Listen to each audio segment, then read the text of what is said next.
Chapter 1. Peach Mountain. The March wind is gentle, caressing the peach forest like a mother's hand. Peach blossoms bloom and fall, like butterflies dancing. A pink petal fell on the nose of the boy under the peach tree. He held his hands behind his head, breathing evenly, drooling from the corners of his mouth, and occasionally making a few sleepy sounds. Normal wife, stick with me, he he he. Silly Wazan, take my whip and get the wisteria flower, the red sword windmill, and the poisonous sunbathing package. Such a good time, it's another day for Tiendeo Fiuchen to daydream. He has a dark red short hair, a fair face, and looks harmless. You little bastard, you are lazy again, do you want to piss off your teacher to death? A violent rebuke sounded, and then a wooden sword flew out from the lush peach branches in the distance, and the breath emitted by the wooden sword rolled up thousands of peach blossoms. Just when Tiendeo Fiuchen was about to be shot in the head, he tilted his head slightly, and the wooden sword pierced into the peach tree. His golden eyes slowly opened, and he stretched lazily and said lazily, "Old man, there are only a few moves, what's the point of practicing? I can beat you with that thing even when I'm sleeping. Also, are you my real master? Go for the kill." He pointed helplessly at the wooden sword beside his head. The sword was already 3 points into the wood, and it would definitely kill someone if it hit his head. If I'm not your master, who would be? Otherwise, why did I pick you up in the first place? Is it for nothing? Stinky boy, I know you have talent, but if you don't work hard, you'll waste your good talent. Go practice with the sword. Tiendeo Fiuchen saw a little old man, who was about the same height as him when he was 12 years old. The old man has thick eyebrows and big eyes, a long mustache, and white hair and beard. He looks like someone who is not easy to mess with. His right leg is a prosthesis, so he can only use a cane. The old man's name is Kawashima Jigoro. He is the former sound pillar of the Demon Slayer Corps. After his right leg was broken, he lived in seclusion in Doshin and became a trainer. 12 years ago, he picked up a baby at the foot of Doshin. That baby was Tiendeo Fiuchen. What the old man didn't know was that the little baby's body was hosting a soul that did not belong to this world. Old man, let's practice later. Tiendeo Fiuchen showed a pitiful smile and begged. Perhaps because he was a time traveler, he had an extraordinary talent in kendo, coupled with his keen perception. It is not an exaggeration to say that he was born for the sword. No, if you don't swing the sword 1,000 times today, you are not allowed to eat. Swinging the sword is the foundation. If the foundation is not solid, the sword will not be stable. Feiyuzhen felt that the old man was going to start nagging again, so he decisively chose to run away. Old man, I finished swinging in the morning. Now it's time to rest. Bye, you. Hearing this, Kawashima Jigoro's mouth twitched, and he thought of the scarecrow holding a wooden sword and wearing clothes on the top of the mountain. If he hadn't really taken a look, he would have believed it. His apprentice is good in everything, but he is too casual and lazy. You cheated me with a moving wooden man. I don't know how you developed a moving little man. If you have the ability, don't go to a good place. I must beat you. Feiyuzhen's face darkened, and he thought to himself that it was not good. He was discovered and ran away quickly. As soon as he ran, a golden lightning left a thick trail in the peach forest. Old man, you don't have martial ethics, why do you still use sword skills? You are playing a trick. Feiyuzhen's face fell and he protested. Although my legs are crippled, it's still easy to catch you. Kwangdeo Jigoro pressed his apprentice's shoulders with a kind face, holding the wooden sword in the other hand, and his tone was stern with a bit of the taste of a hero who is not old. Feiyuzhen used his special skill, the thigh-hugging technique, to try to awaken the master's kindness. Master, I have depended on you since I was a child. If you kill me, who will take care of you in your old age? Master, my kind, strong, loving and handsome master. Feiyuzhen was in tears, moving him with emotion and reasoning. Kwangdeo Jigoro always felt that something was wrong. Why did he have to take care of him in his old age? Don't you want me to be good? Today, I'll show you what it means to be a good disciple under a strict teacher. Thunder breathing one form thunderbolt flash. Ah, ah. Soon, screams echoed in the peach forest. Master, master. It hurts. Old man, if you're like this, we'll have to talk about the tea you had with Grandma Yamamoto in the town below. Since he was beaten, Feiyuzhen started to dig up the old man's dirt. That was because I helped her, she thanked me. What's your tone, as if I did something wrong? Kyujima Jigoro immediately retorted, and at the same time, the knife in his hand became faster, but he didn't do it seriously, otherwise how could a little kid still be alive and kicking under the pursuit of the pillar? It's okay, I don't mind having more masters' wives, the mother-in-law is very nice, and she always makes delicious food for me. Feiyuzhen said something exaggerated. Thunder breathing type 2. As soon as he finished speaking, the old man's sword skills became more and more fierce, and he was barely able to dodge it, and it was not far from being beaten up. Ah! Murder, arson, robbery. No one would hear Feiyuzhen even if he shouted at the top of his throat. After all, there were only the master and apprentice on the huge doshin. Although the old man's knife was getting faster and faster, every knife had a purpose. He was training Feiyuzhen's reaction ability. He had to admit that this guy's perception was not what a human should have. Having been a trainer for decades, Tiandao's qualifications were terrifying, just like the Son of God. Grandpa, you're going too far, I want to. What do you want, traitor? Grandpa Kawashima's temper was unbearable, and he and Yukiko were innocent. I'll just hide, anyway you can't hit me a few times. Feiyuzhen turned his head and stuck out his tongue, with a little sarcasm in his tone. Hey, you dare to mock me, I think you're bold. The sunset was setting, and the delicate peach blossoms were covered with a layer of red frost. On the top of the mountain, the young one was running, and the old one was chasing with a knife. This was a day of Doshin's teacher's kindness and disciples' filial piety. Finally, Tiandao Feiyuzhen was tired of running, and most importantly, he was hungry. He sat down on the ground, whispered softly, with a childish tone, and said with a smile, Grandpa, I was wrong. In an instant, the wooden sword stopped in mid-air. The old man turned his head, his cheeks slightly red, pretending to be angry, and snorted coldly. Humph! I'll beat you again tomorrow, go home for dinner. Kyujima Jigoro turned and walked towards the wooden house halfway up the mountain, feeling happy because he was called Grandpa. The child who was raised by a lot of shit and piss is waiting for this grandpa. Feiyuzhen smiled secretly. The old man is like this, strict on the surface, but soft-hearted. The word grandpa has been tried and tested. Alas, this arrogant old man.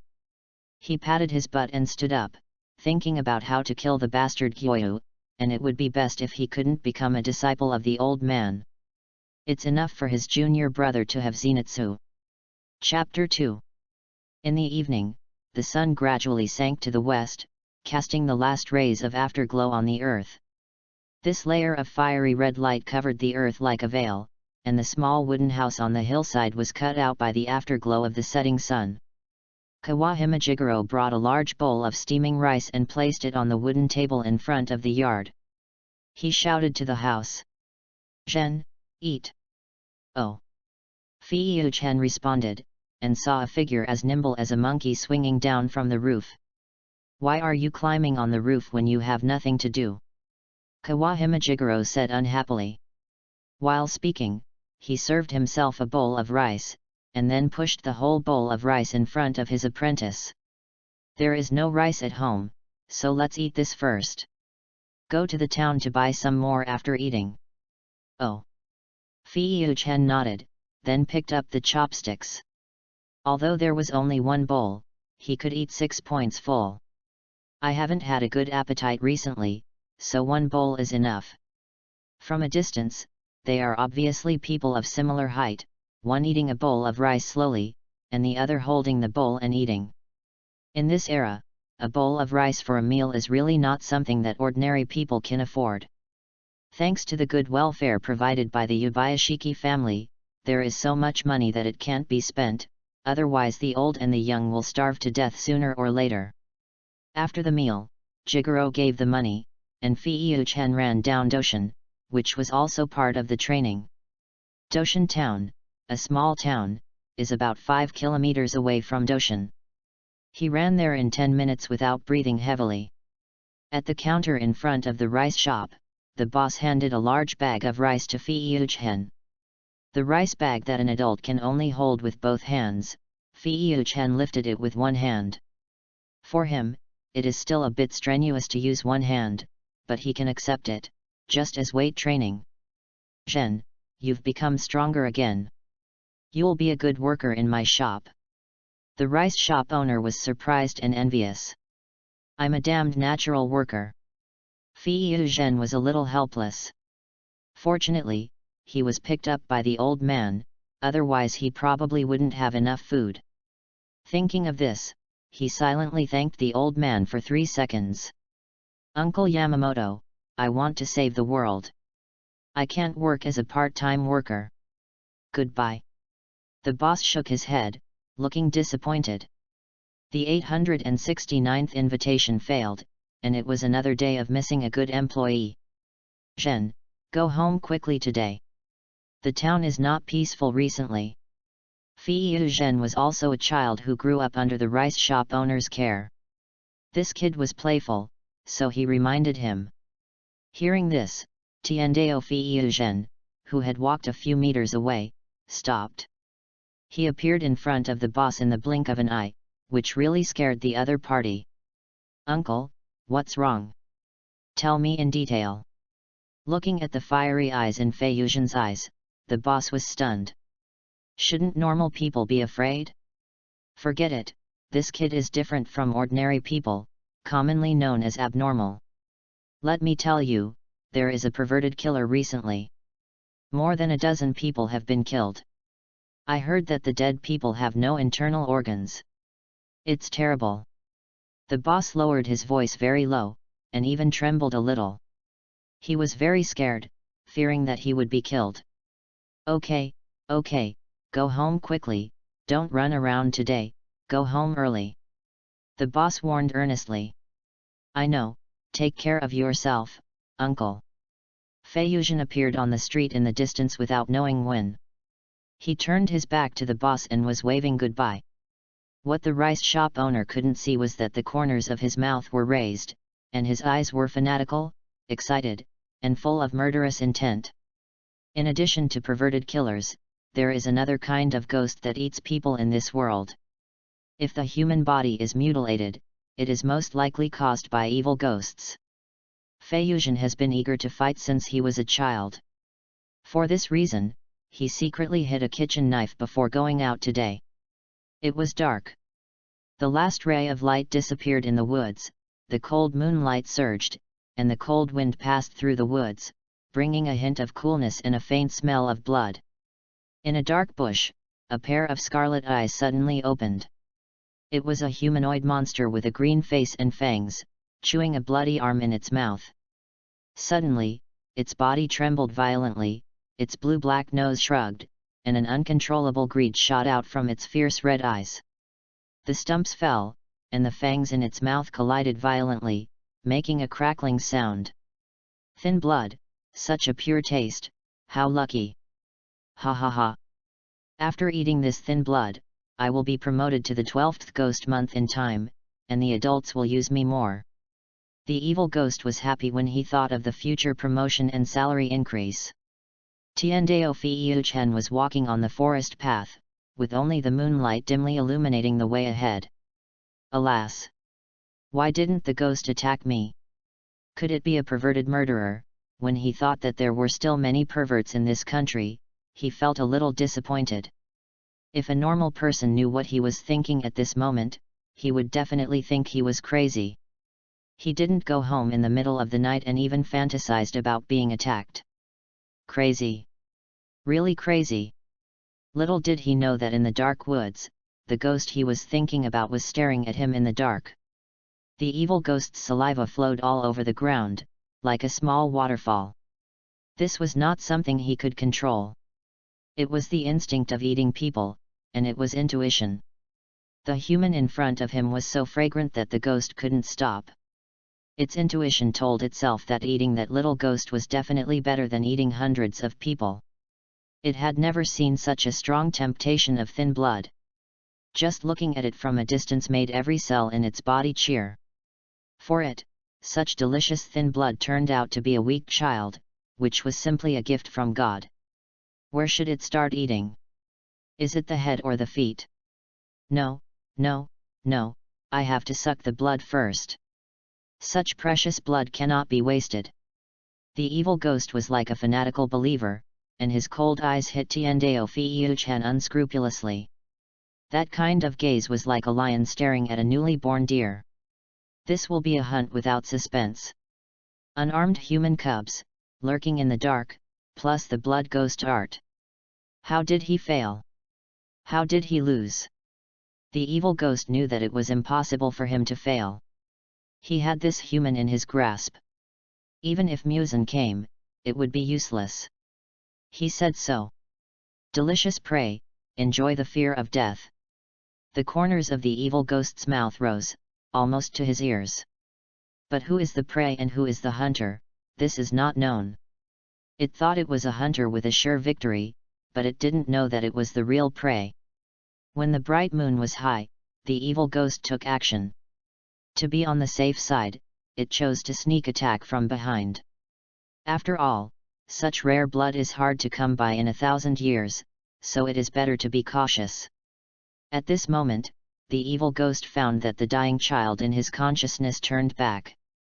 When their eyes met, he saw the enthusiasm, excitement, hunger, and cold killing intent in Fei Yuzhen's eyes. What a scary look! Between me and him, who is the ghost? Who is the real prey? For a moment, this thought flashed through the evil ghost's mind. He didn't understand why a human was not afraid but excited when he saw him. Is this human a lunatic? Chapter 3. I've been waiting for you for a long time. Tiendao Fiuchan raised his lips, and his tone was full of excitement. Evil ghost. Is this guy sick? When the evil ghost was confused, with a swish, the knife flashed, like lightning, across the air, with a frightening momentum, straight to its neck. In an instant, blood gushed out, and the ghost looked at Tiendao Fiuchan retreating in disbelief. This little ghost is very strong. Fiuchan put the rice bag aside. He didn't want to waste food. After all, it was disgusting to be stained with ghost blood. He shook off the blood on the kitchen knife, raised the kitchen knife and pointed it at the evil ghost, smiling. I said, "You are so weak, I'm just a child." The contemptuous tone and the golden eyes looking down at the evil ghost made him very angry. This is like a person being mocked by the roast chicken on the table. Little ghost, you are looking for death. The evil ghost gritted his teeth, wishing to tear Fei Yuzhen alive. He decided to eat this arrogant human little ghost bite by bite. I saw a blue-black lightning streaking through the silver moonlight, and the sharp claws broke through the air and grabbed Fei Yuzhen's head. A crisp sound echoed in the forest path, and the kitchen knife broke into 2 pieces. Fei Yuzhen's chest had a bloody mark. He still underestimated the power of the ghost. At least ordinary kitchen knives could not match it. Ha ha ha! Little ghost, you keep being arrogant. The evil ghost suddenly became proud, pointing at Fei Yuzhen and laughing wildly. He pointed to the road ahead and said, "Little ghost, I allow you to run for a while." Hearing this, Fei Yuzhen turned around and ran. The evil ghost stood there and did not chase him. It was not because he was kind but because his blood ghost technique was poisonous. It won't be long before that stinky little ghost can't move. The 2 short encounters made the evil ghost realize that the human child was not arrogant. He was indeed very strong, but he was still too immature. While Fanfiction was running away, the evil ghost licked the blood from his nails clean, and slowly, it actually ate its entire hand. Fragrant. It smells so good. Ha ha ha. This is definitely the most delicious blood in the world. The evil ghost hugged his arms, his body trembling and twisting, staring at Fanfiction, whose pace was getting slower and slower, with an intoxicated face. Damn! Damn it! Poisonous! Fanfiction screamed and fell to the ground. The evil ghost was so excited that his face was deformed, his facial features were squeezed together, and his limbs were used together, like a wild beast, and he ran to Fanfiction. It opened its bloody mouth, revealing its sharp fangs, biting Fanfiction's neck, making a strange humming sound in its throat, and its eyes were about to turn into the shape of Fanfiction. Just when the fangs were about to touch the opponent, a flash of knife light flashed by, and the demon's world was turned upside down. When the demon came to its senses, its head had been separated from its body. Fanfiction held a half-broken kitchen knife, and the wound on his chest was intact. Only the torn clothes proved that he had been injured. He kicked the demon's body away and nailed its head to the ground with a knife. Monsters like you have such strong vitality. It's amazing that you can survive even if your body is separated. Fanfiction patted the demon's cheek with a gentle smile on his face and curious praise in his mouth. But in the eyes of the demon, it saw a demon, a madman. If Musen brought it majesty and absolute suppression, then the human in front of it brought it fear, especially the cold smile with a fake smile. The demon finally reacted and realized that all the weakness was pretended by this human. How is it possible? My blood ghost technique can poison a cow, how can you be fine? Impossible. Absolutely impossible. The evil ghost roared hysterically. It was unwilling to accept and unwilling. Every time it roared, it would pull the facial muscles to hit the blade, and the blue-black blood flowed all over the ground. Because I have rare blood. Fanfiction replied. He did not lie. He was indeed poisoned. Although it was intentional, it was still very painful. The most important thing is that you are too weak. After explaining, he did not forget to mock. There are special physiques in this world, usually rare blood in the mouth of ghosts. As a traverser, Tiandeo Fanfiction also has a special physique, and it is still very strong, especially his blood. His special physique gives him 3 abilities. One is extremely strong perception, which is a bit similar to spider sense, but it is still in training. The second is extremely strong recovery ability. Although it is not as good as the ghost's regeneration of broken limbs, he is still very satisfied. The third is that blood has unparalleled adaptability, which is Tiandeo Fanfiction's greatest reliance. Battle. After 2.5 years of research, he found that people who swallowed his own blood could also speed up the recovery of injuries, but the effect was slightly worse, and blood could even cure diseases. The most important thing is that his blood can be preserved for a long time, and it can last up to 1 month without deterioration. Of course, these research results still have to thank the physical support of old man Kwangdeo. Tiandeo Fanfiction was deliberately hit by the ghost, and he just wanted to see if he could be poisoned, so as to enhance the body's resistance to poison. After all, the blood ghost arts of ghosts are varied. Unexpectedly, this guy's blood ghost arts can really poison people. Fanfiction stretched his waist, looked at the torn clothes, stared at the head nailed to the ground with a face full of resentment, and said, "My clothes are so torn, and I'm going to be scolded by the old man again. Tell me, how are you going to compensate me? Evil ghost. Do you want to listen to what you are saying? How can 36 degrees say such cold words?" Looking at the body lying not far away, the evil ghost was completely defeated. His body was torn apart, and the instigator of the incident had to pay compensation. Is there any law? Damn human, kill me if you have the guts. Otherwise I will definitely eat you. Just as the evil ghost was threatening, Fanfiction put his hand to the evil ghost's mouth and said sincerely, "Here, eat it." The evil ghost looked at Fanfiction with a puzzled look, and suddenly felt that this person was quite good. So, he opened his mouth and bit the other party, and Fanfiction easily dodged it, and mocked by the way. "I gave you a chance, but you couldn't catch it." "Are you kidding me?" the evil ghost roared. Fanfiction patted the evil ghost's little head, looked at him with a fool's eyes, and said, "Congratulations, you got it right. You. The evil ghost was so angry that he was incoherent, and the blue-black color turned red. Is this man a monster? By the way, next is the question and answer session. Ignoring the evil ghost's swearing, Fanfiction sat opposite it and asked with a smile, "Mr. Rubbish Ghost, I want to hear about your boss. Let's chat for a few dollars. Are you sick? What the hell is the boss or not?" The evil ghost cursed, with an extremely bad attitude. "Of course it's Muzan Kibutsuji."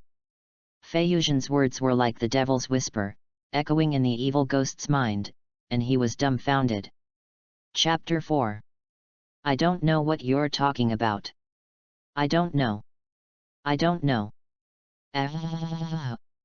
The ghost head nailed to the ground by a half-chopper screamed wildly. The name Kibutsuji Muzan was like a curse engraved in the genes of every ghost. Just hearing this name, it was going crazy. It didn't want to eat the human in front of it. It just wanted to live. Tiandeo Fiuchen shook his head and sighed helplessly. Look at how scared the child was. It was necessary to let it know what real fear was. Hey, hey, hey. He slapped the ghost head several times in a row, barely calming him down. The evil ghost's eyes were dull, and its whole head was shaking. The guy in front of him was not a human, he was a devil, a monster. Fanfiction took out a paper bag from his arms, and said to himself while opening the paper bag, "Let's talk about your boss. Like where he lives now. Otherwise, I can only stop your bleeding." While speaking, Tiandeo Fanfiction opened the paper bag in his hand, and inside was a purple powder with a fragrant smell. "This is the powder made from wisteria flowers. Do you want some? Stop the bleeding quickly." He had a harmless smile on his face, but in the eyes of the evil ghost, he looked like a devil, which was really scary. "Devil, you monster! Stay away from me!" The evil ghost's face was distorted, and he shook his head like crazy. Fanfiction pinched the face of the evil ghost, opened its mouth, and murmured, "The ordinary people you killed were also scared like you before they died, right? They are innocent, so I say, ghosts are really disgusting creatures." As a time traveler, Fanfiction hates 99% of ghosts in his bones, not only because he is a human, but also because he hates them for killing innocent people. After that, he stuffed the wisteria powder into the ghost's mouth. For ordinary people, wisteria is just a beautiful flower, but for evil ghosts, wisteria is highly poisonous. Fanfiction pulled out half of the kitchen knife, and the evil ghost's head began to collide, with purple blood bubbles all over the surface, which seemed extremely painful. When it killed the first person, it should have known that it would be killed one day. Bang! With a loud bang, the evil ghost's head turned into a pool of purple-red blood, and a headless corpse lay not far away. This headless corpse was still twitching, as if it was still alive. When the sun rises, everything will disappear. The warm sunshine nourishes all living things, except evil spirits. Tiandeo Fiuchen picked up the rice bag with one hand and put it on his shoulder, walking slowly towards Doshin, humming a cheerful little song. Go home. The bright moon was far away, like a clear spring hanging in the sky, and the moonlight like a waterfall flowed into the lush peach forest. In front of the cabin, Kawahima Jigoro sat at the door, saying harsh words. Stinky boy, he just knows how to play, I will definitely beat him up. It's already this time, you don't go home, right? It really makes me angry. There was a pair of worried eyes on the angry face, just like those elders who are worried about their children going out. "Where is my sword?" Old man Kawashima was looking for the wooden sword while cursing, and suddenly, a small figure appeared at the end of the peach forest. "Grandpa, I'm back. I'll make it clear in advance that there's a reason why the clothes are damaged." Hearing this, the old man looked up suddenly. He wanted to rush over and give his apprentice a hug, but he couldn't do it because of his face, so he still blamed him with a distressed tone. "Where have you been fooling around again, you little brat? You'll be finished if I don't beat you up." After saying that, the old man walked over with a wooden sword. He found blood on Tiandao Fiuchen's chest and scratches on his clothes, and instantly understood everything. "You have seen that thing?" "Yes, it's the thing that messed up my clothes. I killed it." Instantly, all the blame and anger disappeared. The old man rubbed his apprentice's head for the first time, and said with a little pride in his tone, "Well done, you are worthy of being my apprentice." Then, he changed the subject and said earnestly, "Remember, safety is still the priority." Feiyuzhen smiled and boasted, "I'm so strong, there's no need to worry at all. Just brag." The old man gave his stupid apprentice a slap and urged him to go to bed. At midnight, Feiyuzhen had already fallen asleep, and the old man was still mending clothes in the room. His movements seemed very clumsy. "This needlework is more difficult than cutting the 12 ghost moons. Find time to go to the town to make a few more sets of clothes for the stinky boy. I'm convinced." The old man cursed. Needlework was really not something a grown man like him could do. At dawn, Feiyuzhen was still snoring, and the old man got up early to cook. Suddenly, he stopped what he was doing and looked at the peach forest in the distance with burning eyes. A tall figure walked out of the peach forest, and old man Kawashima couldn't help but feel puzzled. Momoyama is rarely visited by people, and the disciples he trained were also selected by himself. Realizing that the figure had no intention of killing, the old man wiped his hands and walked out of the kitchen quickly. Just then, the first ray of dawn in the morning passed through the layers of clouds, like a golden big hand, gently caressing the halfway point of Momoyama. Looking from the sky, the whole Momoyama is like a huge painting. The lower half of the mountain is shrouded in a golden glow, which looks particularly dazzling, while the upper half of the mountain is immersed in a faint black shadow, mysterious and deep. The strange figure stood at the junction of light and darkness, with a smile brighter than the sun on his face. It was not until the man came closer that the old man saw his face clearly. He had long yellow hair with red ends, like leaping flames, and under his thick black sword eyebrows were piercing eyes. He wore a white haori with flame patterns on the end over the coffee-colored Demon Slayer Corps uniform. Just one look at him would infect you with his cheerful and fiery smile. Such a strong aura, this man is a pillar. As an old generation pillar of the Demon Slayer Corps, he recognized the other party's identity at a glance, the contemporary flame pillar, called Rengoku. What is Rengoku? Having lived in seclusion for too long, old man Kawashima could not remember. At this moment, a heroic voice sounded, and the fiery man bowed and said politely, "Senior Kawashima, I am Rengoku Makijiro. The current flame pillar of the Demon Slayer Corps is here to visit you." Oh! Mr. Kawashima suddenly realized that the last time he saw this kid, he was still wearing open crotch pants. "You kid have grown up so big. I held you when you were a child."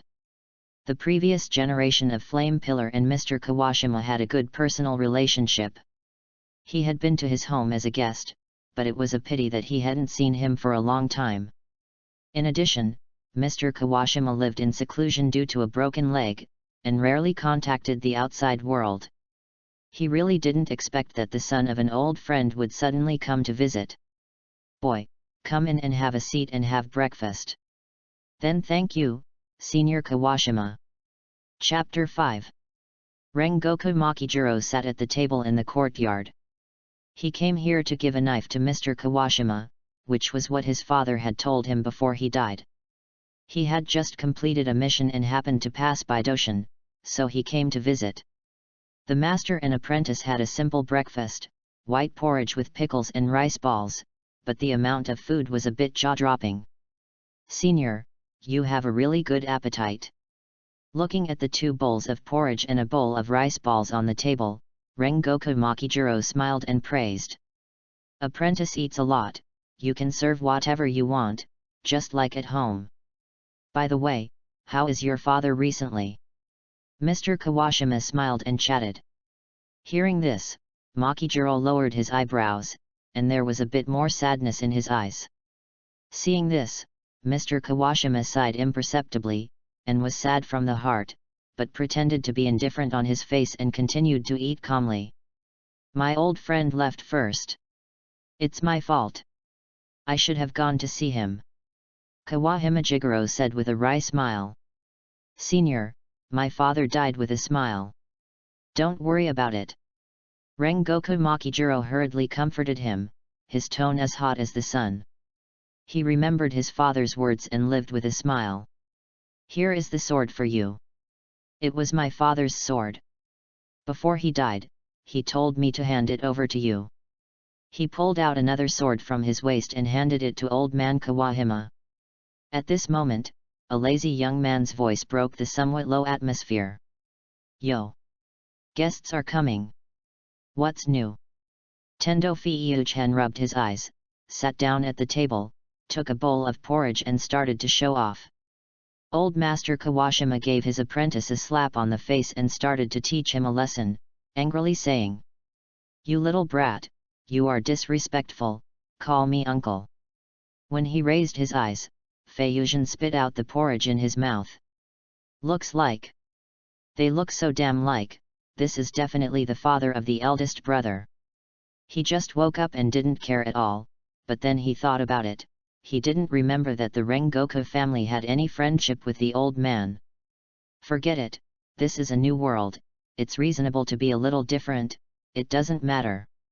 Feiuchan doesn't care about this little change, not to mention it's a good thing.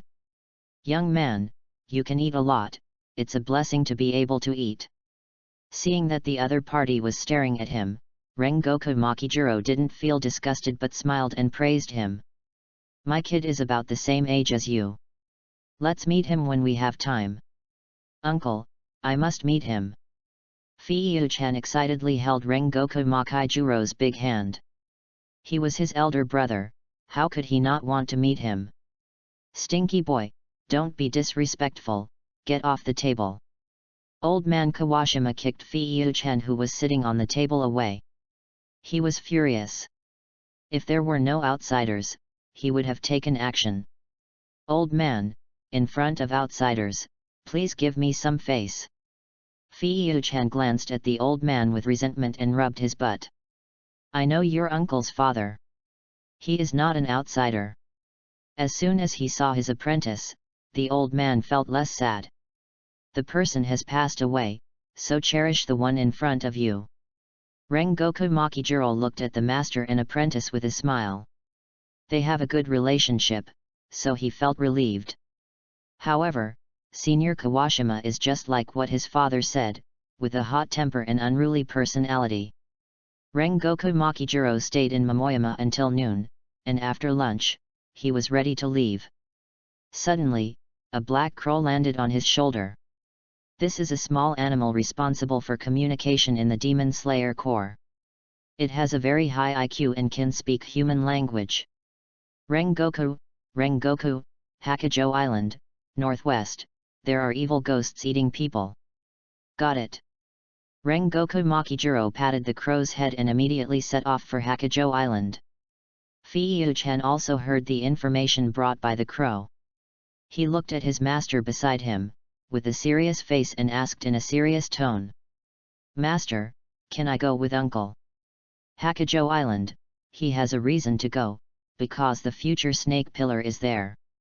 According to the plot development, he was rescued by the previous generation flame pillar Rengoku Makijiro, but the small change in the world line made Feiuchan a little scared. He came to eliminate regrets. He didn't want to leave any regrets, and he didn't want any accidents to happen.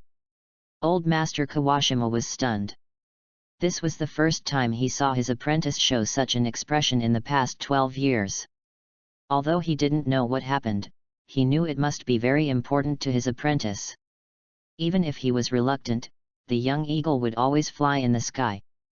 Be careful, follow the flame pillar closely, and don't be stubborn. I know you are very talented, but your strength should not reach the pillar level, so don't be stubborn. Hey! Old Master, do you agree? Fei Yuzhen didn't react at all. Old man Kwangdao rolled his eyes at his apprentice and said unhappily, wait for me. Soon, the old man threw him a package and a Nichiren sword. In the package were rice balls and some money that had just been made this morning. Master, you have planned this long ago. As expected of my master, you are so shrewd and cunning. I admire you. Fei Yuzhen took the package with a smile and flattered him a few strange words. When the old man reacted, he had already slipped away. You traitor, I don't believe you won't go home, wait for me. The old man stood at the door, cursing and staring at the traitor's back until Fei Yuzhen's figure disappeared. He seemed to be a step shorter in an instant. Stinky boy, be careful. Old man Kwangdao knew that the talent was born for killing demons, but how could he, as a grandfather, not worry about the child he treated as his own son going far away? This is the complex mood that only elders have. On the path leading to the foot of Doshan Mountain, a red-gold lightning caused ripples. The speed of the pillar-level swordsman was too fast, and Fei Yuzhen could only keep up with sword skills. He knew in his heart that practice alone was useless, and only actual combat was the best teacher. Uncle, wait for me. Rengoku Makijiro rubbed his ears and said to himself, hey! Why did I hear the voice of that kid Zhen? Rengoku, look behind. The crow reminded loudly. Oh! He turned his head and saw a shocking scene in his sight. A figure surrounded by red gold lightning was rushing towards him at an astonishing speed. Fighting spirit? Having forged fighting spirit at a young age, Rengoku Makijiro laughed excitedly and shouted. Genius! Senior Kawashima's apprentice is really a genius. He slowed down and Fei Yuzhen finally caught up. Uncle, can I go with you on the mission? Makijiro looked at Toma and asked, but you didn't even participate in the final selection. Killing demons is risking your life. He was not exaggerating, because the death rate of the Demon Slayer Corps is very high. As long as I can kill all the evil demons in the world, I will not hesitate to sacrifice my life. Toma said calmly, and the determination revealed in his eyes scared Rengoku Makijiro. This kid is really extraordinary. Uncle, only actual combat can grow, I won't make trouble for you. Toma promised. Ha ha ha ha, good guy, you are ambitious, let's go. Uncle will not let you go. Rengoku Makijiro laughed and was moved. The Demon Slayer Corps has successors. Chapter 6. Hakujo Island. The heavy rain poured down from the sky like a waterfall, and the big raindrops splashed on the ground. In the heavy rain, a thin figure ran, and every step he took was on the muddy ground, leaving deep and shallow footprints, which gradually blurred with the rain. It was a boy who looked about 11 or 12 years old, with ragged clothes and kelp hair soaked by the heavy rain, sticking limply on his forehead. There was a pair of heterochromatic pupils in the broken hair, one green on the left and the other gold on the right. Despair and unwillingness were mixed on the boy's face. His cheek was torn by someone, and the crescent-shaped crack spread from the corner of his mouth to the root of his ear. The red muscles like a canyon were particularly hideous. The weirdest thing was that a small white snake was wrapped around the boy's neck like a scarf. The white snake's fierce vertical pupils stared at the rain curtain behind, and it kept spitting out its tongue, as if there was a ferocious monster in the rain. Shua shua shua. The sound of scales rubbing against the mud suddenly came from the rain curtain. This tiny sound was like a curse that urged death, and it pierced into Iguro Obanai's ears fiercely. He gently pulled off the little snake and threw it aside. He could die, but his friend couldn't. In the dungeon full of fishy smell, this was the only family that accompanied Obanai. "Kabimaru, run!" Obanai yelled hysterically, and then took out a dagger from his arms. This was originally a dagger used for suicide, but now he chose to use it to resist fate. The moment Iguro Obanai turned around, a huge snake-like monster broke through the rain curtain. Its upper body was a woman with a split mouth, with a hideous and twisted face and a mouth full of sharp teeth, which made people shudder. The yellow vertical pupils flashed with a cold light, and there was a strange smile on the corner of his mouth. The lower body was a black snake body, and the twisting tail was like a sharp blade. "Keep running. Boring person, why don't you just die?" The snake ghost looked at Xiao Baniai with a playful look on his face, and laughed at him jokingly. "Why don't you die? Monster!" Xiao Baniai spat at the snake ghost, held the dagger tightly, and rushed forward resolutely. Even if he knew he would die, accepting death and dying in resistance were different. It would be better for the descendants of sinners like him to die, but he couldn't die at the hands of such a monster. "The money of your entire family comes from me." The snake ghost easily slapped Xiao Baniai away, and the dagger flew away to an unknown place. Cough cough cough. Xiao Baniai gritted his teeth, and the pain of broken bones didn't make him cry out. The snake ghost was too lazy to play with this prey anymore. It was hungry and wanted to eat him. The huge snake body shot up, and the snake ghost's mouth collided quickly like plasticine until it was enough to eat a whole person. "Monster! I will not let you go even if I die."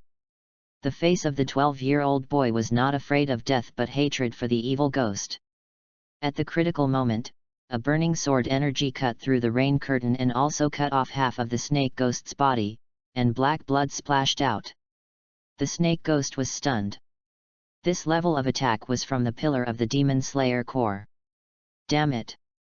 Without any hesitation, it turned around and ran into the rain curtain, almost using the fastest speed in its life. "Damn pillar, why did you find me? Damn it!" The snake ghost cursed viciously. The wound extending from the shoulder to the stomach was healing, but every cell in it was trembling. The pillar was too strong, it couldn't deal with it, so it could only let the little ghost go. "Child, I'll be back soon." Rengoku Makaijuro's cheerful and warm voice dispelled the cold rain, and Xiao Baniai only saw a flash of afterimage, followed by the sound of footsteps. Even though he didn't understand anything, he could feel the strong oppression. At this moment, he became eager to have the power to deal with evil ghosts.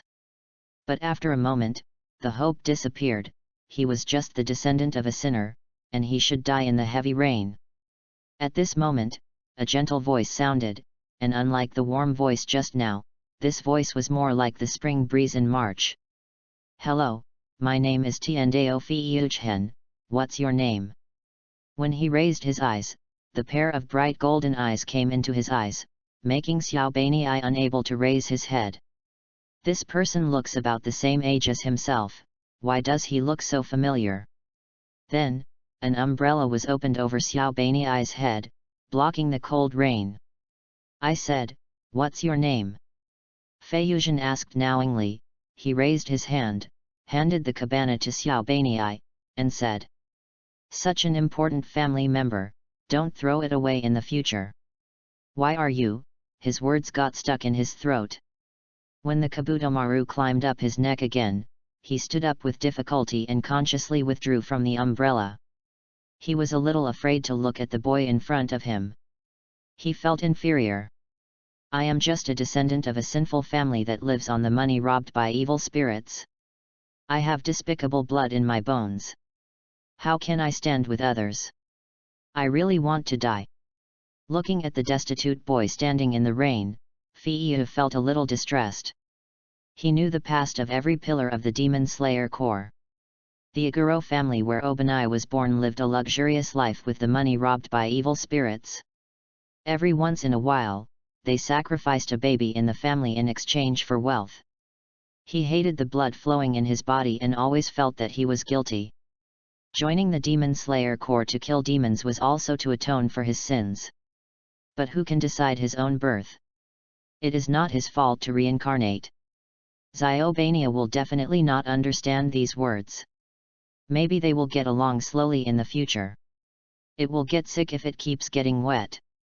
You should think more about it. Fei-Yu-Chen pointed at Kabutomaru and moved closer to Obanai. This time, Obanai did not retreat. He glanced at Fei-Yu-Chen and said coldly, "Iguro Obanai, my name. Tiendeo Fei-Yu-Chen, please take care of me in the future." Fei-Yu-Chen smiled brightly. How could a snake get sick from the rain? He lied a little. "Oh.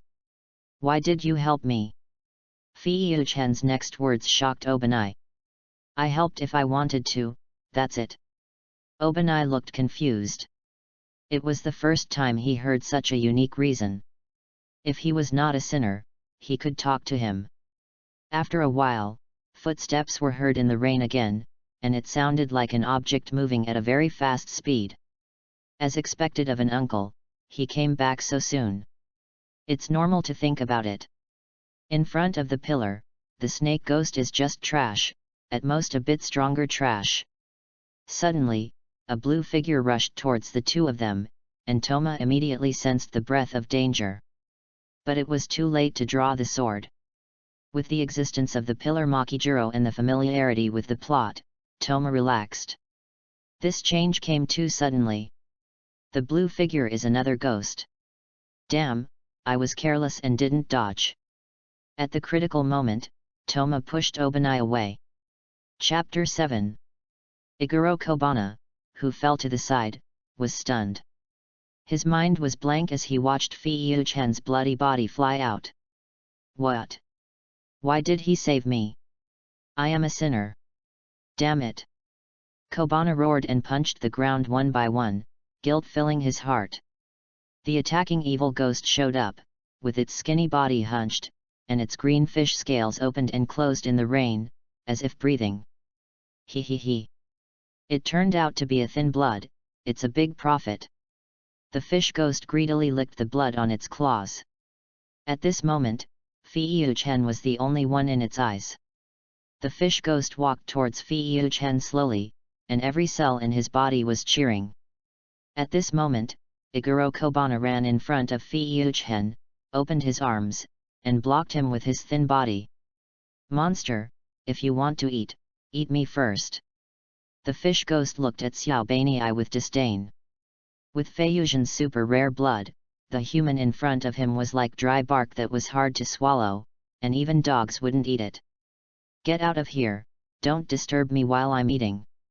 It slapped Xiao Banii with a slap, and with a sizzling sound, it was not Xiao Banii's head that flew out, but the fish ghost's forearm. I'll sneak attack you too, you dried fish. Fei-Yu-Zhen put one hand on Xiao Banii's shoulder and taunted mercilessly. The ghost and Xiao Banii were both stunned, and they both looked at Fei-Yu-Zhen at the same time. You're not. Oh. It's just a little bleeding, you won't die, don't make a fuss. Fei-Yu-Zhen patted Xiao Banii's shoulder with a smile, and looked indifferent. Xiao Banii. While talking, Fei-Yu-Zhen had already dragged Xiao Banii back several meters. The fish ghost barely came to his senses. He was still not dead. Was he a ghost or was I? Tisk. Eating him alive would be good. Little ghost, if I can kill you once, I can kill you a second time. The fish ghost's chest was pressed against the mud, and his body swam flexibly like a fish, at an extremely fast speed. In the blink of an eye, he had rushed in front of the two. Fei-Yu-Zhen tightly grasped the hilt of the knife in his hand, his eyes firm and focused. In an instant, a red gold arc emerged from his legs and spread rapidly throughout his body like lightning. Thunder breathing one form thunderbolt flash. With a crisp sound of drawing the sword, Fei-Yu-Zhen swung a sword at an astonishing speed. The sword flashed with dazzling red gold light, and at the same time, a deafening thunder sounded in the rain. From the sky, a red gold meteor cut through the rain curtain, and the fish ghost's body was separated, although this process only lasted for a moment. Obina looked at the scene in front of him in disbelief, and was amazed. So strong. This guy looks about the same age as himself. Feiyuzhen made a handsome knife flower, and then put away the knife. He glanced at Obina, who was speechless, and invited. Obina, do you want to become as strong as me? Come and join the Demon Slayer Corps. We are an organization that specializes in hunting monsters like this. Boy, come with me to save the world. Feiyuzhen's face showed an extremely sincere expression, and his eyes flashed with a firm light, as if burning with a hot flame. His voice was low and powerful, full of endless power, and his tone was even more irresistible. Like a pyramid scheme leader. Can I? Iguro Obina looked at the boy, who was almost emitting golden light in the rain, and he hesitated. Unexpectedly, Feiyuzhen grabbed his hand, took the question sentence as an affirmative sentence, and said, "Thank you for joining." Obani. No, it's a bit second year, I can't stand it. Feiyuzhen complained about himself a little embarrassedly, and Xiaobania was confused. He didn't understand this person's nonsense. But this person saved his life and can kill monsters to atone for his sins, so let him go. Suddenly, a tall figure hugged the two from behind, and Rengoku Makaijuro's hearty laughter made the two of them have a headache. Really, it's okay. I didn't expect there was a ghost here, it was really thrilling. Hearing this, Feiyuzhen glanced at the enthusiastic uncle and complained, "Uncle, you won't be watching all the time." Ah ha ha ha. How is that possible? Makaijuro's eyes unconsciously looked to the side. He also returned after Feiyuzhen was attacked, so he saw how this kid killed the ghost. By the way, I'm sorry. Before I came, your family was killed by that ghost. Only one person is left. Alas. Makijuro said with great remorse. Listen, seeing her family being killed, Obani felt nothing in her heart. Those demons should have died long ago. Sacrificing one's relatives to monsters and helping monsters kill passers-by are all unforgivable crimes. Such a family is rotten to the core and should have been exterminated long ago. By the way, I brought the surviving girl out. She said she was your cousin. As he spoke, Rengoku Makijuro pointed to the distance, where a girl holding an umbrella stood. She looked overly frightened, but her eyes looking at Obani were full of hatred. Obani, why did you run away? Why can't you just be eaten? Why don't you just die? It's all your fault. Everyone was killed because you ran away. Wouldn't it be better if you just got eaten as a sacrifice? Why don't you just die? Then everyone won't have to die. The girl cried and questioned Xiaobani fiercely, even though what she said was completely unreasonable. Xiaobani looked at her cousin silently, and there was a little ripple in her heart. He had thought about the fate of the Ihei family after he escaped, but he didn't want to be eaten by that monster. At least he couldn't die in frustration, and even if he died, he had to die in resistance. Ihei Xiaobani, why can't you just let it eat you, why? The fear in the girl's heart turned into anger. She was hysterical, and her resentful eyes pierced into Xiaobani's body like a dagger. Hwalala. The only thing left in this world was the girl's abuse and the sound of continuous rain. Suddenly, a crisp slap sounded. The girl stopped scolding and watched Feiyuzhen withdraw his hand. I usually don't hit women, but don't keep talking to me. Why don't you go and be eaten by the ghost? What obligation does he have to be eaten? Your people died because they deserved it. Live somewhere else. You should go back home to see if there is money stolen by ghosts. Obana's cousin returned to normal. She hugged her face, knelt down, and burst into tears. It's what you deserve. Do we deserve it? Feiyuzhen ignored her and turned around. His face turned from cloudy to sunny. He smiled and said, Uncle, Obana, let's go. I'm starving. Just at this moment, the sky suddenly cleared up, and a beam of warm sunlight penetrated the heavy clouds and sprinkled on Iguro Obana. Chapter 8. After the mission was over, Rengoku Makijiro took the two children away from Hakujo Island. He wrote a letter to tell his lord everything that happened during the mission. The lord was happy to accept the newcomer. On the way back to the headquarters, he also gave some swordsmanship guidance and physical training to Obanai. 2 weeks later, the three of them arrived at the outskirts of the imperial capital. "I want to eat delicious food, not dry food." Fei-Chen had not eaten for 3 hours. He was so hungry that his stomach was rumbling. If he wanted to blame someone, he could only blame his broken physique. "Obanai, do you have anything else to eat?" He looked at Obanai with anticipation and asked. Obanai had already wrapped his chin with a bandage. He glanced at Fei-Chen with contempt. After the two of them got familiar with each other, his poisonous tongue attribute awakened. "Zhen, you are a glutton, you have eaten all my dry food, idiot." After finishing his venomous words, he took out the last piece of dry food from his arms. Because he was imprisoned in the dungeon for many years, he had the habit of saving food. But this was really the last piece of dry food. For Xiao Baniai, this piece of dry food would not be taken out unless it was absolutely necessary. But if it was for Fei-Chen, he would be happy to do it. Fei-Chen took the dry food like a starving ghost, ate it in 2 or 3 bites, and was so moved that he almost cried. "Woo woo woo! What a nice ration, Xiao Baniai, you are really my good buddy." Hearing this, Xiao Baniai turned his head, the bandage covered his smile, and whispered. "I don't know you, good for nothing. Boys, there is a town ahead. Finally, I can have a big meal, ha ha ha." Rengoku Makijiro pointed to the distance with excitement. After nearly 2 weeks of savage life, the town means delicious food, and delicious food means happiness. "Uncle, is it true?" Fei-Chen didn't know when he got close to Makijiro. The two stood side by side, both with stars in their eyes, all kinds of delicious food circling around their heads, and drooling. In the blink of an eye, only lingering smoke and dust were left on the road, and the two ran away in a flash. "Eat! Eat! Delicious food! Delicious food!" The slogan-like shouts flew into Obanai's ears from a distance.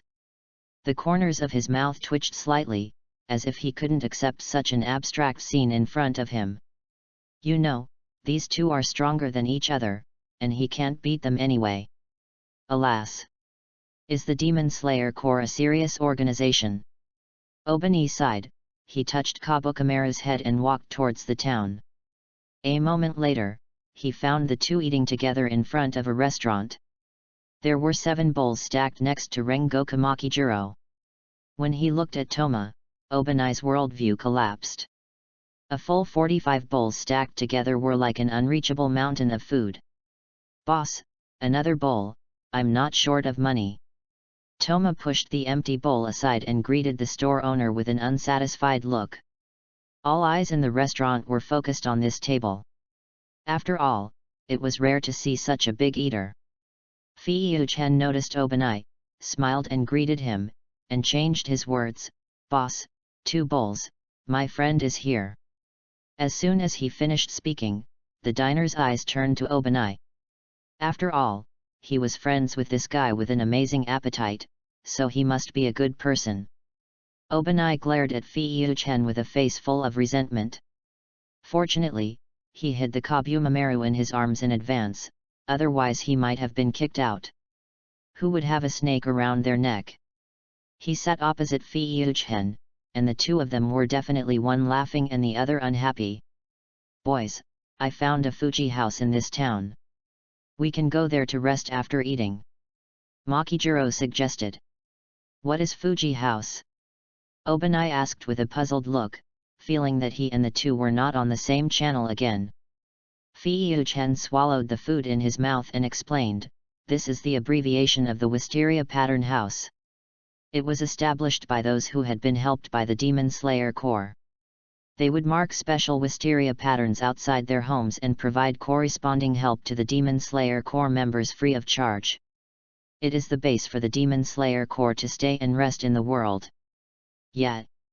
Obanai nodded, untied a small piece of the bandage, and ate slowly. After eating and drinking, the three of them went to the Fuji house to rest. In the evening, Obanai was still pestering Rengoku Makijiro to learn swordsmanship. For a motivated junior, Makijiro wanted to teach him everything he knew, not to mention that he was a talented junior. Although the breath of flame was not very suitable for him, he could still teach him some basic sword skills. As for Fiyuchen, who was lazy and gluttonous in Obanai's eyes, he had already wandered off somewhere. The town has electricity, and when it gets dark, the dim yellow the street lights were on. There were still some small vendors selling food scattered on the roadside. Although it was not so lively, it revealed a warm atmosphere of fireworks. "Boss, I'll buy your tricolor dumplings." Fei-Yuzhen suddenly appeared in front of a vendor and slapped the money in front of the boss, which scared the other side. "Hey, wait a moment, little brother." The boss smiled, but his hands were a little trembling. After all, this man was carrying a knife, even a child would be scary. "Boss, don't be nervous, I'm a good person," Fei-Yuzhen explained seriously. "Yes, yes, yes." The boss nodded repeatedly. The government's ban on knives has been issued for many years. Can he be a good person with a knife? Suddenly, a man in coarse cloth bumped into Fei-Yuzhen's arms. Because of years of practicing knives, his chassis is not ordinary stable, but he knocked the man down. He was just about to care about the person who was knocked down, when he saw a nimble figure coming out from in front of him and running away without looking back. Then, a cursing voice came from not far away. Fei-Yuzhen looked in the direction of the voice and saw three ferocious men. "Damn it, stop right there! When will you pay back the money you owe? If you don't pay it back, I'll sell you." "Brother, stop looking, be careful not to get into trouble." The boss hurriedly reminded, "Those guys have backgrounds, and the government doesn't care." "Oh." Fei-Yuzhen retracted his gaze, he just wanted to eat something and didn't want to conflict with others. Yu Guangzhong was the one who ran away. From the back, she looked like a little girl. She was holding a package of soup medicine in her arms and ran very fast. Soon, the thin figure in coarse cloth ran into the alley. "Shinobu Koko, stop right there. You'd better not let me catch you, or I'll definitely beat you to death. And your sister, don't think we won't dare to do anything just because you two know some medical skills. Damn it, stop right there." The leader saw that he couldn't catch up, so he started to speak harshly, but he didn't give up the pursuit. Hearing the shout, Fei-Yuzhen's body shook, he seemed to hear an extremely familiar name. Shinobu Koko. That man just said Shinobu Koko, right? He definitely said Shinobu Koko. "Brother, your tricolor dumplings." "Boss, wait for me a moment." The boss panicked when he found that the brother was staring at the three bullies. "Didn't we agree not to meddle in other people's business?" The boss wanted to stop him, but it was too late, because Tiandao Fei-Yuzhen was already behind the bullies. Chapter 9. Tiandao Fei-Yuzhen raised his arm and held down the big guy who was a head taller than him, and asked seriously. "Hello, I want to ask, is the girl you are chasing called Koko Shinobu?" The man who was stopped looked annoyed, raised his hand and knocked Fei-Yuzhen's hand away, and cursed angrily. "Fuck! What are you doing? Who the hell are you? Why, you know Koko Shinobu, then help her pay the money." The strong man turned around, grabbed Fei-Yuzhen's wrist and lifted him up, as if he wanted to vent his anger on him. Fei-Yuzhen didn't care. At this moment, there was only one thing in his mind, that is, to confirm the identity of the girl. "Is that girl Koko Shinobu?" He still repeated the question at the beginning. According to the plot, the Butterfly Sisters were brought back to the Demon Slayer Corps by the Rock Pillar. Before that, they should have been wandering. Fei-Yuchen never expected to meet Koko Shinobu in an unknown town. Maybe this is fate. You are sick, aren't you? I'm going to beat you to death. The sturdy man was about to raise his hand to slap Fei-Yuchen, but he suddenly let go of Fei-Yuchen in pain, and wailed while covering his arm. How can this kid be so strong? Beat him for me.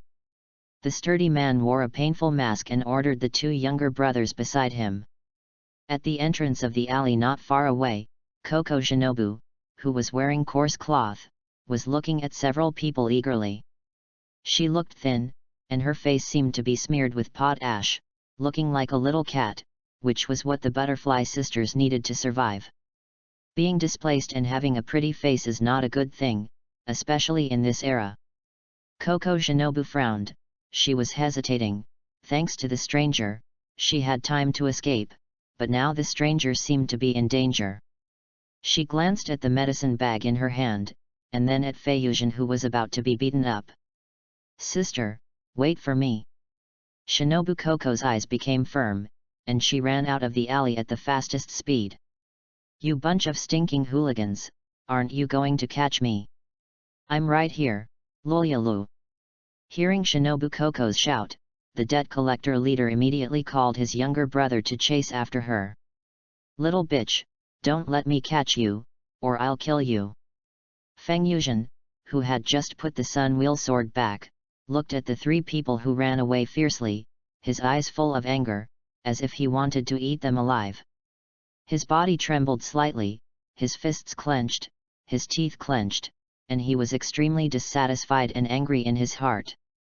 Did these bastards just scold Shinobu? If I can't kill people, it's okay for me to break his legs, right? Bastard, dare to scold Shinobu, I'll kill you. Fei-Yuchen followed closely into the alley, even though he hadn't said hello to Shinobu yet. It's all these bastards. Familiar with the terrain, Shinobu Koko had already run to a corner, and she successfully deceived the three loan sharks. Until she saw a familiar figure running past her, she felt terrible. What? Why did this person follow me? Why didn't he run away? Did he not understand what I meant? What a fool! Ah! Shinobu Koko helplessly held her forehead and muttered softly.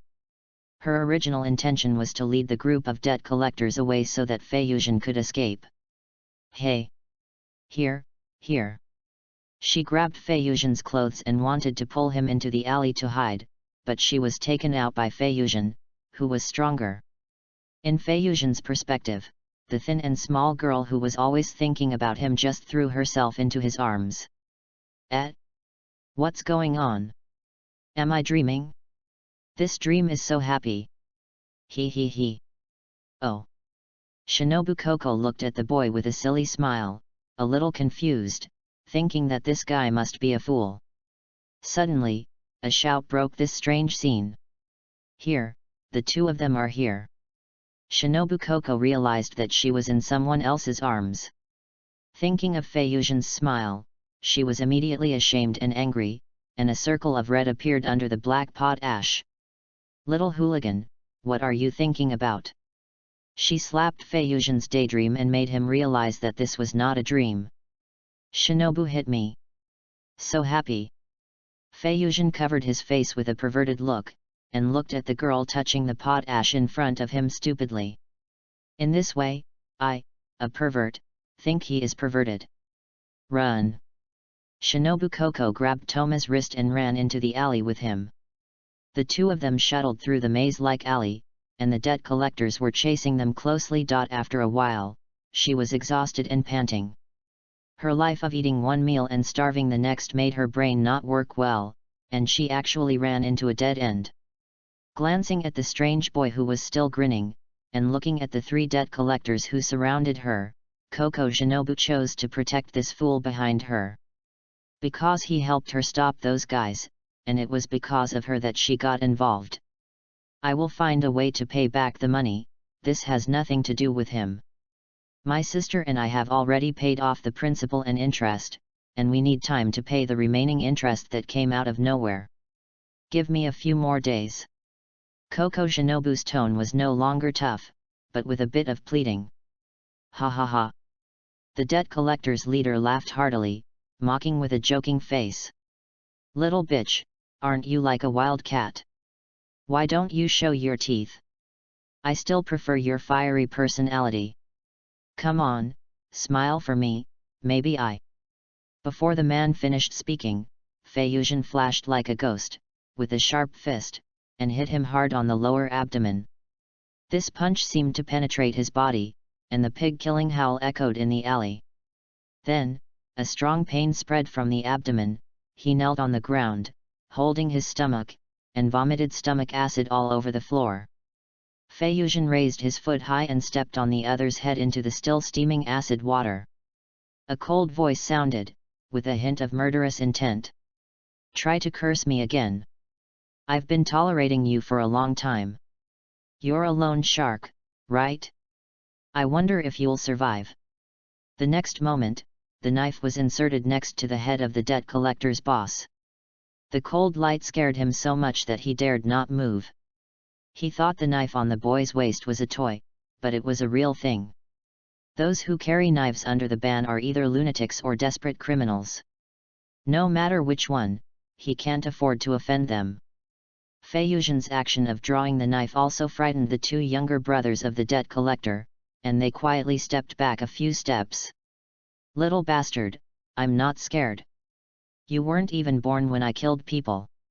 Do you dare to use a knife? The debt collectors are a group of desperate criminals. He has been in the business for so many years, and he really doesn't believe that a little bastard dares to do it. This kind of guy probably doesn't even dare to kill a chicken. Who knew that as soon as he finished speaking, the long knife stabbed into his thigh. This guy actually killed people, and Feiyuxian no longer had any psychological burden.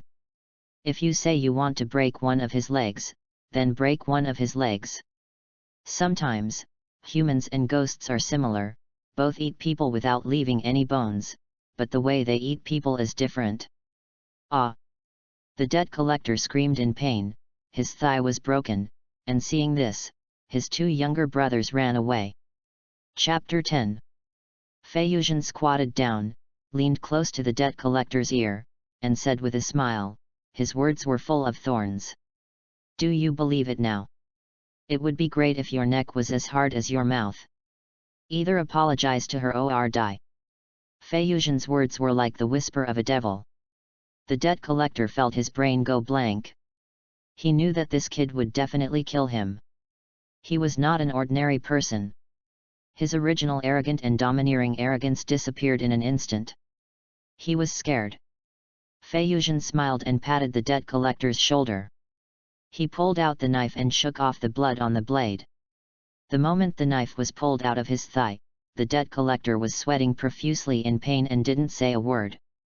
Feiyuxian gave the debt collector a way out, a way to live, and his life and death were in the hands of Koko Shinobu. The debt collector crawled in front of Koko Shinobu and knelt down with gritted teeth. Sister, I was wrong, please forgive me. Please, please forgive me. It's all my fault, I'm a son of a bitch, I'm not a human being. He slapped himself and kowtowed, he was so humble to the bone. Looking at the scene in front of her, Koko Shinobu was a little at a loss. After several years of wandering, it was the first time she had seen such a guy kowtow and admit his mistakes. She really hated these guys. They forced women into prostitution and loaned money at high interest rates. They were almost evil. It's not a pity for them to die 100 times. You are a scum, go to hell. Koko Shinobu roared, as if shouting out all the sufferings she had suffered over the years. Hearing this, Feiyuxian drew his knife. In this era, there are many scums besides evil spirits. He doesn't mind cleaning them up. Besides, it's not worth protecting such people. The debt collector was desperate. He had beaten people to death, but when he was really going to die, he was afraid. He didn't want to die, and he even peed out of fear. Just as the sun blade was about to fall, Shinobu Koko held Feiyuxian's hand. The two looked at each other. She didn't know why a stranger wanted to help her, but she didn't want a good man to have his hands stained with dirty blood because of her. Forget it, let's go. After a while, the two left the alley. Shinobu Koko bowed deeply to Fei-Yuchen, and said sincerely, "Thank you, I'm grateful for your kindness. I know some pharmacology knowledge, just ask if you need help." Fei-Yuchen hurriedly helped Shinobu Koko up and smiled slightly. He thought it was no big deal. "It's okay, don't worry about it. If you need to repay Shinobu for helping him, it would be too beastly. By the way, I have a knife with me, aren't you afraid of me?" Fei-Yuchen asked casually. After all, he was quite afraid of the owner of the three-color dumpling. Shinobu Koko's answer was very direct. Now she is the most real her, a straightforward girl. "Because you helped me, I'm not afraid. By the way, what's your name?" Fei-Yuchen straightened his clothes, looked into Shinobu Koko's eyes, and said seriously, "Tiandeo Fei-Yuchen, people who are familiar with me call me Zhen." Shinobu Koko's dirty face bloomed with a smile as gorgeous as spring flowers. That smile was like the sun penetrating the clouds, warm and bright, as if the whole world was lit up. This smile made Fei-Yuchen stunned. It was really beautiful. Of course, such a smile is very rare.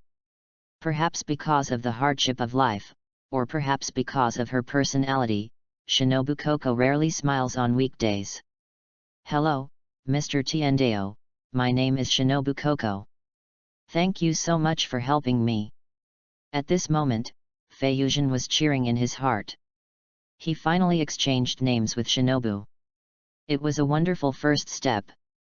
"It's okay. I'm helping the injustice. I'm helping if I want to. Miss Butterfly doesn't need to have any psychological burden at all. Then let's say goodbye. I'm going home to boil medicine for my sister." Night Shinobu smiled again. This was the second time she smiled at someone other than her sister this year. In her opinion, Mr. Tiandeo, who helped others without asking for anything in return, was really a good man. Hearing this, Fei-Yuchen was visibly panicked. He needed an excuse to stay by Shinobu's side. If he followed him, he would definitely be regarded as a pervert. As soon as this thought came to him, he immediately cut it off. It was not easy to leave a good impression on Shinobu. What should I do? What should I do? Seeing that night Shinobu was about to leave, Fei-Yuchen panicked even more. Or cut himself with a knife, that would definitely work. After all, Shinobu was born in a medical family. Doctors, they save people. Ha ha ha. I'm such a genius. Facing Koko Shinobu, the usually calm Toma actually had thoughts of self-harm. He is really hopeless. So, he chose to pretend to be sick. In terms of acting, it was easy.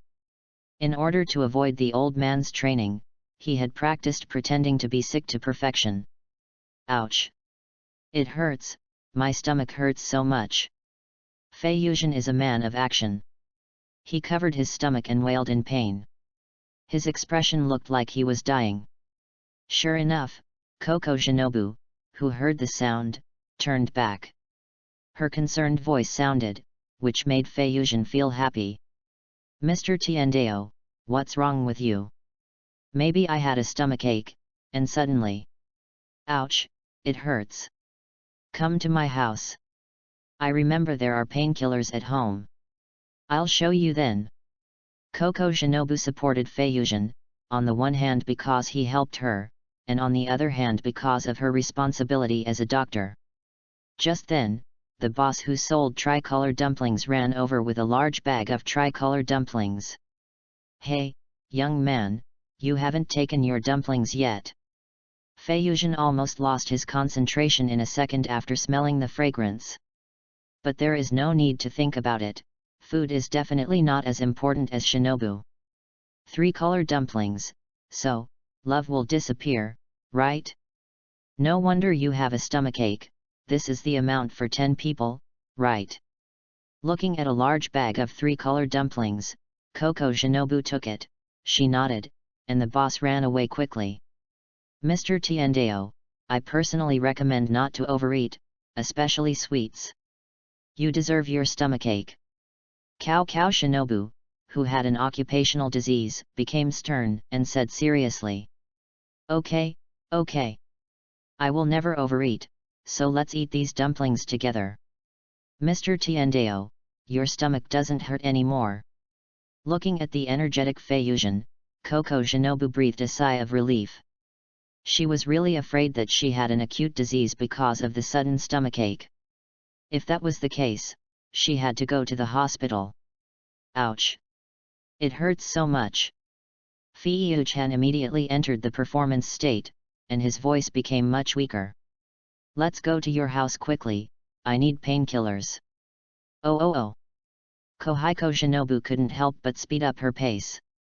She asked softly, will walking so fast increase your pain? It's okay, the faster the better. Okay, bear with it. Kohiko Shinobu slowly left here with Feiyuxian, and their figures gradually disappeared in the distance. However, in a dark corner not far away, there was a figure standing quietly, who had been silently observing Coco Shinobu and Feiyuxian. Chapter 11. In the shadows, Xiao Beinei stretched lazily, revealing deep confusion in his eyes, and complained. You didn't go back in the middle of the night just to fool a girl, you pervert. Hiss, hiss, hiss. The snake head of the hornet nodded lightly to show his agreement. He could tell at a glance that Feiyuxian was pretending to be sick. He thought that the guy was in trouble and worried for nothing. In order to find out what Feiyuxian wanted to do, Xiao Beinei followed him from a distance. After passing through the complicated alleys, Shinobu Coco and Feiyuxian stopped in front of a shabby thatched house on the outskirts of the town. Feiyuxian looked at the shabby thatched house that could be blown by a gust of wind and sighed imperceptibly. To be honest, Feiyuxian was so distressed when he saw the Butterfly Sisters' residence. He didn't expect Shinobu to live so badly. If only he could meet her earlier. It's a little shabby, don't mind. Seeing Feiyuxian stunned, Shinobu Coco thought he was disgusted with the shabby thatched house. How could someone who could buy so many dumplings at once be short of money? No. Very good, I don't mind at all, really. Feiyuxian waved his hands repeatedly, wanting to die. After all, who doesn't yearn for a good life? Mr. Tiendeo, you are so strange, why are you so flustered? I know. Shinobu Coco didn't understand. She could vaguely feel that Tiendeo Feiyuxian was always very careful when dealing with her, as if he was afraid that she would hate him. I didn't. Before Feiyuxian continued to explain, a very weak voice came from the thatched house, but the pain could not suppress the unique tenderness. Shinobu, are there guests? Or are you in trouble again? Pathological weakness mixed with a bit of worry, Shinobu Coco's face turned from sunny to cloudy, and she hurried into the house. Sister, I didn't cause any trouble. Also, lie down, I'll go boil the medicine right away. Feiyuxian walked in. The room was filled with an old smell and dim light. He looked around and found that the furnishings here were extremely simple, with only a shabby wooden table, a straw mat and some bedding. The life of the Butterfly Sisters was worse than he imagined. If you think about it carefully, how good can the life of two little girls without parents be? On the straw mat next to her was Butterfly Chini, who had just gotten up. Because of her illness, her face was pale, but her pale face had a toughness and maturity that did not belong to this age. Of course, this young child should have been in the care of her parents, and she was also forced by life. Sir, has Xiao Shinobu caused you trouble? Seeing Feiyuxian with a knife, Chini was a little panicked. She protected Butterfly Shinobu behind her like an old hen, and asked with a trembling voice. No.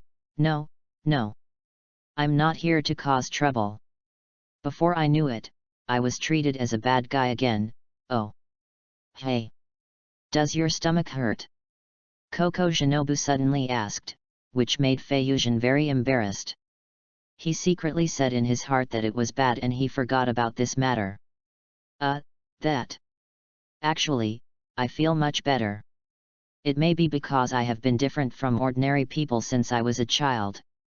Ah ha ha ha. Fei Yuzhen scratched his head in a bit of confusion and laughed foolishly. Hearing this, Coco Shinobu breathed a sigh of relief. It's good that nothing happened.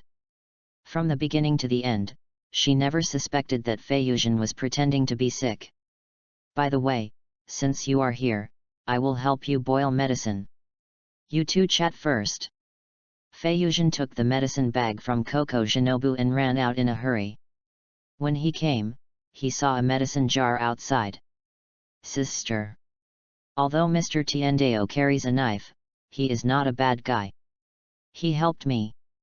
Shinobu Coco hurriedly explained to her sister. While she was talking, she laughed again. Kane noticed this keenly, but did not say much. She didn't know what happened, but she was sure that the peer with the knife was not a threat. Outside the thatched house, Fei Yuchen sat next to the medicine jar with a look of disappointment, sighing. It seems that I am hated. I would not have brought a knife if I had known. Woohoo!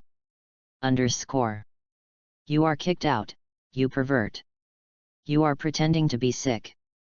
Obanei appeared beside Fei Yuchen at some point. He crossed his arms and spoke ruthlessly. Fei Yuchen reacted quickly, immediately covered Xiaobanei's mouth, and whispered in his ear. First of all, I'm not a pervert. Secondly, give me a chance, don't expose me. Fei Yuchen said the most cowardly words in the toughest posture, and Xiaobanei nodded, and Fei Yuchen let go of this elusive big daddy. Xiaobanei stood aside with his arms folded, and Fei Yuchen laughed and sighed from time to time. He thought this guy was stupid. The child is very sick. At this moment, the door of the thatched hut opened, and Shinobu Coco came out with her sister. Mr. Tiendeo, I'm deeply sorry for the misunderstanding just now. Thank you for saving Shinobu. Kane Coco looked at Toma with an apologetic look, her eyes revealing sincerity. Although she was wearing a patched coarse linen shirt, her every move exuded the temperament of a well-educated lady. After all, the Butterfly sisters were born into a medical family, with a wealthy family background and upbringing engraved in their bones. Kane's temperament was not erased by suffering. It's okay, this guy just likes to meddle in other people's business, don't worry about it. My name is Iguro Obanai, his friend. Obanai introduced himself.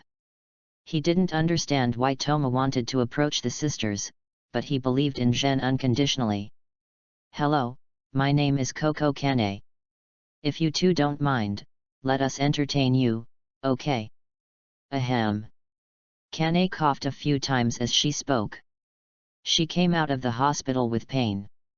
In this way, the fates that should have not interfered with each other intersected because of the existence of Toma. The future pillars of the Demon Slayer Corps also got to know each other in this way. By the way, we are all about the same age, so don't always call me Mr. Tendu Toma, everyone I know calls me Makoto. Also, the medicine is ready. Wait a minute, I'll do it. Coco Shinobu helped her sister back. As soon as the Butterfly sisters walked in, Banai looked indifferent and asked calmly. Do you know them? Hearing Banai's question, Toma's hand trembled and he almost dropped the medicine jar. Banai was even more certain that Toma's eyes when he first saw him were similar to today. It was the look of someone who met an acquaintance, an unintentional expression of true feelings. Do you believe in fate? Fei Yuzhen suddenly asked a mysterious question. At this time, the medicine fell into the bowl, and a layer of white mist rose, covering his eyes. Maybe I have seen you in my dream. Ha ha ha. Of course, how is that possible? I just like to meddle in other people's business. Fei Yuzhen said with a laugh. Iguro Zioban was stunned for a moment, and smiled under the bandage without saying much. If this is fate, it seems to be a good fate. Fate also made him meet a good person and gave him a knife that could atone for his sins. Chapter 12. The night was slightly cool, with a bright moon hanging in the sky and stars twinkling. The only furniture in Butterfly's house had been moved out. After all, there was not enough space in the house for 4 people, and there was no light. On the rotten wooden table, in addition to a bowl of rice, there was also a fish and a plate of pickles. This was the first meat for the 2 sisters in the past 2 months. For them, this meal was more sumptuous than the Chinese New Year.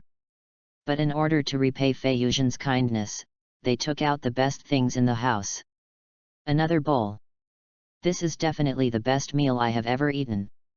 Watching Shinobu eat, even white rice became fragrant. It was simply the best meal in the world. Fei Yuzhen thought so. Tiandao, you have a good appetite. It seems that your stomach must be fine. Butterfly Shinobu smiled and served Fei Yuzhen a bowl. She always cared about Fei Yuzhen's stomachache. After all, the pain suddenly came and then suddenly stopped. She was afraid that it was a disease that was not mentioned in medical books. However, seeing that he had such a good appetite, Shinobu was completely relieved. Xiaobanai rolled her eyes at Fei Yuzhen. Even a fool could see that it was not easy for the sisters to cook such a meal, but you were still like a pig, speechless. Kane looked at the 2 and smiled. Soon, Xiaobanai realized a problem. Why did he stay at someone else's house to eat in the middle of the night? Did he want to take them away? Wow! What a pervert! Hiss, hiss, hiss. Daibana suddenly approached Xiaobanai's ear and made a rapid cry. Its yellow vertical pupils stared at a dilapidated thatched house not far ahead, revealing vigilance and uneasiness. He put down his bowl and chopsticks, his green and gold eyes flashed with cold light, and his eyes passed through the half-open door and the window. He saw a ghost flash by. Good for nothing, something's wrong. Who knew that just as Xiaobanai finished speaking, a snake-like monster penetrated the wooden house, or more precisely, a head with a whole spine attached. The head was completely black, with a sharp horn growing in the center of its forehead. Its skin had a strange texture, like a dry lake exposed to the sun, with dense cracks all over the surface. Seeing that it was too late, Xiaobanai swung the rotten wooden table and smashed it down. After a few days of exercise, his physical condition had improved a lot. In an instant, broken wood flew across, and the ghost head was smashed to the ground, with the spine winding and circling, wrapping around Xiaobanai like a python. Although he was the future snake pillar, he was just a child after all, not to mention that he had no weapons. At the critical moment, a sharp red gold blade flashed, as if there was thunder, and Xiaobanai had some tinnitus. When he came to his senses, the ghost snake had already run away. Unfortunately, the attack was dodged. You 2 hide well. Fei Yuzhen stood beside Xiaobanai and turned his head to the butterfly sisters. You idiot, you want to kill me. Xiaobanai glared at Fei Yuzhen and complained, with a very resentful look. Oh! You don't know my strength yet, you can't chop me. Fei Yuzhen patted Xiaobanai's shoulder and comforted him. Humph! Xiaobanai picked up the half-smashed table and stared at the thatched house in the distance. The ghost was still there. At this moment, a 2-meter-tall figure came from the opposite side of the thatched house. It didn't pass through the wall but smashed the whole house. Under the cold moonlight, the 2 saw the full appearance of the ghost. It was a ghost who looked very thin. His skin was a creepy pale white. His eyes were lifeless, like 2 dry wells. The spine ghost head that attacked everyone just now was wrapped around the neck of this ghost like a strange snake. Wow, it's dressed similarly to you. Fei Yuzhen even mocked Xiaobanai. It's different. Xiaobanai retorted seriously, and the corner of his mouth twitched, and he had the idea of beating this guy up. I'm Baigu. The evil ghost bent down slightly and introduced himself. Its voice was like a dry stick scratching black and white, very harsh. Long time no see, both of you. Fei Yuzhen. Xiaobanai. The 2 looked at each other, with an expression that you know it. Ah! Baigu, I'm going to kill you. A roar exploded like thunder, breaking the silence around. This sound seemed to penetrate the sky and shake the whole world. No one dared to believe that the one who made this roar was the skinny Koko Shinobu. At this moment, her eyes were wide open, filled with endless anger and hatred. Her body was also trembling slightly, but this was not because of fear or tension, but because the anger deep in her heart had surpassed everything. Shinobu, calm down. Run, Mom and Dad can't come back, we have to live. Kane burst into tears, she hugged her sister tightly, she was also angry, but they couldn't beat the man-eating evil ghost, she didn't understand why that guy could still find her and Shinobu. Mr. Tiendeo, Mr. Iguro, please take Shinobu and run. I can hold it for a while, it's here to find us. Kane begged, her eyes were like sharp knives, sweeping away her tenderness and piercing into the body of the evil ghost. Baigu, the name that the Butterfly Sisters will never forget until they die, because that is the name of their enemy, it killed their parents and destroyed their home. Feiyuan waved his hand and said with a smile, I forgot to tell you, we are both professional ghost hunters. Obanei looked at Feiyuan with a confused face, I just joined for 2 weeks, and I haven't even received formal training. Immediately, he smiled and agreed with Feiyuan's statement. This guy is like a snake ghost, and it's disgusting just to look at him. All creatures like ghosts should die. Shinobu, do you want revenge? I'll help you kill it. Feiyuan asked, and he subconsciously called out Shinobu's name. Tiendeo, help me kill it. I want it to die. Kill it. Koko Shinobu shouted hysterically.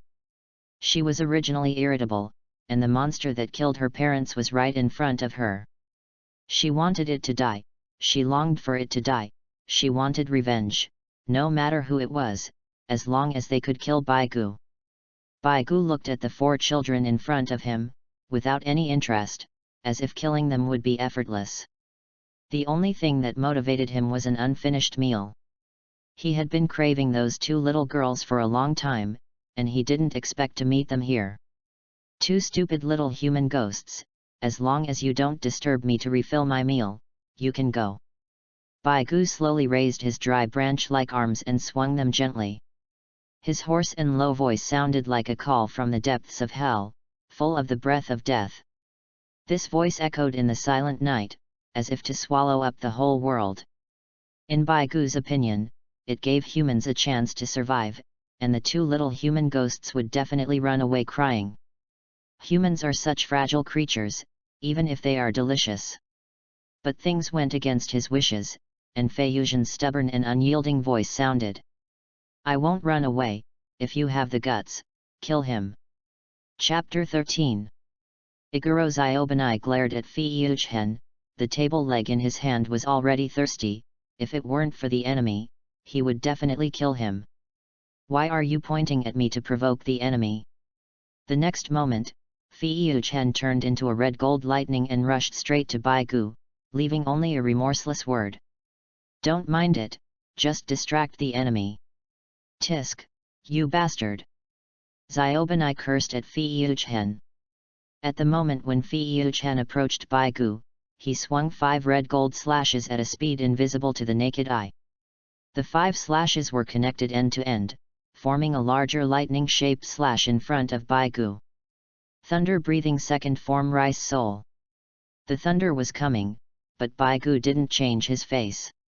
The spine snake whip rotated around it and bounced off Feiyuan's attack. At the same time, the pale and skinny fist went straight to Feiyuan's face, and the terrifying fist pressure made him a little breathless.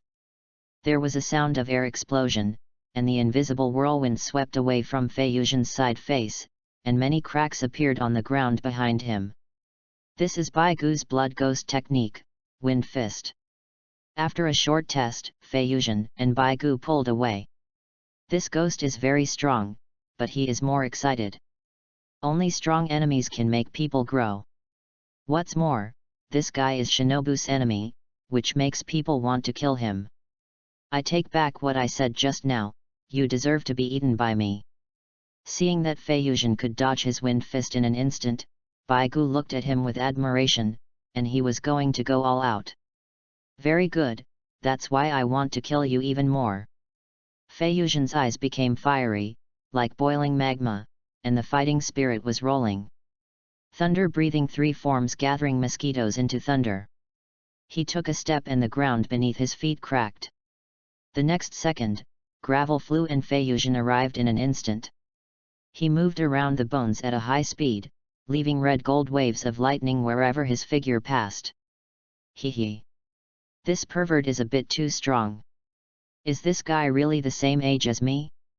Xiao Bani threw away the shabby wooden table, which was less than a quarter of it, and was filled with emotion. This level of battle was not something he could intervene in. He was even more eager to become stronger than Fei Yuzhen and kill more ghosts.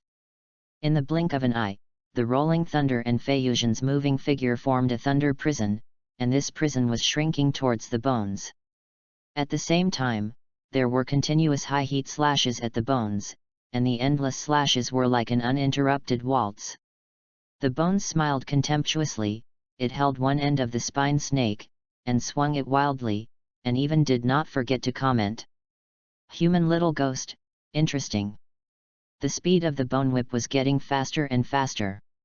In an instant, a cocoon formed by the wind faced the red gold lightning. The sound of ding dong dong kept echoing, like an exciting symphony. The knife flashed, the whip was waving, and the sparks of metal collision splashed in the air, like fireworks blooming in the night sky. The contest between one man and one ghost was dazzling. Suddenly, the white wind cocoon exploded, and the black one-horned ghost head rushed straight towards Fei Yuzhen. Unfortunately, it did not hit, and Fei Yuzhen dodged with his keen perception. However, under such dense wind blades, his body was covered with bloodstains, and his clothes were torn into pieces of rags, looking very embarrassed. Bai Gu was also uncomfortable, with burnt black knife wounds on his body, which were obviously much deeper than those on Fei Yuzhen. In this confrontation, he was at a disadvantage. The smell of blood spread, and it shrugged its nose, immediately showing a refreshing and comfortable look. Was it rare blood, or a treasure? What an unexpected reward! Not far away, Coco Shinobu witnessed the whole process. Looking at the bloodstains on Fei Yuzhen's body, her anger subsided a lot. For Zhen, she was just a stranger. He had only been with her for a few hours. Why did he do this for her? Tiandao, I don't. Coco Shinobu's lips trembled slightly.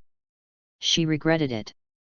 She didn't want to involve others in her hatred, and she didn't want him to get hurt. Shinobu, I'm fine. Wait for me to help you get revenge.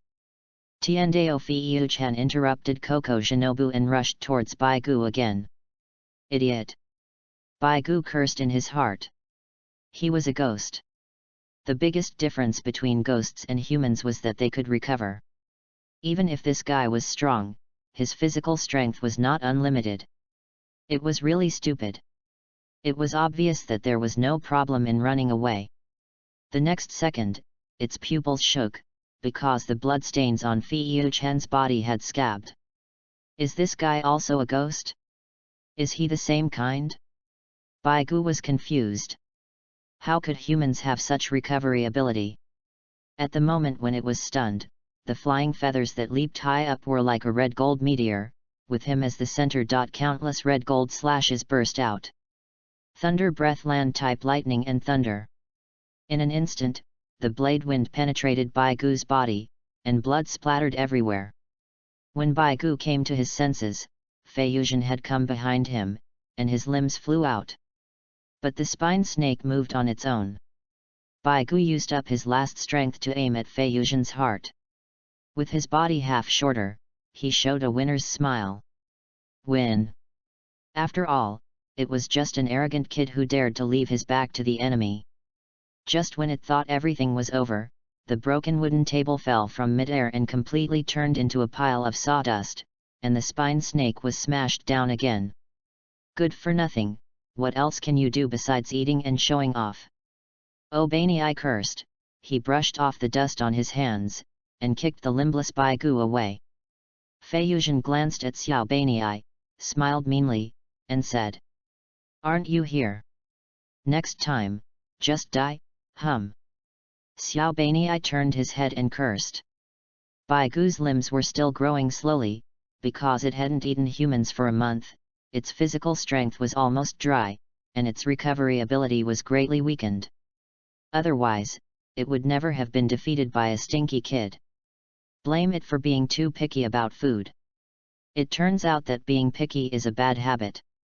Fei Yuzhen stabbed Baigu's heart with a knife, causing it to be seriously injured. It patted its mouth and taunted. "Young ghost, eat your fill before going out next time." "But there will be no next time." "Human, why don't you cut off my neck?" As soon as Baigu finished speaking, 5 knife lights flashed, and its limbs that had not yet recovered were broken again, and its body was split into 2. Now, it has become completely disabled, at least it can't recover in a short time. The splattered ghost blood slowly flowed down from his forehead, dyeing half of Fei Yuzhen's face red, which looked a little scary under the silver moonlight. He did not answer, but held the knife and walked towards the butterfly sisters step by step. If it were any other time, he would definitely cut off the ghost's neck at the first time, but not today. Because its enemy is here, Fei Yuzhen did everything just so that Shinobu could kill the enemy with her own hands, so that she would at least feel better. He slowly walked to Shinobu Koko, handed her the sharp blade in his hand that was flashing with cold light, and a brilliant smile bloomed on his face, and said gently, "Come and take revenge." Chapter 14. Tiandao, you. Looking at Fei Yuzhen's eyes, Koko Shinobu was speechless, or she didn't know what to say. She was in a complicated mood now. In addition to hatred, there was another emotion like a dying seed waiting for nectar, but she didn't understand that feeling now. "Mr. Tiandao, why did you do this for us?" Unlike her sister, Koko Kane felt more grateful than doubt. After all, she dreamed of killing the culprit who killed her parents. "I like to meddle in other people's business. Do what you want to do." As a time traveler, Fei Yuzhen's mood was the most complicated. He knew the direction of the story, what these people were thinking, and their shortcomings. Making up for this shortcoming might be his mission to be born into this world. The way to salvation is in it. Koko Shinobu took over the Nichiren sword that was still dripping with blood. Her hands were shaking, and the pungent smell of blood rushed into her nose, choking her to cough. But a warm hand held her little hand. It was Kane. An elder sister is like a mother. "Xiao Shinobu, let's go for revenge." "Yes." The eyes of the butterfly sisters became firm. They walked hand in hand towards the skeletons that had become corpses. They finally didn't have to hide their anger in their hearts. "To kill the evil ghost, you must cut off its neck," Fei Yuzhen reminded. Shinobu Koko stood in front of the evil ghost who killed her parents. The scenes of the rainy night 2 years ago flashed before her eyes, and tears could not stop falling. It was raining continuously, and the sky was so gloomy that it was about to collapse. In front of the bones stood a bloody man, and behind him were the ruins of the residential houses. The bloody man held a bloody kitchen knife tightly in his hand, and his eyes were full of determination and unyielding. His body trembled slightly, and every breath seemed so difficult, as if he would fall down the next moment. Even though his breath was so weak that it was almost undetectable, he still insisted on standing. Looking closely, you can find more than a dozen deep blood holes on his body, and blood is constantly pouring out of the wounds. "Interesting, if you can take another hit from me without falling, I can consider not killing them." "Monster, come on." The man spit out blood and laughed, and his peripheral vision caught a glimpse of his wife and daughter who had already run away. As long as they ran away, it didn't matter whether he died or not. He just wanted them to be alive. The next second, the spine whip flew past the man's ear and cut off his ear. At the same time, a hand knife pierced his heart. In the distance, Koko Shinobu, who was hiding in her mother's arms, saw this scene, and she almost cried hoarse. It was a mother's instinctive reaction. The woman pushed Kane away and sent Koko Shinobu to her arms. Dye, Erye, live. Run. The spine whip pierced the woman's chest, and the warm blood splashed Koko Shinobu's face. In an instant, her mind went blank. Baigu said with a playful look on his face, "It seems that you are going to fall down, and your wife and daughter are dead." However, the man could no longer hear its mockery. He was dead, but his arms were still tightly clamped on Baigu's arms, and his nails were digging into his flesh. Damn it! Baigu showed a disgusted expression on his face, and he swung his fist hard, and a powerful force burst out instantly. As he swung his fist, the man's body was directly shattered, and half of his body turned into a pool of blood and splashed on the ground. Baigu looked at this scene, and a trace of disdain and indifference flashed in his eyes. When it came to its senses, the butterfly sisters had disappeared.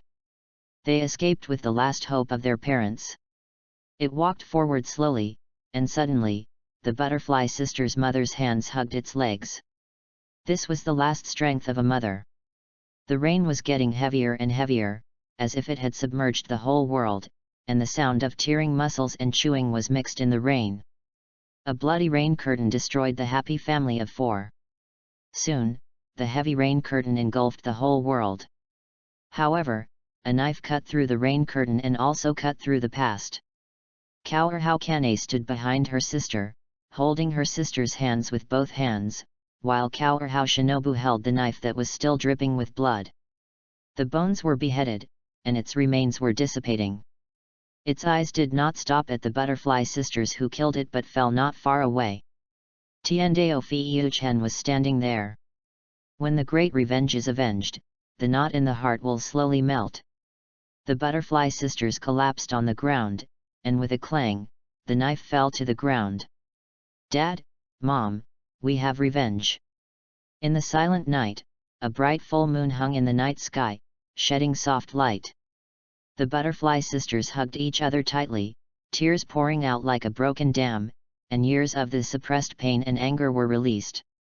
Their bodies trembled slightly, and their cries intertwined and resounded throughout the suburbs.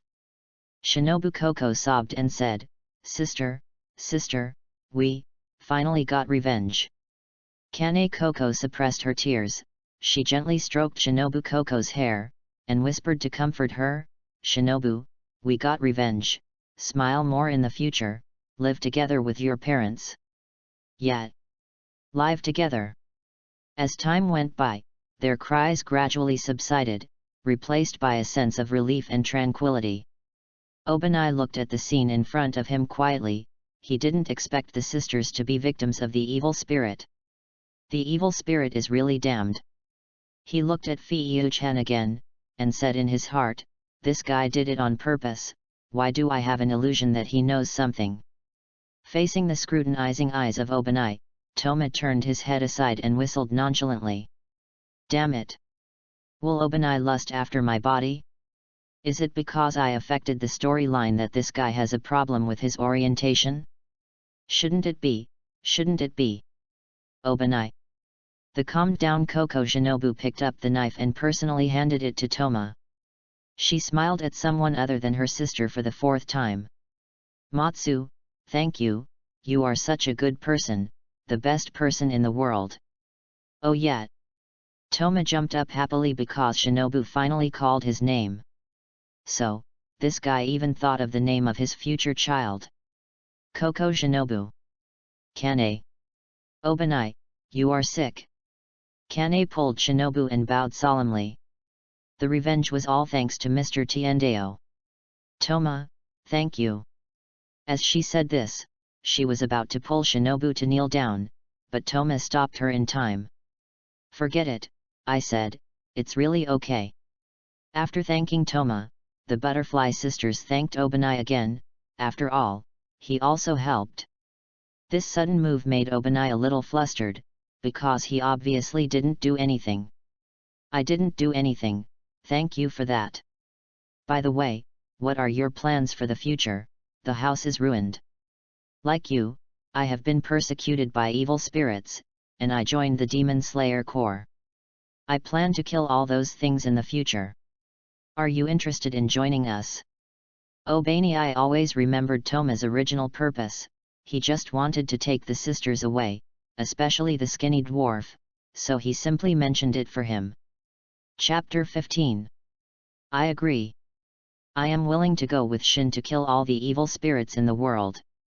Shinobu Koko said without hesitation. Hiwa Shin gave her a knife to cut off the past, and she was determined to give him a knife back. Yet, Kane Koko nodded, with a firm light in her eyes. I don't want other people to become unfortunate because of evil spirits. I want them to have a happy life, so I choose to join your organization.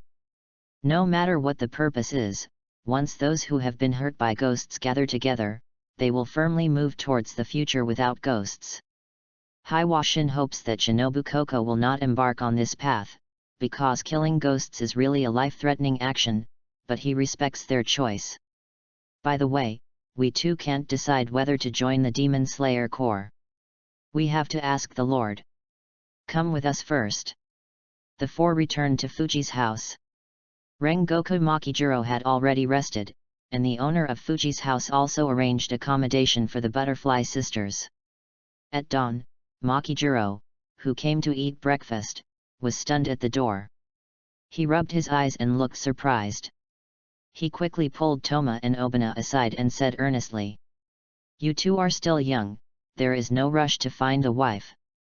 Also, what's the matter with those two girls? The Demon Slayer Corps is forbidden to bully ordinary people." Obanai spread his hands, pointed at Toma with an innocent face, and said something misleading. "Last night, I just followed Makoto, and then Makoto went to the house of the sisters." Obanai stopped talking here. He thought for a while and added, "Oh. By the way, the sisters cried, and cried miserably." Toma opened his mouth immediately. "What does this guy mean?" He said half of the words. "What a bastard! Followed a strange girl? Made her cry? What happened?" Makijiro's eyes turned cold, and he almost drew his sword. It seemed necessary to discipline the brat on behalf of Senior Kawashima. It's okay if he has bad intentions. Obanai sat back at the table as if nothing had happened, watching the show while eating. Sister Butterfly did cry, and what he said was all true. "Uncle, please listen to my excuses." "No explanation, things are very complicated." Fiyuchen couldn't say anything bitter. What was going on? Obanai was a swindler. Makijiro didn't listen. He didn't come home at night, and brought back two little girls when he came back. It was hard not to be suspicious. Bad boy, bullying girls, beat him up first. As soon as he finished speaking, a thin figure blocked Fiyuchen. It was Koko Shinobu. She was not shy like other girls. She was a straightforward girl who would directly express her words and actions. "This uncle really saved me and my sister, and helped us get revenge. He is right." Who knew that Rengoku Makijiro put his hands on his hips and laughed. "Ha ha ha. I haven't asked clearly yet, why hit him? Just a joke. Eat, eat." Kane looked at her sister with a smile. Without saying much, her sister has become different. After breakfast, Makijiro learned about what happened, expressed regret for the experience of the Butterfly Sisters, and praised Fiyuchen and Obanai. He will write a letter to tell the Lord about the matter, and he believes that the Lord will also sympathize with the experience of the Butterfly Sisters. Makijiro's crow left Fuji's house with the letter, flying over many towns and into the uninhabited mountains. The endless woods are like a green ocean, with no end in sight. When the breeze blows gently, the leaves rustle, as if it is the beautiful music played by nature, which makes people feel relaxed and happy.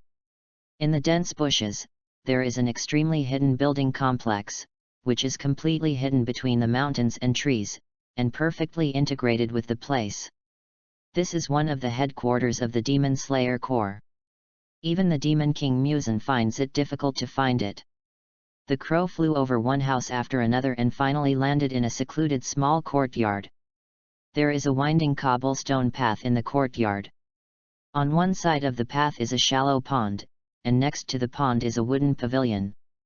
In the pavilion, there is a boy in white clothes. The boy has a handsome face, gentle and elegant, with clear and bright eyes, like a shining star. At this moment, he is sitting there quietly, holding a book in his hand, reading with full concentration. This person is the 97th head of the Demon Slayer Corps, the 14-year-old Yubayashiki Yoya. At that time, the young lord had not been cursed and disfigured, and was still the most handsome boy in this forest. "My lord, Purgatory has a letter for you." The crow landed on the stone table, and its loud voice broke the quiet atmosphere. Yubayashiki Yoya was not annoyed but rubbed the crow's head. He said a handful of rice, a gentle tone like the warm sun in the cold winter, made the crow's head light, and the running all the way disappeared in an instant. "Taro, you have worked hard." He opened the letter and read it. During this time, a deep sadness flashed in the eyes of the lord. He was sad for the experience of the butterfly sisters. After a while, Yubayashiki Yoya let out a long sigh and said to Taro, "Tell Senior Makijiro that I agreed.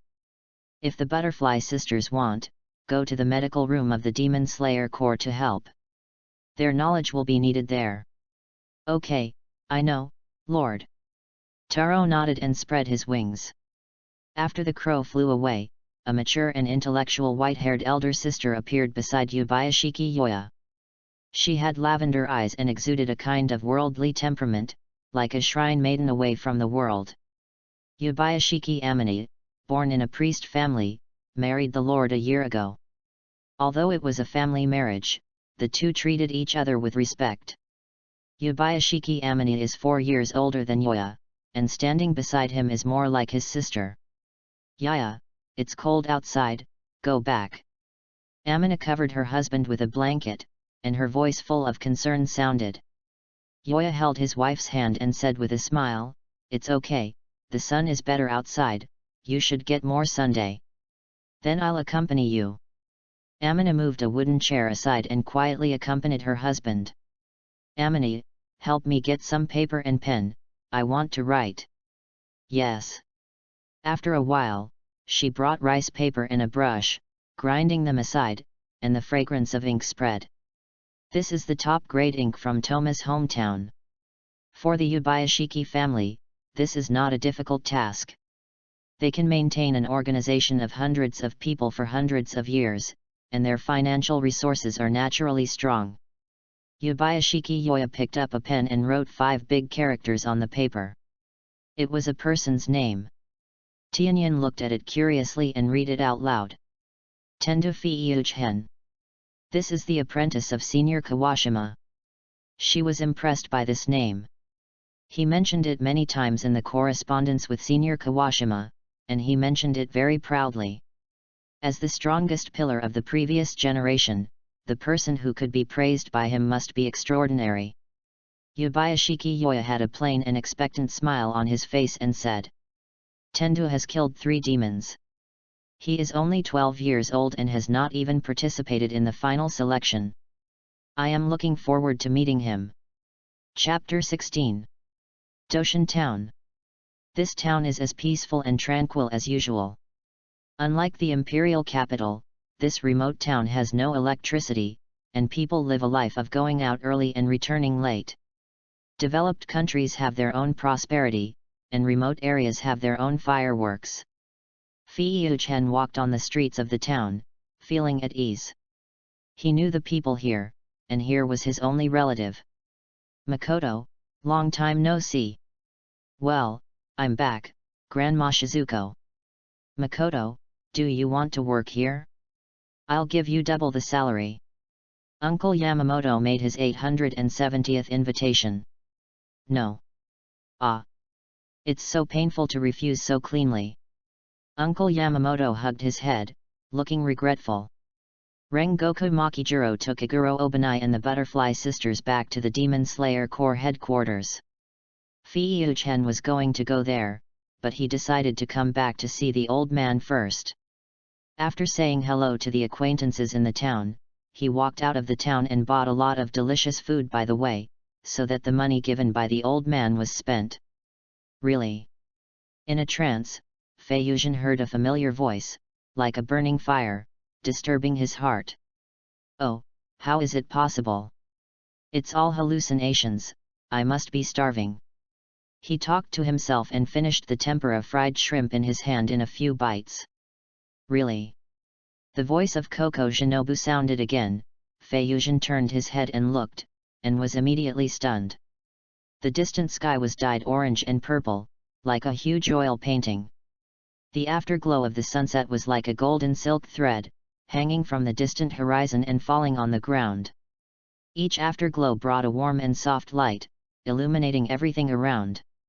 Under the gentle sunset, there stood a girl as delicate as a porcelain doll, with her hands behind her back, her chest heaving slightly, and it seemed that she was jogging over. The purple hair fluttered in the wind, and a pair of lively purple eyes stared at Fei Yuzhen, with a bright and straightforward smile on the corner of her mouth. It was Koko Shinobu.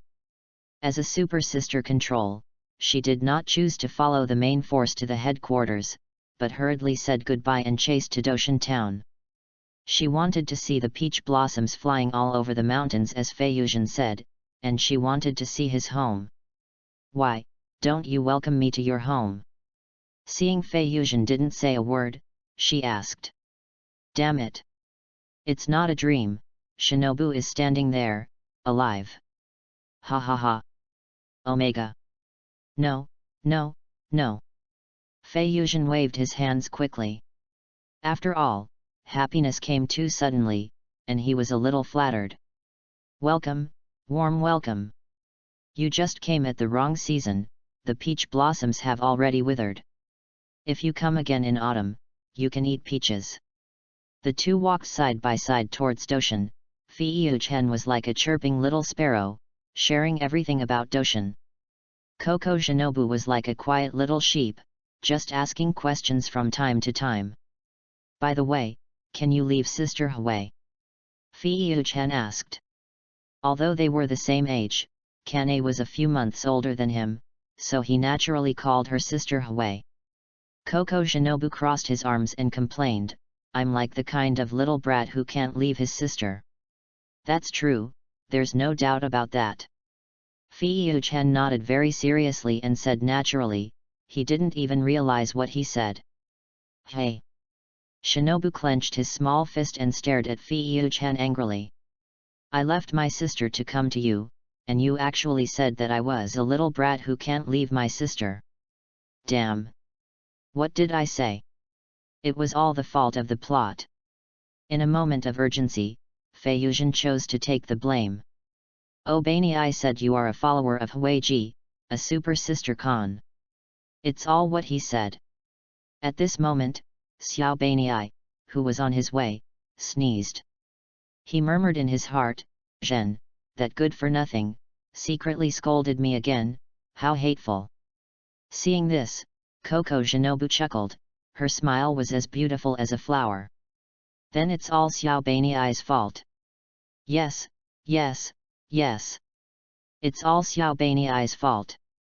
Fei Yuzhen nodded like a chicken pecking at rice. When there is no danger, good brothers are used in this way. As the saying goes, raise brothers for a lifetime, and use them for a while. Unknowingly, the two came to the wooden house on the mountainside. Kawahime Jigoro sat in front of the door, smoking leisurely, and his pipe swayed rhythmically. The disciple came into view, which made Mr. Kawashima very happy, but he did not show it. It was not until Shinobu Koko came out from behind his good disciple that the old man fell off the recliner in shock. Ouch, my waist! The old man screamed, but he did not care. He only cared about one question. Girl? How could this traitor go out and bring back a girl? In the imagination of Mr. Kawashima, Fei Yuzhen is a big bad wolf, and Koko Shinobu is a weak, pitiful, and helpless little white rabbit. After all, they have lived together for so many years, and the old man can't imagine who can make his apprentice suffer. so he just preconceived. Grandpa, are you okay? Koko Shinobu adheres to the doctor's philosophy of curing diseases and saving lives, and helps Fei-Chen to help the old man up. I say, old man, I know you miss me, but you don't have to be so excited, right? Fei-Chen's heart is warm, the old man still loves me. Stinky boy, how did you trick the girl back? Fei-Chen was greeted by the old man's rolling eyes and doubts. Grandpa, no, I came here on my own initiative. Please sit down, I'll rub your waist for you. My family has been practicing medicine for generations, it's very effective. Koko Shinobu's sweet voice sounded, and the old man's heart was about to bloom. What a good girl. No, she came back on her own initiative. He glanced at the confused Fei-Chen. In addition to the feeling of helplessness of a flower stuck in cow dung, he also felt the pride of a child who had grown up. Such a young child knows to find a child bride. Damn it, who taught him? Anyway, it wasn't me. Fei-Chen. Looking at the extremely complicated changes in the old man's expression, he could hardly imagine what happened. Grandpa, my name is Koko Shinobu, and I'm Shinobu's friend. Shinobu always mentions you, he misses you very much. Okay. So you're friends, not bad, not bad. Old man Kawashima nodded with a look of relief. He looked at Fei-Chen and waved his hand. Why are you still standing there? Go to the town to buy some delicious food to entertain the guests. Oh. Fei-Chen left with a depressed look on his face. The old man must have been possessed by a ghost. He was too kind, and he was a little uncomfortable with the kindness. But it seemed that the old man was very satisfied with Shinobu, so he was relieved. After a while, Fei-Chen returned to the wooden house with a lot of bags. He saw familiar bedding piled up at the door. Hey! Isn't that mine? Just then, the old man came out with a pillow. He glanced at his apprentice and said, You sleep outside tonight, and the girl sleeps in your room. Fei-Chen, .. Of course, the old man just took out his bedding to dry. How could he let his apprentice sleep outside? He just liked to say that. Chapter 17. It was late at night. Fei-Chen tiptoed out of the old man's room, climbed onto the roof skillfully, and lay down leisurely to look at the stars. Suddenly, one end of the ladder was placed on the roof, followed by the sound of stepping on wood. There was a creaking sound, and when he looked up, Koko Shinobu's little head popped out from under the eaves. Zhen, what are you doing? Looking at the stars. As he said, Fei-Chen pointed down, and Koko Shinobu looked and was scared to the point that she almost fell down because it was too high. Just when she was about to fall, Fei-Chen held her hand and pulled her up. You are so young and don't learn well. You only know how to take advantage of others, you hooligan. A little angel Fei-Chen popped up and pointed at Fei-Chen and scolded him. The next second, a little devil Fei-Chen kicked the angel away and said triumphantly. Stupid, what are you talking about? I just saved someone. What bad intentions can there be? Zhen. You are so rude. You hold the girl's hand and don't let go. Koko Shinobu gave Fei-Chen a slap and said angrily, just like a little hamster. I'm afraid you will fall. Fei-Chen hurriedly let go of her and looked aside with a guilty conscience. In this way, there was another little girl on the roof of Kawashima's house. After lying for a while, Fei-Chen took out a small glass bottle filled with red liquid from his arms. The shape of the glass bottle was a miniature Q version of Fei-Chen. He stuffed the glass bottle to Shinobu, who was a little confused. What is this? Save your life. What? Koucho Shinobu's head was full of small question marks, big eyes, and big questions. Take a sip when you are injured, it can speed up the healing of the wound, it is a precious medicine handed down from my family. Of course, take a sip when you are sick, it also works, the shelf life is 1 month. Listening to Fei-Yuchen's explanation, curious baby Coco Ren immediately broke the show and said seriously. But Grandpa Kawashima said that you were picked up by him, how could there be a family heirloom medicine? Fei-Yuchen, underscore. The old man really said everything. Also, are the girls nowadays so hard to fool? The scientific name is Save Your Life for 3,000 years, and the common name is Fei-Yuchen's blood. He was afraid that people would find it a bit unacceptable if he said it bluntly, so he simply gave it such a name. It is really bloody, but it can really save lives, and Grandpa Kawashima can guarantee it. Oh. Just keep it for use, we are all family, I can't poison you. Coco Ren pulled out the stopper, put it close to her nose, and sniffed it carefully. A faint smell of rust, this is blood. Your blood? Yes. I have a special physique, a big appetite, and my blood also has a strange effect. If you think it's disgusting, forget it. After all, it's a bit strange to let you drink my blood. Fei-Yuchen said calmly. After all, only ghosts drink blood and eat meat, which is difficult for normal people to accept. Thank you very much.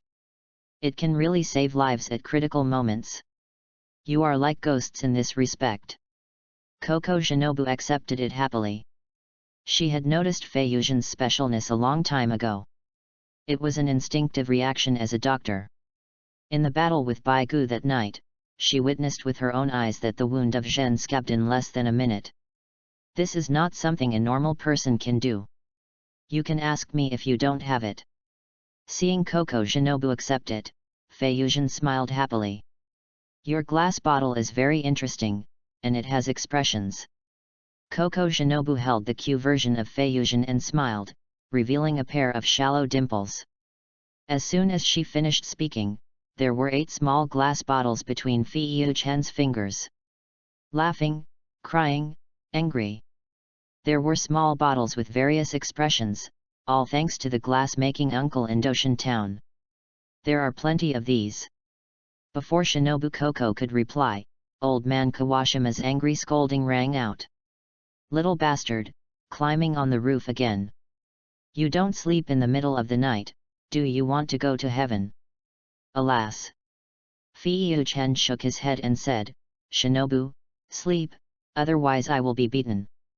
You don't know that the old man always beats me with moves. In this way, Shinobu Coco and this pair of enemies lived together for a week.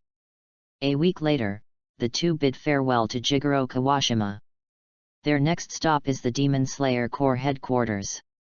Regarding the breathing method, Tiandao Fei-Yuchen has a grand wish. Since the 5 major breathing techniques were born from the initial breathing technique, the sun breathing, by observing the 5 major breathing techniques, he believed that he could do one thing with his talent, that is, reverse. Demon Slayer Corps headquarters. A carefree young man in a black kimono stood at the entrance of the headquarters, with a look on his face that was enough to show his masculinity. Just with a cheerful smile and standing there, the boy is like a little sun. The boy has long yellow hair, and his fever is burning red. Under his thick black sword eyebrows are a pair of bright eyes. In addition to this passion, there is also a bit of tenderness between the boy's eyebrows. Why hasn't my father arrived yet? Rengoku Kyojuro murmured. Since his father came back, he always mentioned the boy named Tiandao Fei-Yuchen. Kyojuro himself also developed a great interest in this guy he had never met, especially because the medicine he gave stabilized his mother's condition. It can be said that Kyojuro almost regarded Fei-Yuchen as his own brother.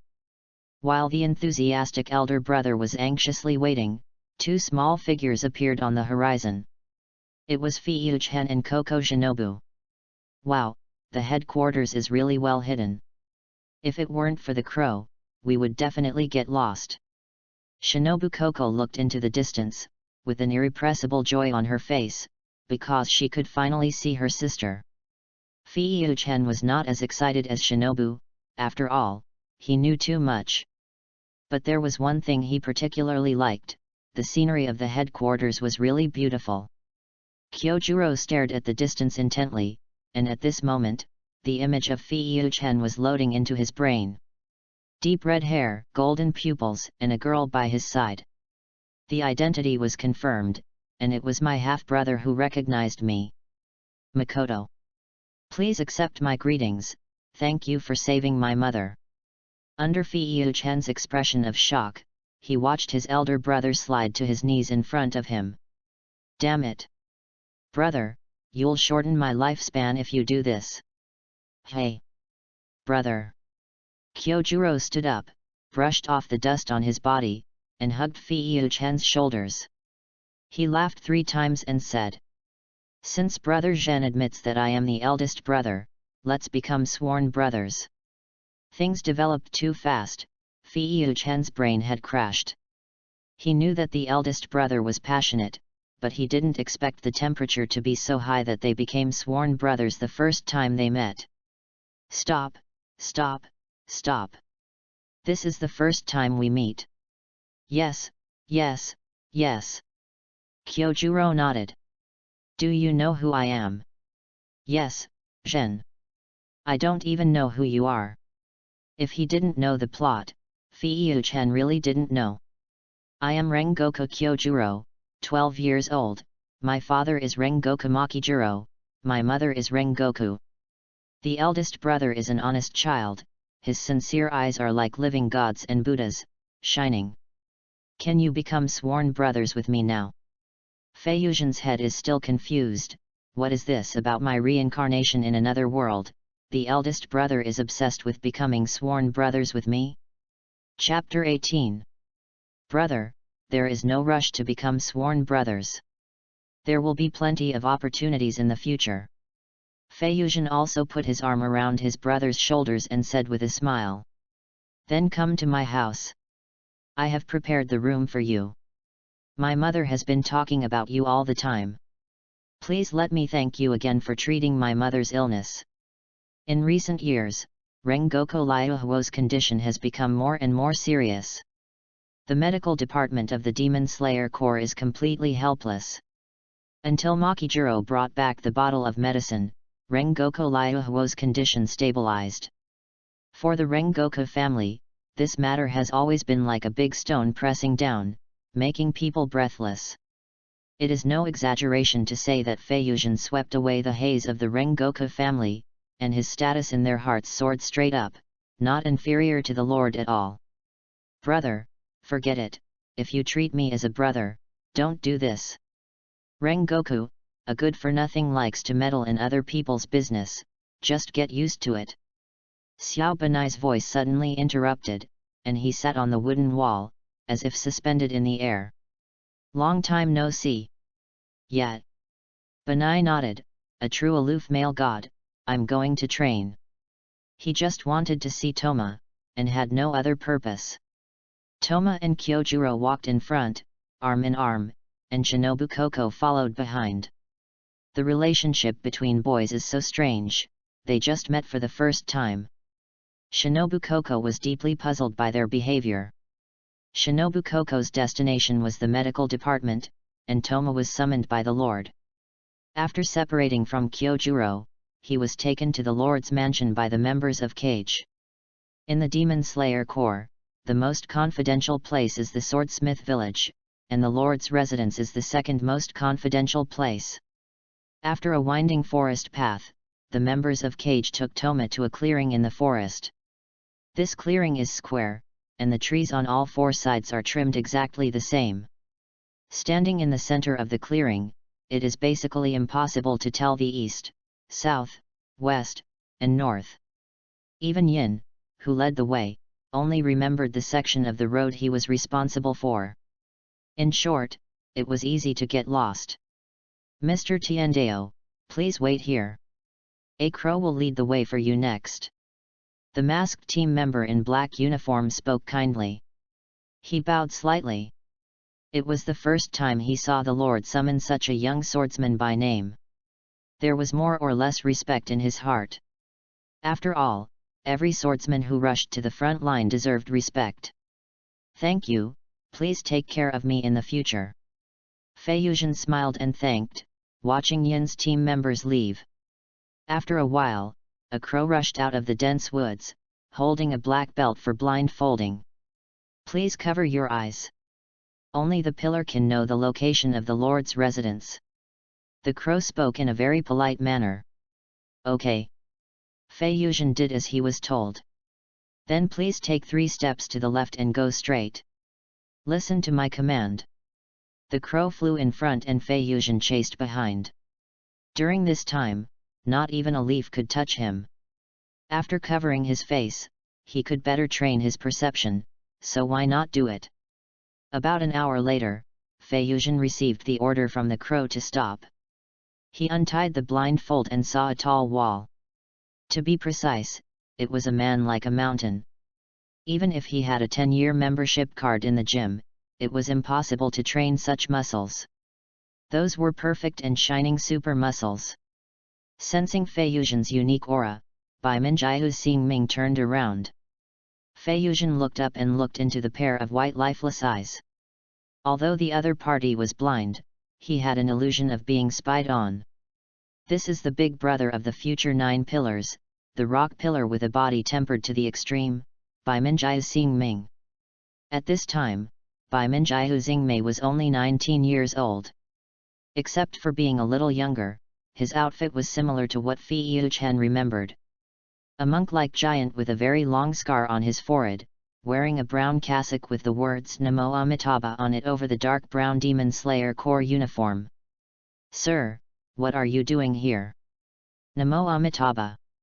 Fei Yuzhen unconsciously put his hands together and replied with a smile, Hello, I am Tiandao Fei Yuzhen, summoned by the Lord, and I come to pay my respects. Sir, you are very extraordinary.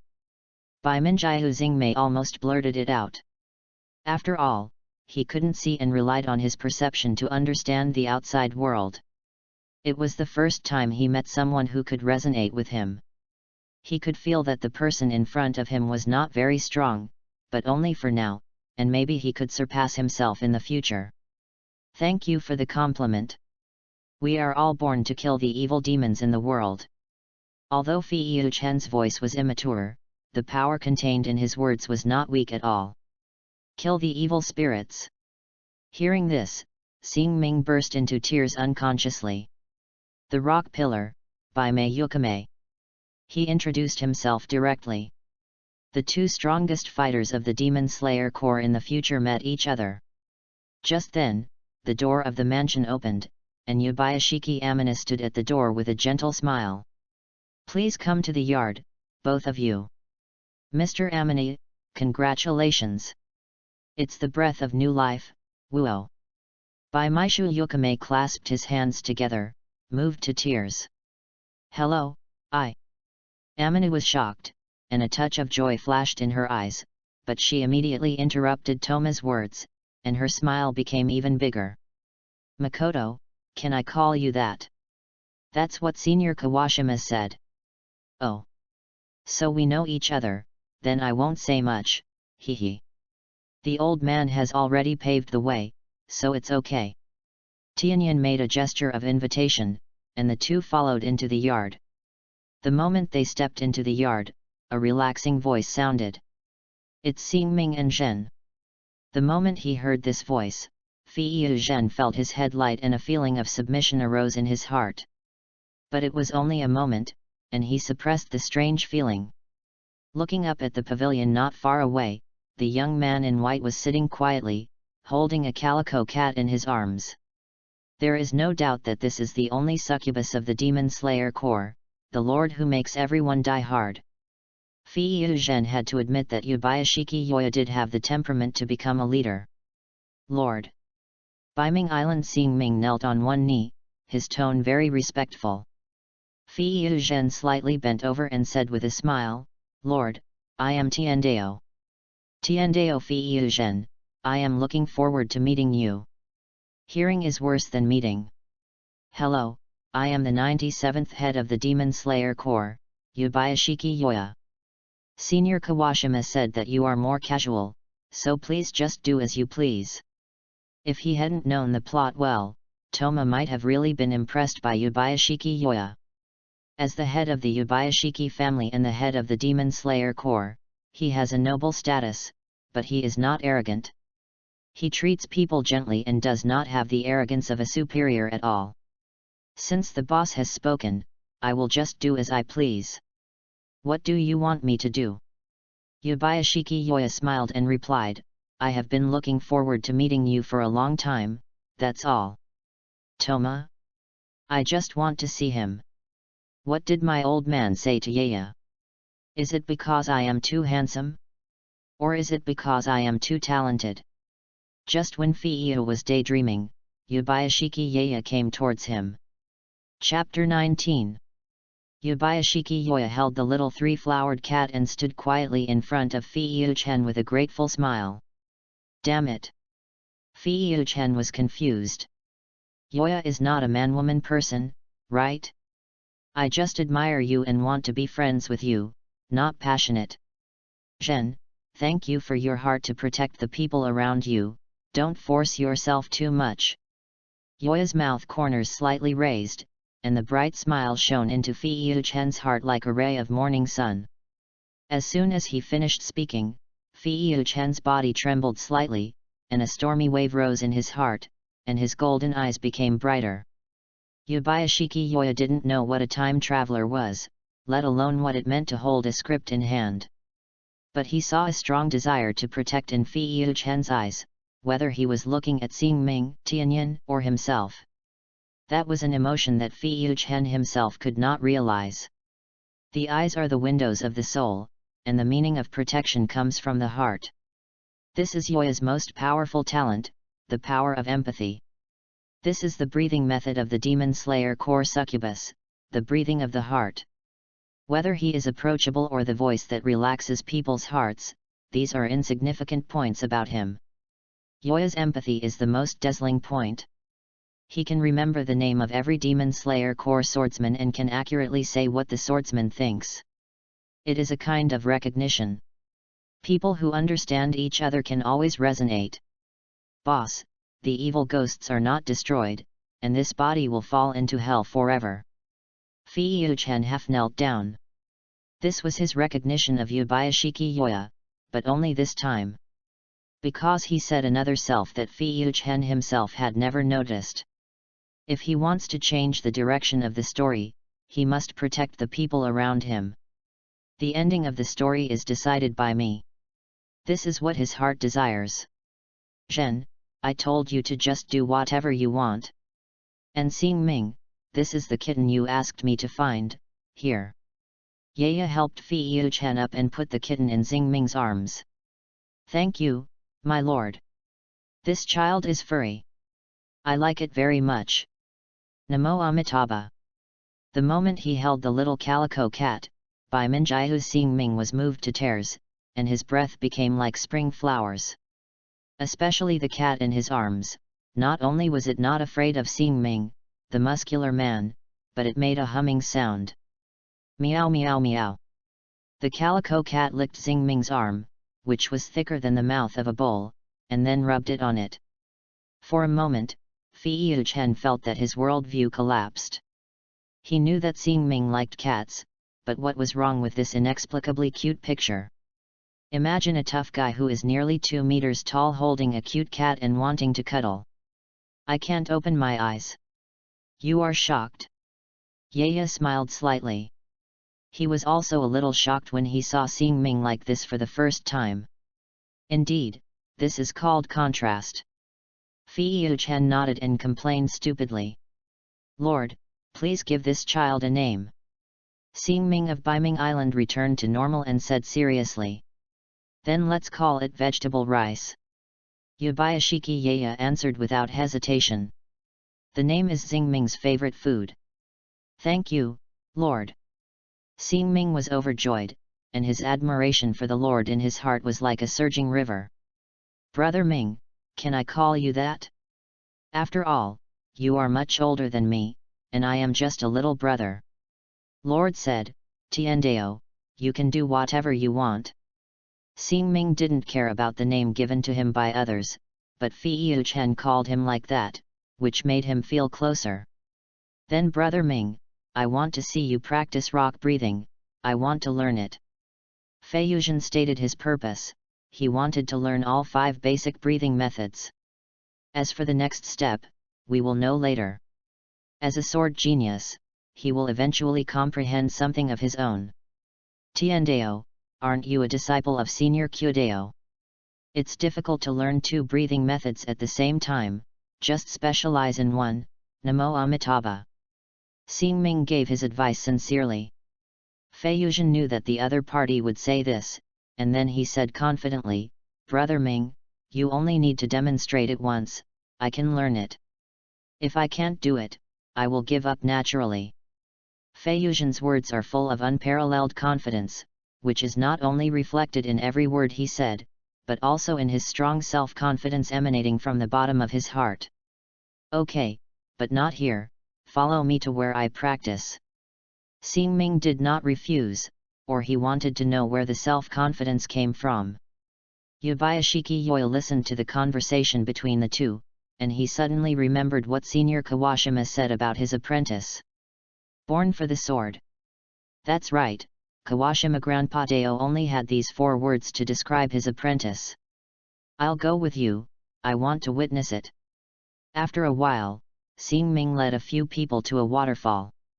Under the waterfall was a turbulent stream, with neatly cut logs and round boulders as high as a person on both sides of the stream. Ah, this Sigma. It is worthy of being the strongest physical body, and the rock pillar training method is more fierce than torture.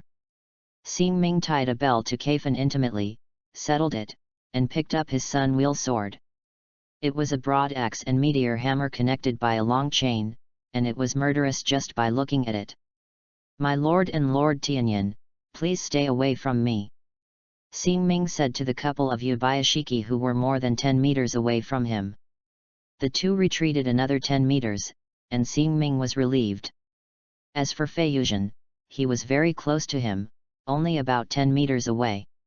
He stared at Xingming intently, not daring to slack off. Everything was ready. Xingming put his hands together and bowed to the few people. Excuse me. Rock breathing type I serpentine rock bipolar.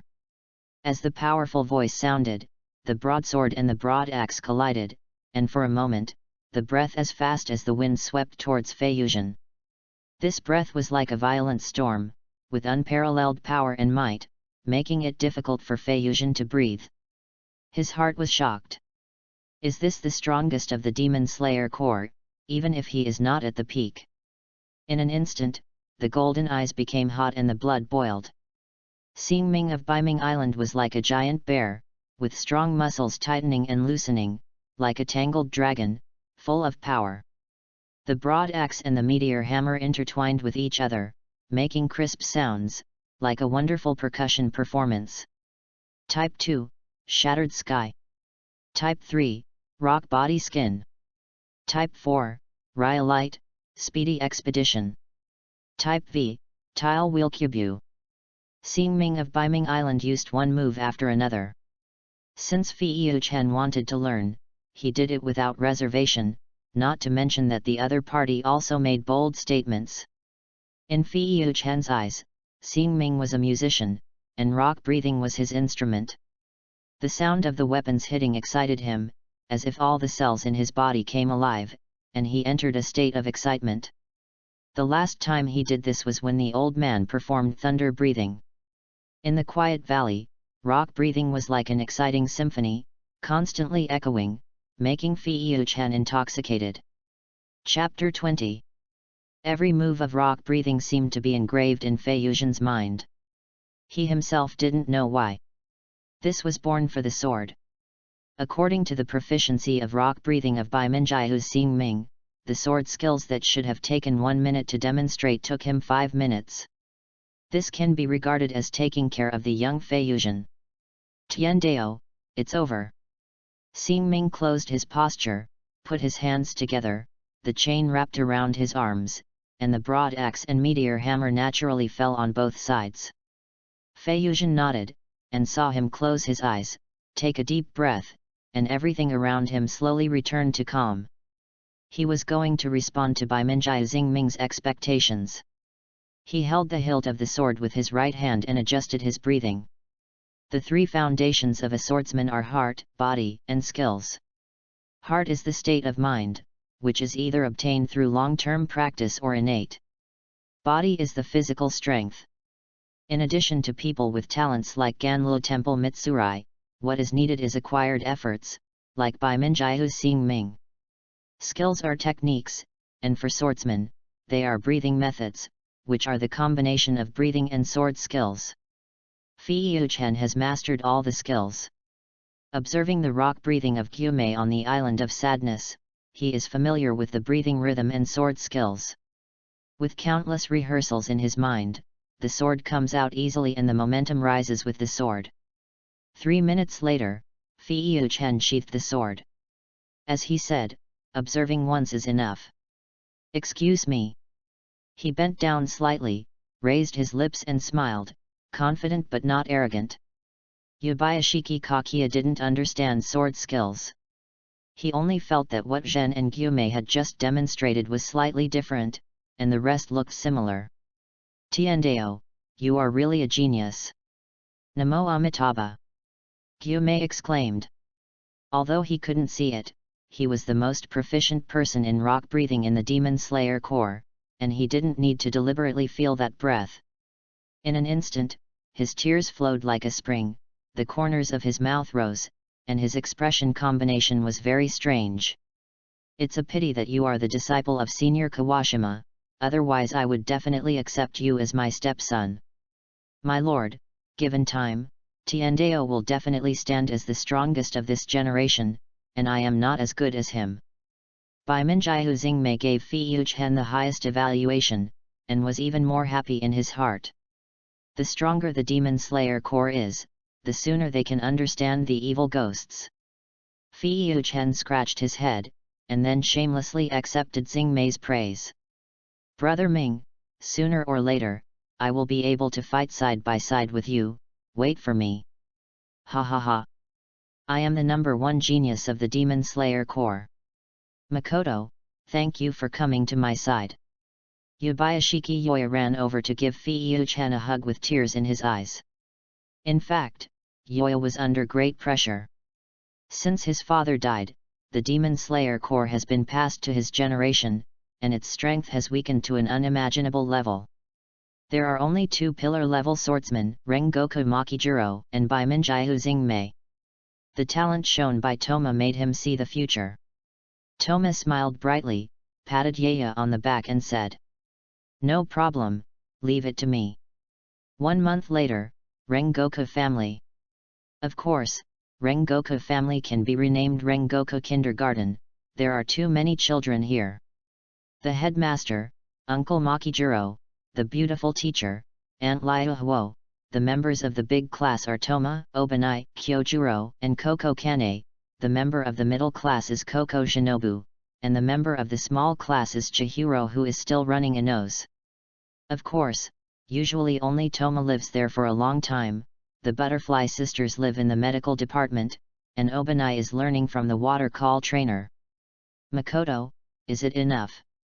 Ruhuo looked at Toma's special bowl for eating, which was half empty, and asked with concern. She smiled kindly, as if she was looking at her own son. Aunt Huo, burp, really full. Toma burped, after all, there is a kind of hunger in the world that your mother thinks you are hungry. Mom, hug me. Chihiro ran to his mother with a bowl in his arms, blinking his big eyes. Aunt Huo, I'm done, bye. Obanai put the dishes and chopsticks on the table, glanced at Ruhuo, and left. Apart from eating and sleeping, he only had training in his eyes, so that he could stand next to Toma one day. After dinner, the butterfly sisters helped Ruhuo clean up the dishes and chopsticks, and then went to learn the breathing method as well. In the small courtyard, Toma and Kyojuro were fighting with wooden swords. Because of him, Makijiro taught his son the breathing method in advance. It may be because the principal of the Purgatory Kindergarten heard about Toma from Gyumei of Baiming Island. For the past month, Toma has been using the breathing of the rock. He is integrating it, and it will become his own thing in time. Makoto, hit me hard. Kyojuro was having a great time, and the speed of the wooden sword became faster and faster. Toma had a complicated expression. It was strange to hear this from his eldest brother. We are practicing against each other. Under the eaves, Chihiro was lying in his mother's arms. As a small Rengoku Makijiro, he had more of his mother's tenderness. In addition, he was loved by 3 brothers and 2 sisters. As the only student in the small class of the Rengoku kindergarten, it was not an exaggeration to say that he was loved by everyone. Mom, when I grow up, I want to be like my big brother and big brother Kazuma. Chihiro clenched his tender fists and said in a baby voice. Ruhwa rubbed his little son's head and said gently, then Chihiro must work hard. Yet. Chihiro nodded like a chicken pecking at rice, and he raised a fist high. Omega equals 33. Just then, a hearty voice sounded. I'm back, ha ha ha. The door of the Rengoku family was pushed open, and the principal of the Rengoku kindergarten, who was often absent, came back. Makijiro brought a lot of bags, including food, toys, and medical books that Butterfly Sisters wanted. Unconsciously, the hot uncle had more delicate thoughts and became a qualified kindergarten principal. The principal first rubbed the heads of Shin and Kyojuro who were fighting into bird nests, then picked up Chihiro, a classmate in the junior class, and finally sprinkled dog food in front of a bunch of little kids and kissed his wife. Uncle, can I learn the breath of fire from you? Feiyu-chan looked at the principal with expectation, and his sword had been thirsty for a long time. Have you mastered the breathing of rock? Makijiro took out a letter from his arms and asked, by the way, this is a letter from your master.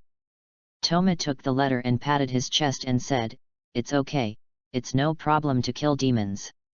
Okay, I know you are a genius. Anyway, I have a day off this time, so I will show you. For Toma, the stronger the person who demonstrates the breathing method, the more he can learn the essence, because pillars like Rengoku Makijiro are familiar enough with their breathing. So, the Rengoku kindergarten senior class started. Makijiro's demonstration lasted for 20 minutes this time. It can be said that he broke it down and taught it to Toma. As Yubayashiki Yoya said, the Demon Slayer Corps needs such a genius, and he had asked Makijiro for it a long time ago. But even if the Lord doesn't ask, Makijiro will definitely teach it with all his strength. P.S. Welcome to the Rengoku kindergarten, he he he. Ling Yu muttered, Mwah. Asterisk 3. Chapter 21. Wisteria flowers bloom and fall, time flies, and a year passes quietly. During this year, Tiendeo Feiyu-chan went back to Doshin to visit the old man several times, and spent all the rest of the time learning the 5 basic breathing methods. Fortunately, hard work pays off, he learned all of them, but he was still far from mastering them. His initial idea was to reverse the sun breathing through the 5 basic breathing methods, but in the process of practice he found that this was almost impossible. After thinking about it, he changed his strategy, which was to refine the 5 breathing methods to the extreme. If reverse simplification doesn't work, then create your own breathing method. Different breathing methods have different breathing rhythms. If you rashly convert them during use, it will cause damage to the lungs, which can cause pain to the point of being unable to breathe, or even rupture the alveoli. The 12 sun breathing styles are connected to the 13th style to deal with musin, and Feiyu-chan wants to connect different breathing methods. Under a rock wall outside the headquarters, the terrain is open, and this is the special training ground that Feiyu-chan is looking for. At this moment, the knife in his hand is wrapped with red gold arcs. He aims at the boulder on the open ground and activates thunder breathing type 1. Feiyu-chan turned into a flash of lightning and burst out. At the moment he approached the boulder, he changed his breathing method from thunder breathing to flame breathing. In an instant, a weak flame ignited outside the red gold arc. Before he could swing his sword skills, he suddenly coughed up a mouthful of blood, and the blood drew a shocking arc in the air and splashed on the boulder. At the same time, he felt an unbearable pain spreading from his lungs, as if countless sharp needles had pierced into his lungs. Just now, his alveoli exploded, and he didn't know how many times this had happened this year. Cough, cough, cough. The air squeezed into Feiyuzhen's nasal cavity with difficulty. He covered his chest and knelt on the ground in pain. The feeling of bursting alveoli was not pleasant. Even if he could recover with his amazing recovery ability, the pain would not be reduced at all. Day after day, he trained himself like hell. Not for anything else, just for the belief in his heart. A year ago, Yubayashiki Yoya revealed Feiyuzhen's heart. Protection, he must protect the people around him, no matter how painful the process is, as long as he can become stronger. Tiandao Feiyuzhen has a talent and physique different from ordinary people. Although he is usually lazy, he has been working hard in secret. Is it still not working? He staggered to his feet, as if a gust of wind would blow him down. After a short breath, he muttered to himself and laughed nonchalantly. It didn't explode many alveoli, but I can still practice, haha. What Feiyuzhen didn't notice was that there were 4 people hiding in the bushes in the distance. Sister, don't pull me. Zhen is a self-harming behavior, and he is vomiting blood. Kane grabbed her sister's hand, and Koko Shinobu stared at the distance angrily while struggling. How can you train like this? Don't think you can risk your life just because you have a special physique. I'm so angry, he doesn't tell anyone anything. Koko Shinobu's cheeks were puffed up, her mouth was unforgiving, but her hands were shaking. Xiao Shinobu, don't disturb Zhen first. Kane was about to lose her sister, and hurriedly winked at Obanai and Kyojuro. Obanai shook his head, he wished Koko Shinobu would rush out and grab that idiot. What's the point of risking your life? Do you think we are friends? Let's play together. Let me do it. You need to rest if you are injured. Kyojuro's eyes were firm. He knew that he would not be able to persuade him, so he took out a rope from behind. Since he couldn't persuade him, he would tie him up, and then let his mother come out. He looked at Obanai, frowned, and asked seriously, tie him up. That's what I meant. Obanai nodded in agreement, and Kabutomaru stuck out his tongue. As the only calm person at the scene, Kane looked helpless. What kind of teammates are these? Alas! She held her forehead helplessly. If she didn't pay attention, Koko Shinobu would run out like a wild horse. It happened that Toma vomited blood again, and another alveolus exploded. Shinobu, stop it! Koko Shinobu was furious. She was so concerned. Shinobu. Toma Shinobu endured the pain, and squeezed out a smile in confusion. Shinobu, you. Looking at the embarrassed Toma Shinobu, all the words were stuck in her throat, and Shinobu felt distressed. She walked forward, and said in a rare gentle voice, why didn't you tell us? Oh. It's just training, everyone is training, there's nothing to say. Ninja, eat candy, smile. Feiyuzhen took out a piece of fruit candy like a magic trick.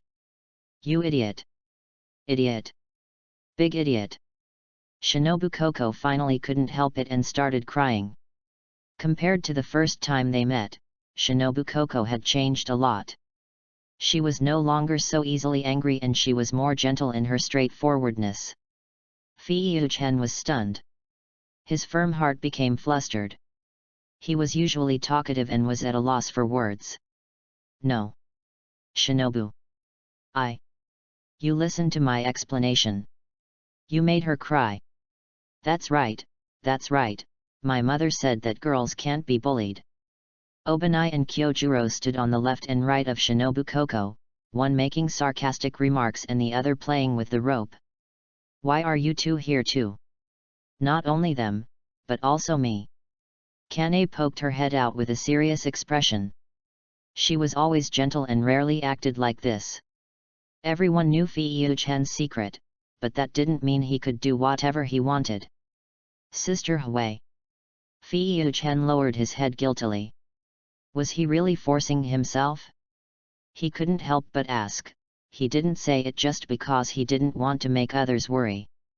Tie him up. Kane originally planned to reason with Toma, but Shinobu was crying, and this kid didn't realize that he was wrong at all. Be gentle, tie your hands and feet, and carry him to the medical department. Kane reminded him as she looked at the eager Xiaobanai and Kyojuro. Zhen can practice, and can make everyone worry, but can't hide it from everyone. Okay. Is it not okay for me to go? Can you please stop? Damn, why did you start, Xiaobanai? You bastard just want to mess with me. Cough cough cough. Zhen, be careful. Shinobu Koko wiped her tears and said worriedly. Brother, this is not like you. Ah ha ha ha, this strategy was proposed by me, boy. Kyojuro said proudly. Toma, hey, hey.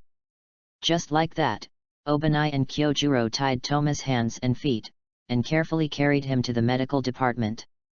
Makoto, you can practice, but we can do it together in the future. Kane suggested with a smile. Okay. No. Idiot. Before Toma finished speaking, Shinobu Koko pinched his face and physically interrupted him. Shinobu, you will never get married if you are so violent. What do you care? Under the setting sun, 4 small figures surrounded Toma, and he screamed like a pig being slaughtered. P.S. In response to everyone's enthusiasm, I will add another chapter directly. Even the donkeys in the production team dare not work like this, right? Feeling guilty for a moment.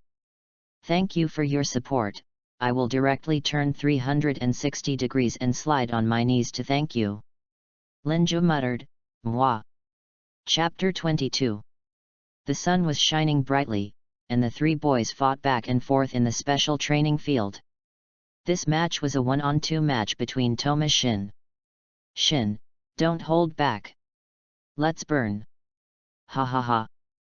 Kyojuro was like the protagonist of a hot-blooded manga, his voice was like a lion's roar, and when the battle was in full swing, he started with sword skills.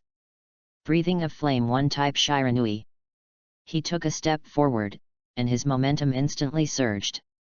Then his body was like a speeding train, burning with blazing flames, rushing towards Toma Shin.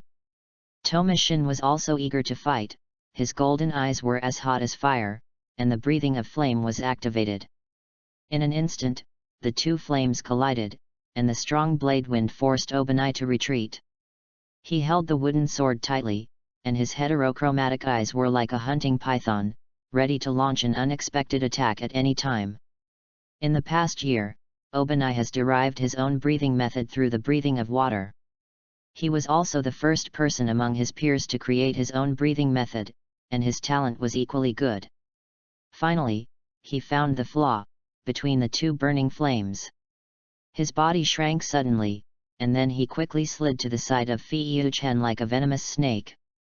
His flexible movements caused the surrounding air to be stirred by his speed, forming streams of air, which were like a hunting white venomous snake. Snake breathing type 2 narrow head fangs. The wooden sword in Obanai's hand passed through the 2 people fighting and went straight to Fei-Yu-Chen's head. Success. The corners of Obanai's mouth curled up under the bandage, everything was under control, and of course he was happiest when he could beat up this bitch. He was furious when he thought of this guy stuffing mustard into his rice ball. When there was no danger, Zhen was the biggest danger. Seeing that he was about to be surrounded by the 2, Fei-Yu-Chen's blade suddenly turned, and in an instant, dozens of fiery red blade winds formed a vortex with him as the center. Flame-breathing 4th form Flame Whirlpool. The powerful force shook Obanai and Kyojuro away, but the 2 did not have a vacuum period at all, and 2 sharp sword skills attacked Fei-Yu-Chen from the front. Before the competition began, Fei-Yu-Chen said that the 2 did not need to hold back, who let him take the beating. These young boys are also honest, and they don't care about other things when they fight. Kyojuro activated flame-breathing 5 form Flame Tiger, and almost used up all his strength to stab forward. A flaming tiger quietly awakened and opened its bloody mouth to bite Fei-Yuchen. Obanai also rushed forward with all his strength, and even the wooden sword in his hand was about to break. He really did it when he said he would fight, and he was absolutely unambiguous. Snake Breath Type 5 Long Winding Snake was activated, and Fei-Yuchen couldn't help but tremble all over. His perception was already strong, and the moment he looked at Xiao Baniai, it seemed as if a python was strangling his body. On one side was the blazing fire, and on the other side was the unexpected snake. Seeing that the sword skill was about to engulf Fei-Yuchen, the two realized that they had gone too far. It's over, I can't stop it. Then I'll believe it. The sword skill was like a violent storm, attacking Fei-Yuchen with overwhelming force. Let me respond to you too. Fei-Yuchen's short dark red hair fluttered, his eyebrows curved, and his blood boiled. The knife was raised, and in the blink of an eye, he swung out nearly dozens of slashes, and the huge red gold blade wind condensed into shape. From a distance, it looked like a unicorn with its mouth opened. I saw the red gold arc ignited, spreading along the wooden sword to his whole body.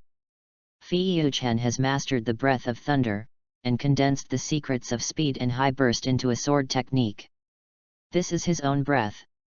The breath of Tao. The breath created by Tiandao Fei-Yuchen is different from the 5 major breathing methods and their derived breaths. It does not have a standard move. This move derived from the breath of thunder is called Kailan. The breath of Tao thunder form Kailan. As Kailan was played, Fei-Yuchen broke the sword moves of Kyojuro and Obanai with a force that could destroy everything. A strong gust of wind whistled past, accompanied by rolling thunder. Then, Kyojuro and Obanai flew backwards, and the wooden swords in their hands broke into several pieces. It's great, it's so strong, Zhen. Kyojuro was not angry but laughed very happily. This is the fastest way to improve. Pervert. Obanai sighed. He had thought about catching up with this guy before, but now he has forgotten it. But he was not jealous, but happy for Fei-Yuchen from the bottom of his heart. God knows how many alveoli that guy exploded. No one can replicate his sword skills, because no one has abnormal recovery ability and self-harm will. The two of them lay on the grass in a big shape, convinced of defeat. The wooden sword in Fei-Yuchen's hand was even more exaggerated, and it was a bit burned, and also broken into several pieces. His hands were still shaking, and his lungs felt numb. It really consumed a lot of energy. Fei-Yuchen walked towards the two and lay down between them. Makoto, this is the breathing method you created. It's just like a little cow taking an airplane. Kyojuro praised him without hesitation, and his voice was loud. Of course, he learned this from Fei-Yuchen. Of course, ha ha ha. Fei-Yuchen agreed shamelessly. I told you that you were fat and you gasped for breath. You don't even care about your face. Obanai was always sharp-tongued, and glared at Fei-Yuchen. Also, you hit me hard. He was such a person, he couldn't keep things in his heart. If he had any opinions about someone, he would say it to their face, and he would never gossip or say bad things about people behind their backs. But most of the time, the words became sharp-tongued after passing through Obanai's mouth. You're still accusing me of holding back.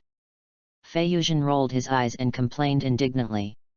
I definitely didn't hold back, and I used all my strength, ha ha ha. Otherwise, how could I fight so heartily?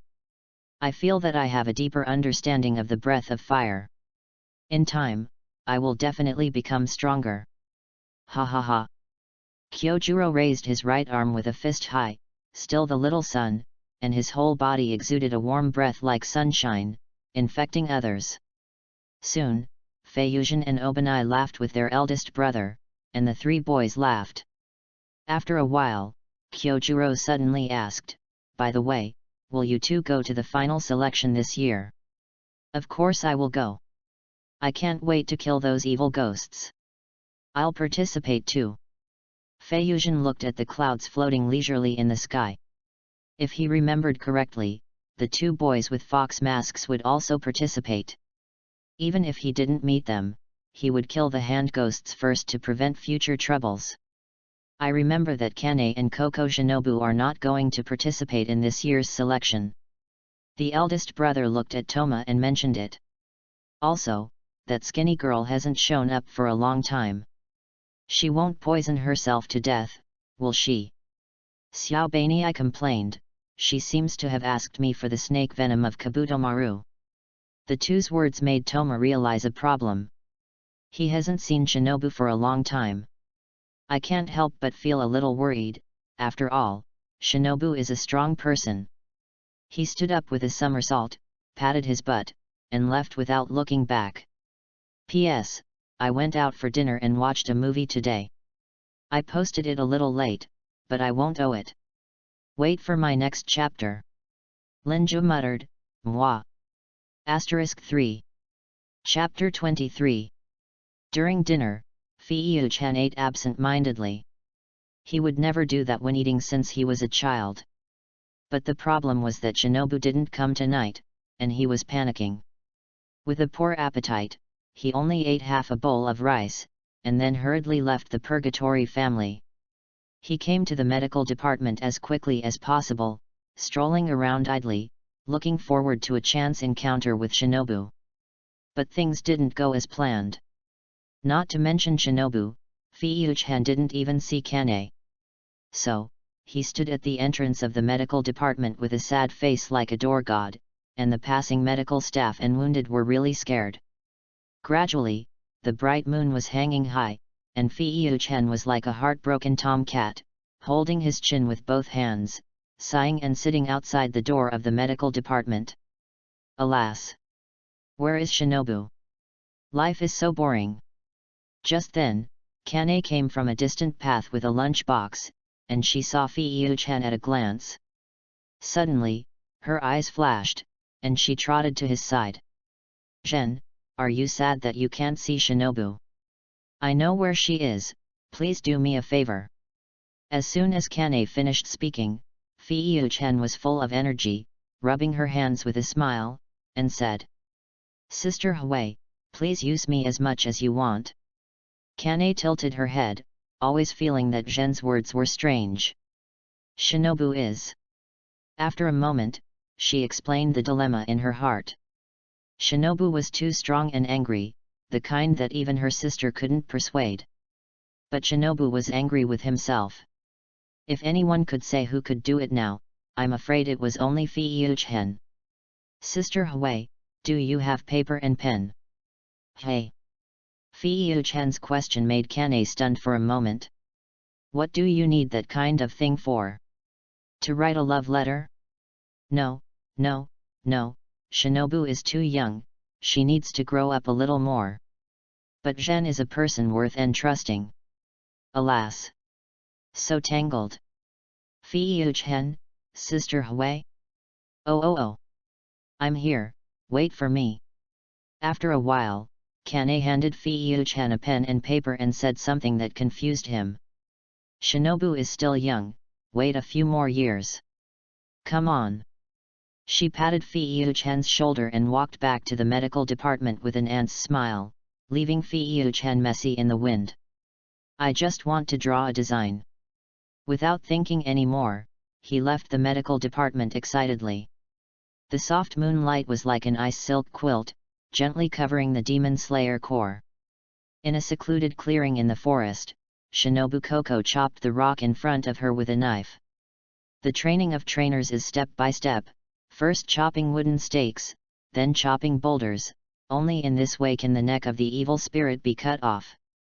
Unfortunately, Koko Shinobu was too weak. She had a hard time even chopping off a wooden stake, let alone a rock. "Damn it, why can't I chop it off?" Koko Shinobu roared unwillingly. She trained frantically all day long just to catch up with her companions. The appearance of Hyujin changed the timeline, causing Koko Shinobu to know too many excellent swordsmen, especially Hyujin. Her sister learned the breath of flowers because she was worried that she would give up the final selection this year.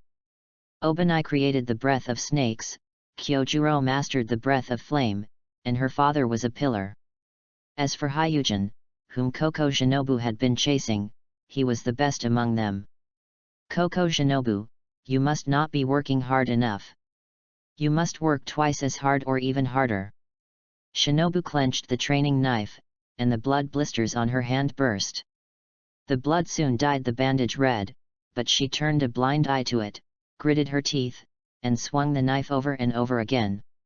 Compared with the pain that Hyujin had endured, what was hers?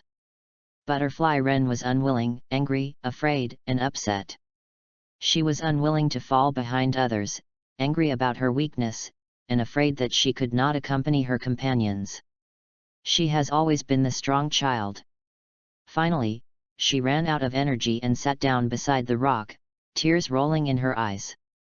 Weak, pitiful, and helpless, it was heartbreaking. Suddenly, the moonlight in front of her was blocked, and then a sweet thing was stuffed into her mouth. Feiyuzhen was like a mysterious elf, quietly coming, with a reassuring smile on his face and heartache in his eyes. Ren, eat a piece of chocolate, I asked my uncle to bring it back from the big city. Butterfly Ren hurriedly turned her head to the side, she didn't want Feiyuzhen to see her weak side. Thank you. She tried her best to suppress her crying and grievances in her heart, otherwise she would really cry. Feiyuzhen turned around and didn't say anything. He waited for her quietly, just waiting. Shinobu is a strong person, he wants to give the other person time to adjust his emotions. The tranquility dissipated, Kachi Shinobu sorted out his emotions and pretended change the subject as if nothing had happened. Zhen, it's late at night, why don't you sleep? Hearing this, Feiyuzhen turned around and said nonsense seriously, I ate too much, I was taking a walk. But as soon as he finished speaking, his stomach grumbled in protest. Oh, okay, I only ate half a bowl of rice today. Feiyuzhen scratched his head awkwardly and continued, I'm too idle, I just took a walk, hee. My sister told you. No, absolutely not. Okay, yes. Feiyuzhen lowered his head, feeling very guilty. Koko Shinobu squeezed out a smile and said, Zhen doesn't lie. But thank you for coming to see me, I'm much better. As long as she sees Feiyuzhen, Koko Shinobu will turn on the automatic treatment mode. Then I'll ask you a question. Ask. Besides sunlight and cutting off the neck, what else can kill a demon? Shinobu Koko turned her head slightly, her purple eyes were as clear and transparent as a deep lake, reflecting the face of Toma, with a little bit of doubt in her eyes. Because Toma's question was stupid, anyone who was a member of the Demon Slayer Corps knew it. The demon was afraid of sunlight and wisteria flowers, and the Nichiren sword could kill it. It's wisteria. Yes. Feiyuzhen rubbed Shinobu's little head and joked, smart baby. Cao Shinobu pouted, glared at him, and said, I'm not a child anymore. Whatever Shinobu says is true. Then the second question, what are you good at? Hearing this, she said without hesitation, pharmacological knowledge and identification of herbs. Yet. Feiyuzhen nodded, this is Shinobu's strength. Medicine is medicine, but it can also be poison. Poison. Cao Shinobu opened her mouth and suddenly realized that she was really giving herself advice. Wisteria is poison to ghosts, so there is another way to kill evil ghosts, which is poison, wisteria. In fact, with Cao Shinobu's cleverness, she will realize this sooner or later. Feiyuzhen is just guiding her and bringing the process forward. Shinobu, congratulations! Feiyuzhen clapped his hands and was happy for Shinobu from the bottom of his heart. Shinobu smiled, he felt that life had hope again, perfect. Just when Shinobu Koko was excited, Feiyuzhen unexpectedly gave her a hug, and he said distressedly, don't force yourself, take care of yourself, I'm always here. Chapter 24. Thank you, Shin. Shinobu Koko was stunned for a long time before she spoke slowly. At the same time, the sadness in her heart disappeared. Woohoo! XX. I got it. So fragrant and soft. At this moment, the one who really wanted to thank was Tomashin. A little angel Tomashin appeared beside him. The angel shook his head and said with contempt, "Dead pervert, bah." Tomashin reluctantly let go of Shinobu, and then took out a piece of paper from his arms. This was the temporary drawing he drew. The drawing showed the future insect Pilla's sun wheel sword. In order to give the current Shinobu more confidence, he drew the strange sun wheel sword. With Shinobu Koko's puzzled expression, the little heavenly Deo class began. "Shinobu, I'm not a swordsmith, but I have an idea. You can develop breathing techniques based on this.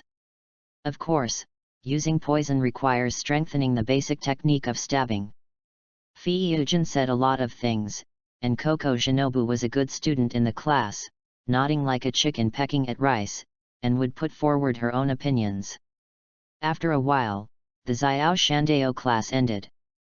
Koko Shinobu threw herself into Fei-Yujin's arms with a bear hug, shouting, "Zhen, you are such a genius, I like your ideas so much." Fei-Yujin turned her head to the side, with 7 points of happiness and 3 points of disappointment between her eyebrows. Why did Shinobu like the idea instead of me? Damn idea! Now, Koko Shinobu has no worries, and Fei-Yujin can participate in the final selection with peace of mind. Shinobu said goodbye to Fei-Yujin with a hop and skip, and returned to the medical department in a hurry, pushing open her sister's door.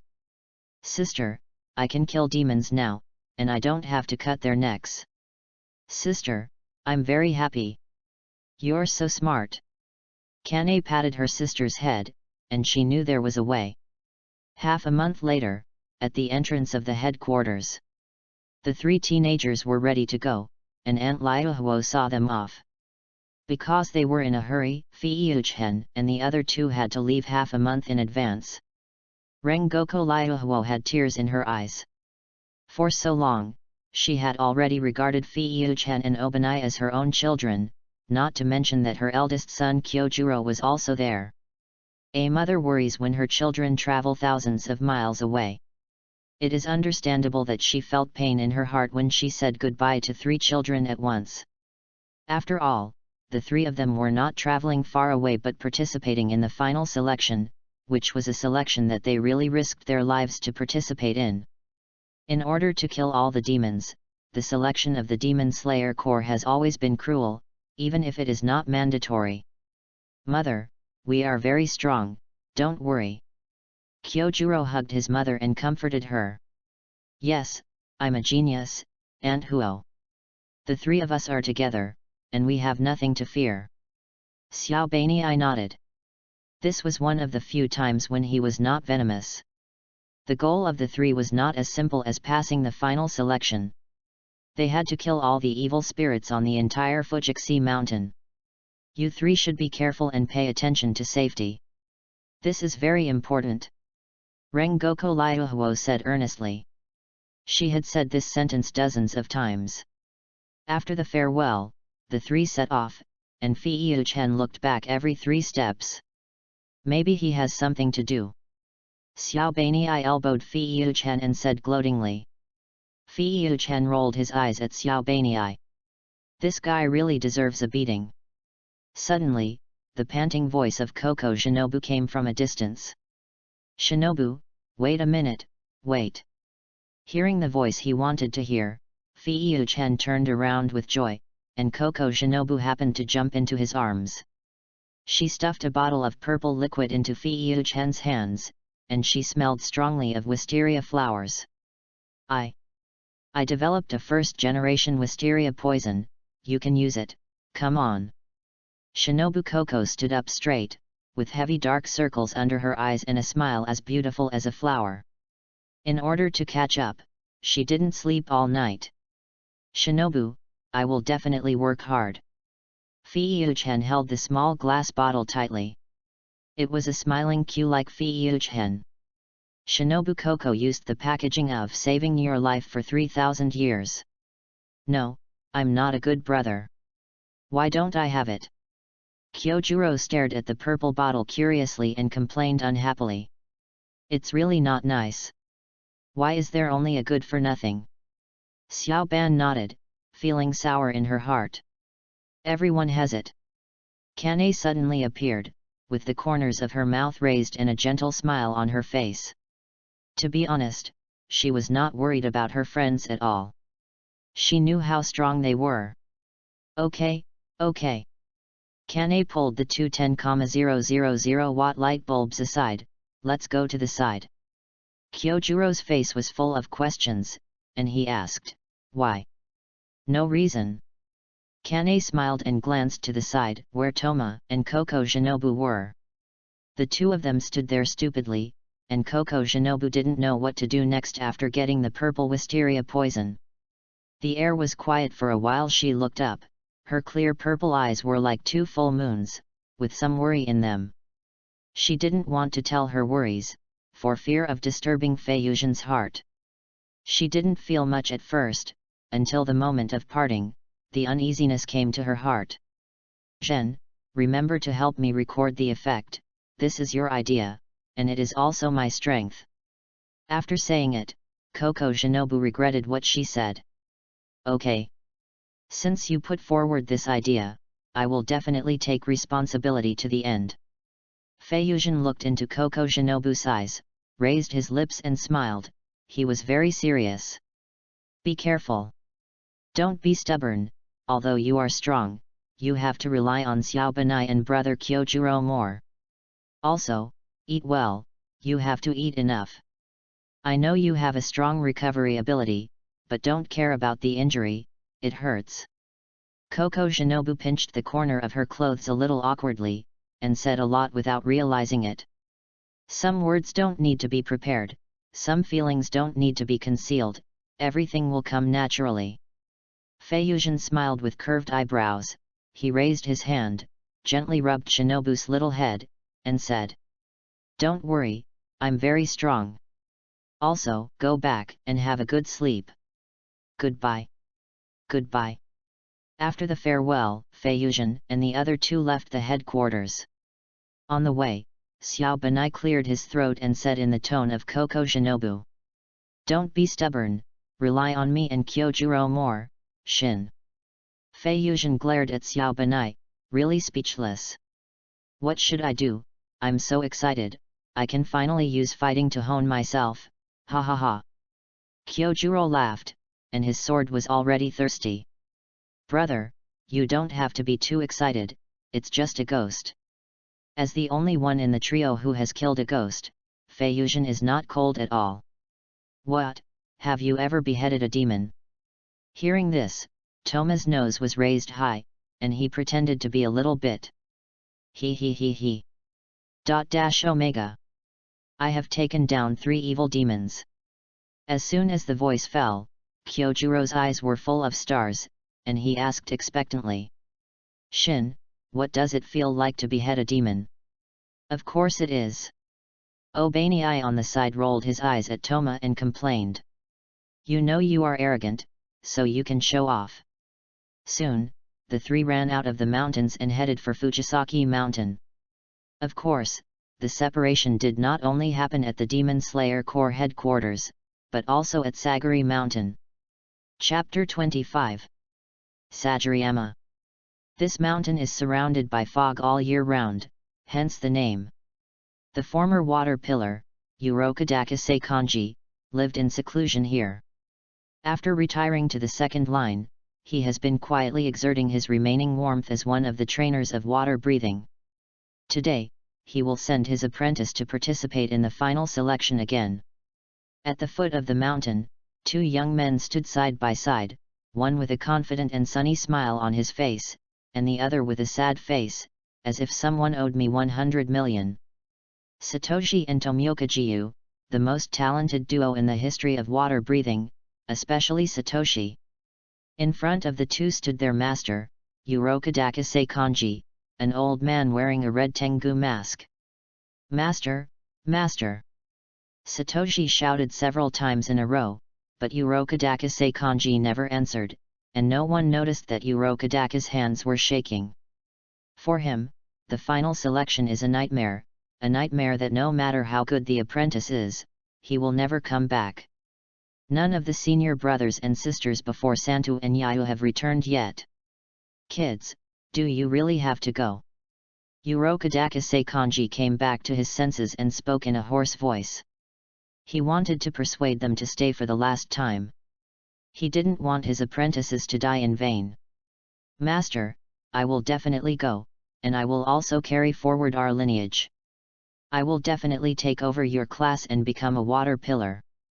Santa's flesh-colored short hair fluttered, telling of the boy's confidence.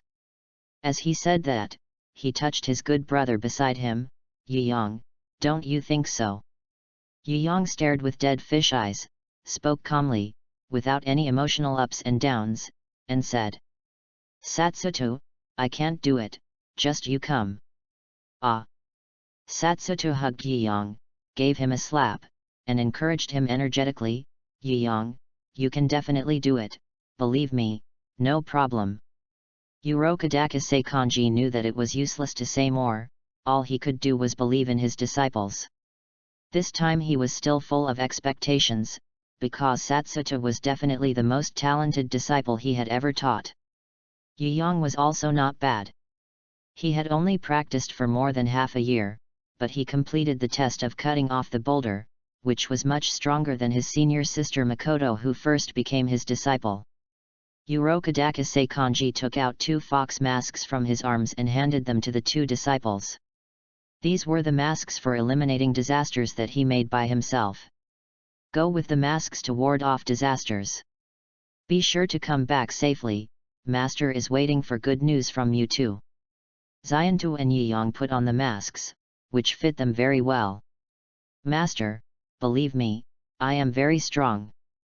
Xiantu bent his arms and made a muscle-showing motion, his smile was still so confident. Yiyang nodded and said nothing. You are so strong, how can we trust 2 guys who are always forgetful? Ah! A voice of anger rushed out from the mist, it was a girl's voice, it sounded very spiritual. Then, the 2 bundles guided accurately and hit Xiantu and Yiyang in the head. It hurts, it hurts, it hurts. Xiantu covered his head and screamed, jumping back and forth in pain, as if the ground was burning his feet. On the other hand, Yiyang did not change his face with the bundle on his head, his mentality was very stable, but in fact he was almost dead. A girl walked out of the mist. She was wearing a short kimono with a plum blossom pattern, with long hair that fell on her shoulders. She put her hands on her waist, and her dark green eyes shot out 2 disappointed looks. The girl's name was Zhengu, she was the junior sister of Santu, the senior sister of Yiyang, and the real housekeeper of Sakiyama. She walked past her master and walked straight towards the duo. Santu was so scared that she hid behind Yiyang, and Yiyang took a few steps back. This was the pressure of Zhengu, which was terribly strong. Zhengu, stop! No!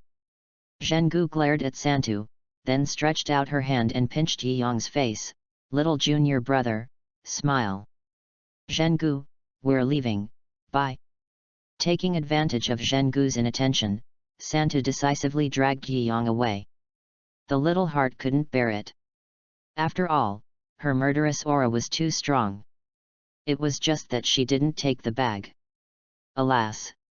Looking at the senior and junior brothers who ran away, Zhengu sighed, and the worry in her eyes was revealed.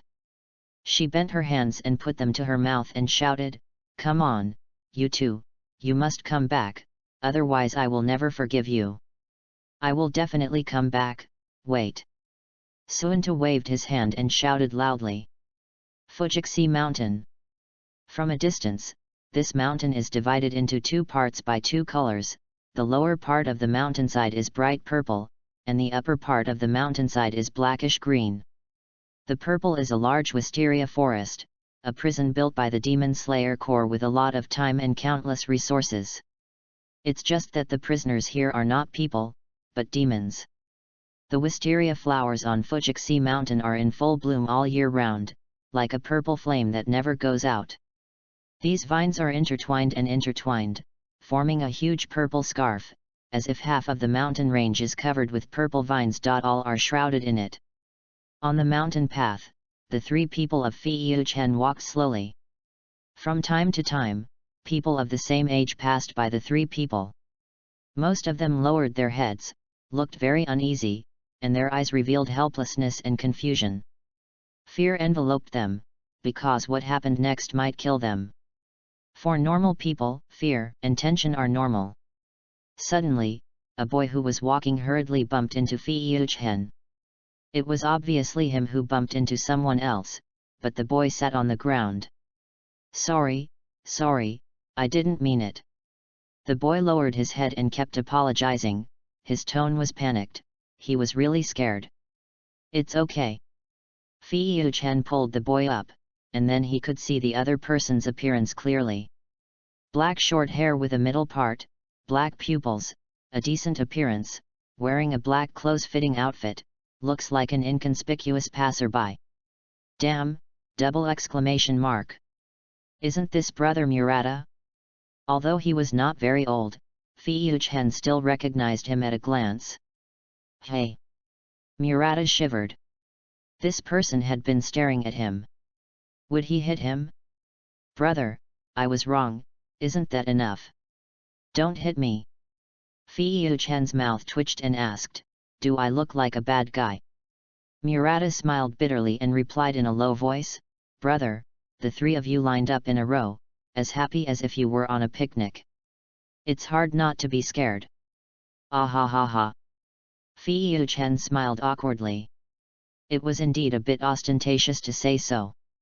He patted Murata on the shoulder and said, do your best. Goodbye. Murata was relieved that he didn't get beaten and hurried up the mountain. Fiyu-chen and the other two were still walking up the mountain as if they were really on a picnic. At this moment, an anxious urging voice came from behind the three of them. Yi-yang, hurry up. Otherwise we'll be late. Fiyu-chen was startled and looked back quickly, only to see two figures approaching quickly not far behind him. Coincidentally, a breeze blew by at this moment, and the wisteria flowers swayed gently, exuding bursts of fragrance, and the petals fell like snow, giving people a dreamlike feeling. Among the fallen flowers, there were two boys wearing fox masks. Sensing the gazes of others, Santu and Yi-yang looked up at the same time, and happened to meet Fiyu-chen's eyes. Chapter 26. Do we know each other? Asked Santu, because Fiyu-chen's eyes were so strange that he had the illusion that they were acquaintances, but they were acquaintances that he had no impression of at all. Hearing this, Fiyu-chen smiled slightly and said sincerely, maybe I have met them before. Santu touched Yi-yang and asked, you know him? Yi-yang shook his head, he didn't know this person at all. Oh! Even if I haven't seen him before, I have seen him now. Fiyu-chen was very familiar and thick-skinned, mainly because he had really seen the two of them, although it was one-sided. I forgot to introduce myself, Tiandao Fiyu-chen. He extended his hand in a friendly manner, I think you and I are destined to be together, let's make friends. To be honest, Santa didn't dislike this outgoing guy. After all, it's good to make friends when going out. He held Fiyu-chen's hand and said, Santu, please take care of me in the future. In this way, after a few times, the five of them went hiking together. Except for Yi-yang who didn't speak the whole time, the others had a good chat. The halfway point of Fujixe Mountain is almost the end of the wisteria forest. There is a platform here. As Fiyu-chen and his group climbed the stone platform, all the swordsmen who participated in the selection were in place. This time, about 25 people participated in the final selection. Compared with previous years, there are many people this time. The mountain path is like a winding snake, slowly moving along the mountain. When the path comes to the end of the stone platform, a red torii comes into view. This torii gate is like a door to hell, standing on one side of the stone platform. Its red body contrasts sharply with the surrounding green mountains and forests, as if it was carved out of blood. Under the Torii gate stood a tall man with long hair like burning flames. It was Rengoku Makijiro. He actually arrived only an hour earlier than the swordsman, and had just completed a mission. Nowadays, the Demon Slayer Corps is short of manpower, and there is no way to use one pillar as 10 pillars. The most shocked were the 3 little Tuyoshinzo, who would never have thought that they would meet Makijiro in this way. Makijiro glanced at the 3 and said nothing more. He cleared his throat and a passionate voice sounded. "Everyone, I am the Flame Pillar, Rengoku Makijiro, and I am also the invigilator of your selection this time." Makijiro was like a speaker, his voice was deafening, which boosted the low morale a lot. The final selection rules are very simple. Makijiro turned sideways and pointed to the Torii gate with one hand. "Rush through here and survive for 7 days on a mountain full of evil spirits, that's all. After 7 days, if you can stand here alive, congratulations, you succeeded." As soon as he finished speaking, he pointed to the way down the mountain and said, "If you are afraid of death, you still have time to regret. Go down the mountain. It's not shameful because everyone wants to live." Makijiro finished speaking. He would give these children time to think and make a decision. After a while, no one left. They might be afraid, or afraid of death, but they were definitely not cowards. Most of them have an irreconcilable hatred with evil spirits. As long as the evil spirits are not destroyed, their bodies will not stop. Makijiro nodded with a look of satisfaction and shouted loudly. "Very good. The future of the Demon Slayer Corps is entrusted to you. I wish you all good luck in martial arts." The selection begins.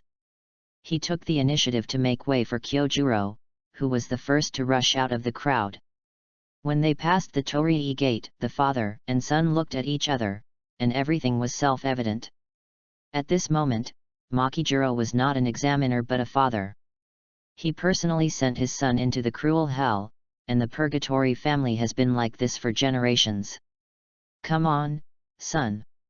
Kyojuro read his father's lip language. He gripped the hilt of the knife, turned back to look at the road ahead, his blood boiling, and he would definitely live up to the name of Purgatory. Obanai followed closely behind. He nodded to Makijiro, and chased after Kyojuro at the fastest speed. With someone taking the lead, the young swordsman filed out and embarked on the journey without hesitation. Tiendeo Fiuchen was the last person to step into the torii. With a confident and calm smile, he said in a firm and powerful voice, "Uncle, after 7 days, there will be no ghosts alive on Fujiki Mountain. We are so strong." Hearing this, Makijiro laughed heartily. He chose to believe his son and Fiuchen, even if there were 100 ghosts on Fujiki Mountain at the moment. As Fiuchen's figure disappeared at the end of the wisteria forest, only Makijiro was left on the huge stone platform. At this moment, his crow fell and issued a task. "Purgatory, Purgatory, there are ghosts, a day's walk from here." "Okay. The children are working hard, and I can't fall behind." Makijiro ran down the mountain quickly, with a smile on his face, looking forward to good news 7 days later. The large area of wisteria flowers was like a movie. Like a piece of lantern, he ran after Toma, and the afterglow of the setting sun was like a long arrow, piercing through the junction of the mountain and the foot of the mountain, and passed through Toma. From a distance, the tall Fujiki Mountain looked like someone had tied a golden ribbon vertically. On this ribbon road, Kyojuro took the lead, followed by Obanai, then Santo and Jiyu in the middle of the team, and finally Toma. He was right, the swordsmen in this final selection were terribly strong. The 5 future pillars were among them, which could be called the most luxurious lineup in history. From a distance, the golden afterglow covered half of Fujiki Mountain, but it was getting smaller and smaller, and the golden ribbon was disappearing. Gradually, only a corner of the mountain was covered by the golden light, and finally it disappeared completely. It was dark. The whole mountain was restless, and the evil spirits should come out to look for food. The final selection of the Demon Slayer Corps is a life and death test for the swordsman, but a feast for the demons. It's time to eat. That group of stupid humans are here to die again. I want to eat 10.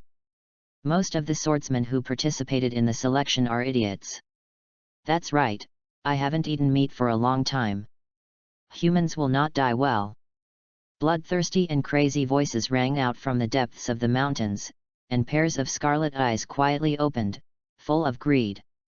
They had been holding back for too long. 100 demons against 25 fledgling swordsmen seemed to have a good chance of winning, but what these demons could not have imagined was that someone was cheating, and there was more than one. The sky was as dark as ink, and the demons cleared out. In the deepest part of Fujiki Mountain, there was a place shrouded in layers of fog. It was so quiet that there were no wild animals. Suddenly, a pair of cold, brown eyes opened suddenly, breaking the silence.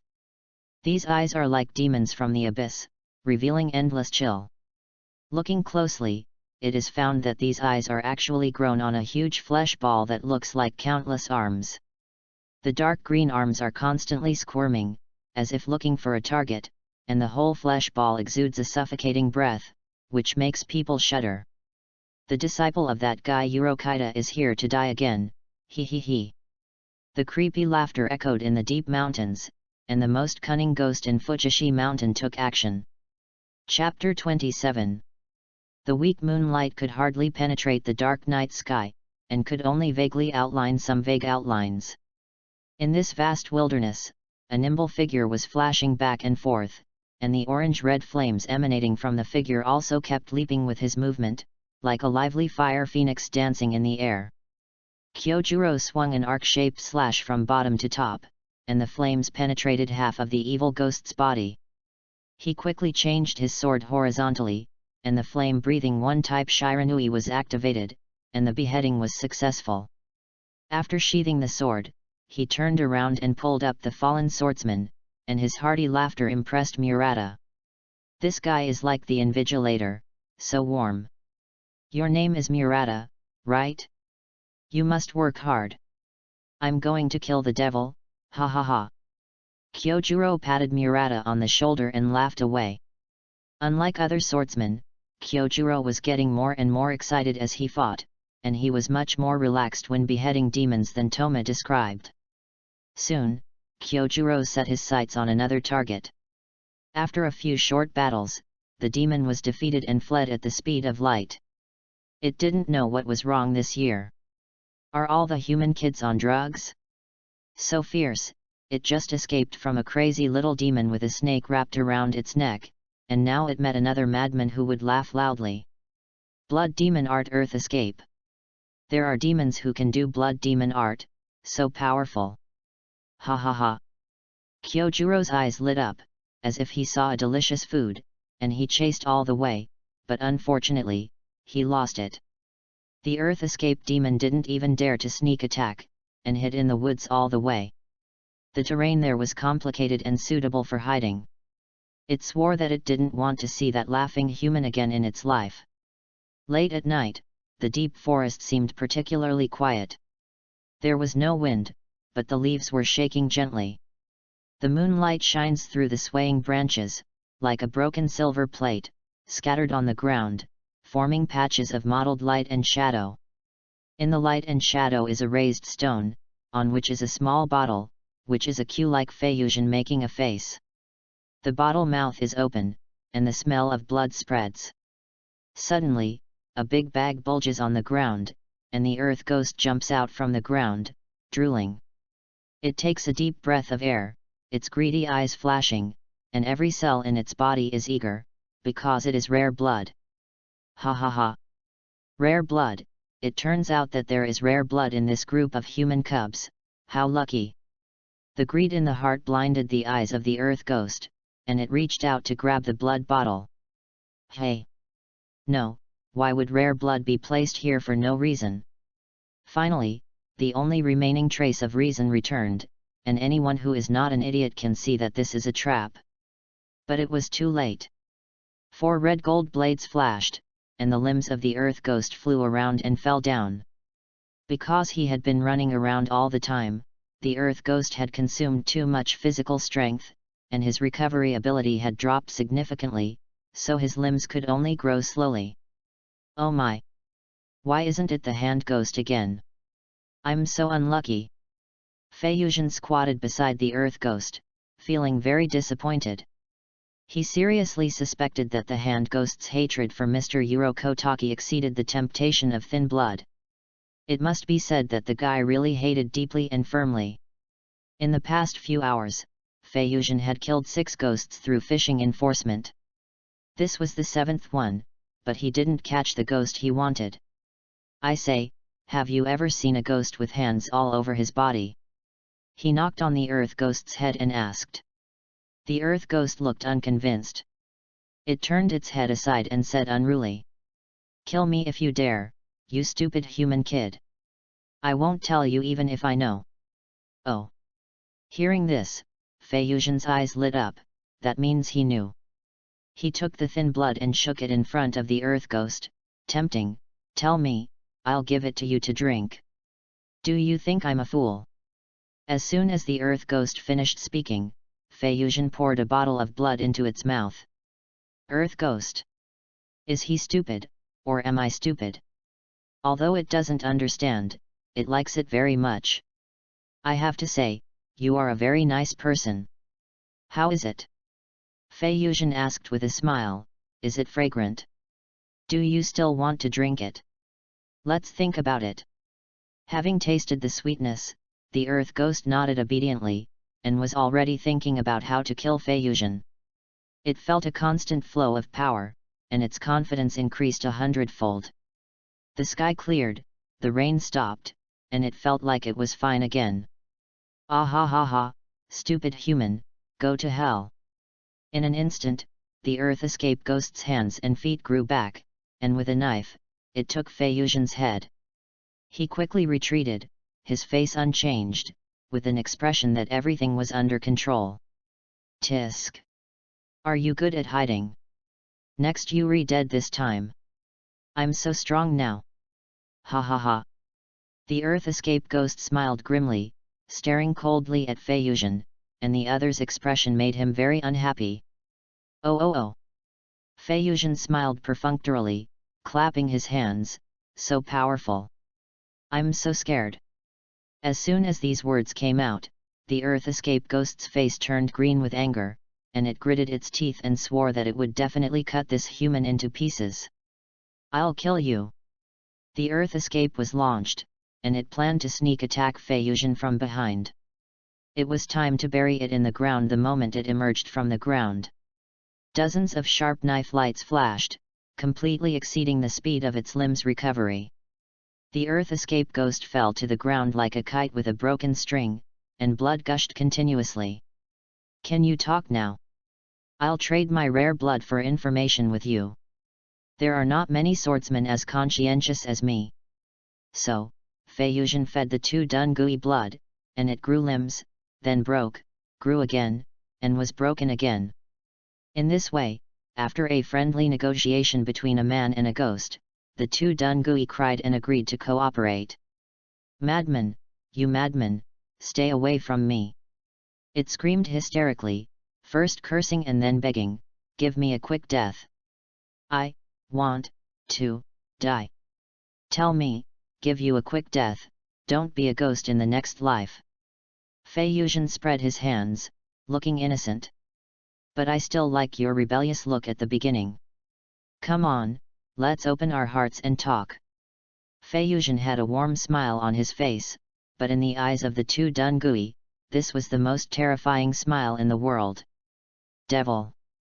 This human is a complete devil.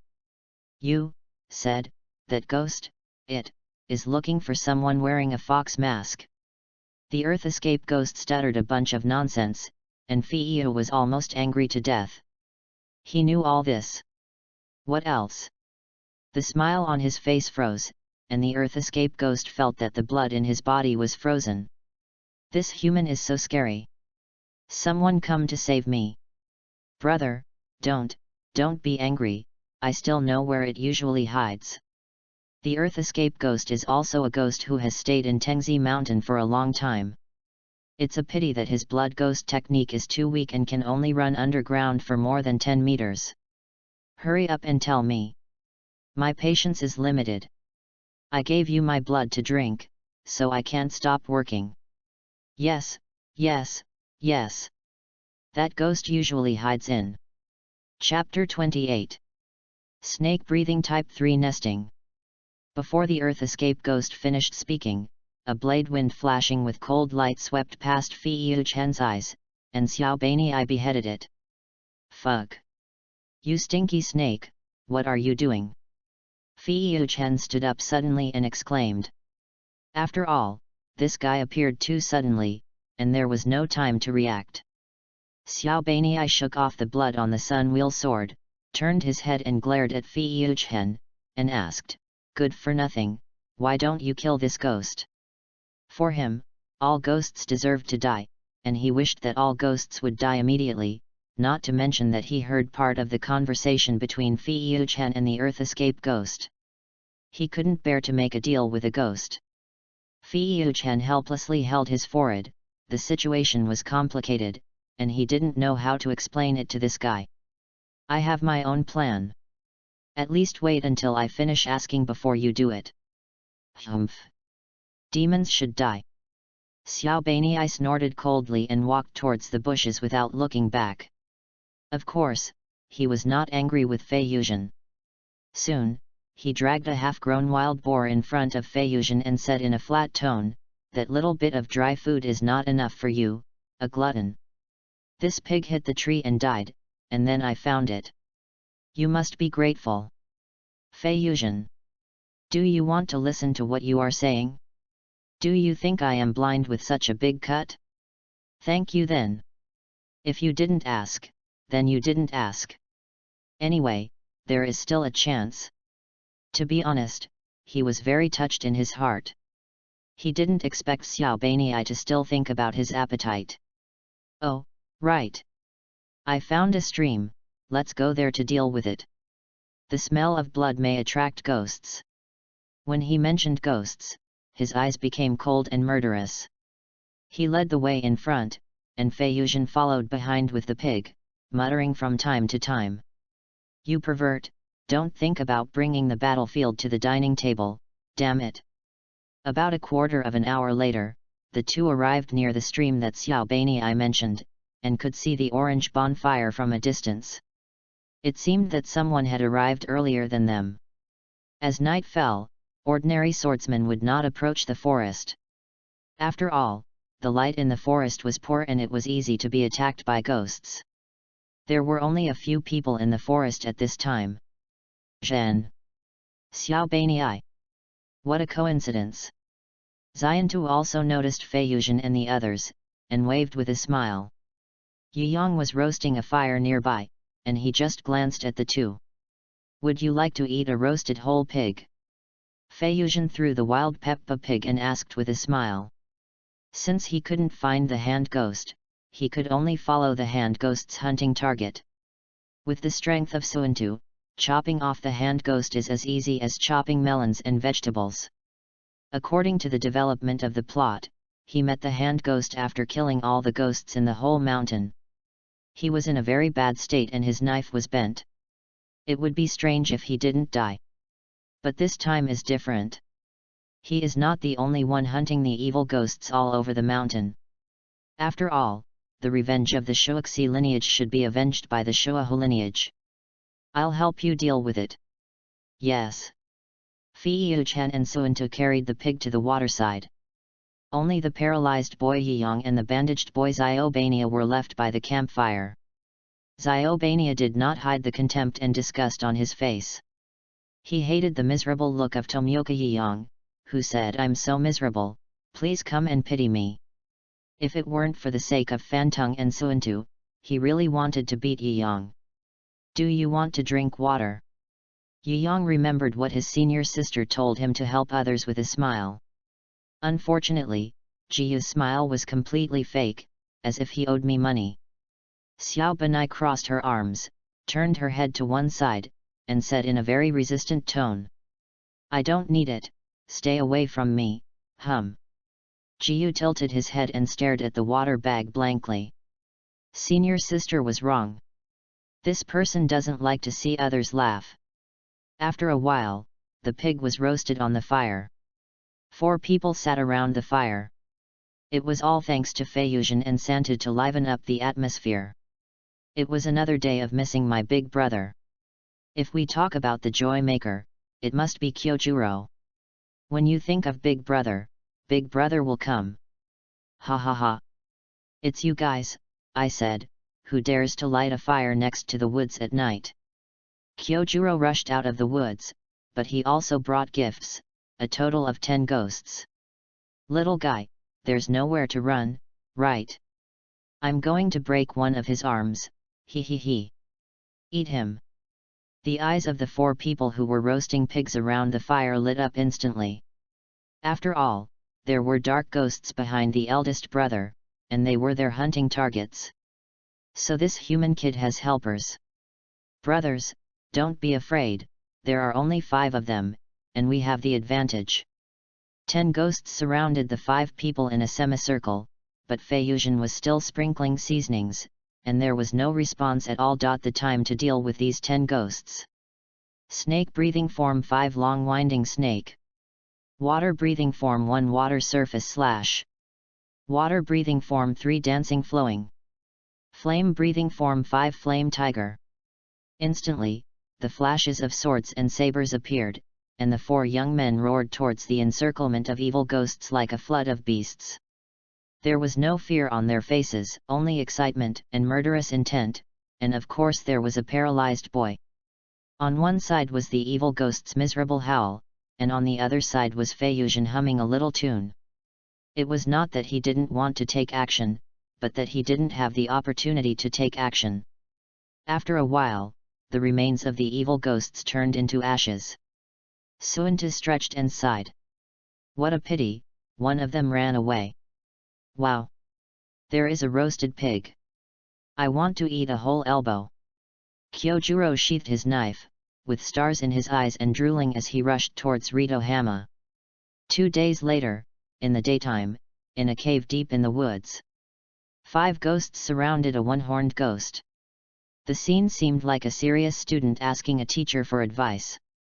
The one-horned ghost said earnestly, "Everyone, there are 5 human swordsmen this time.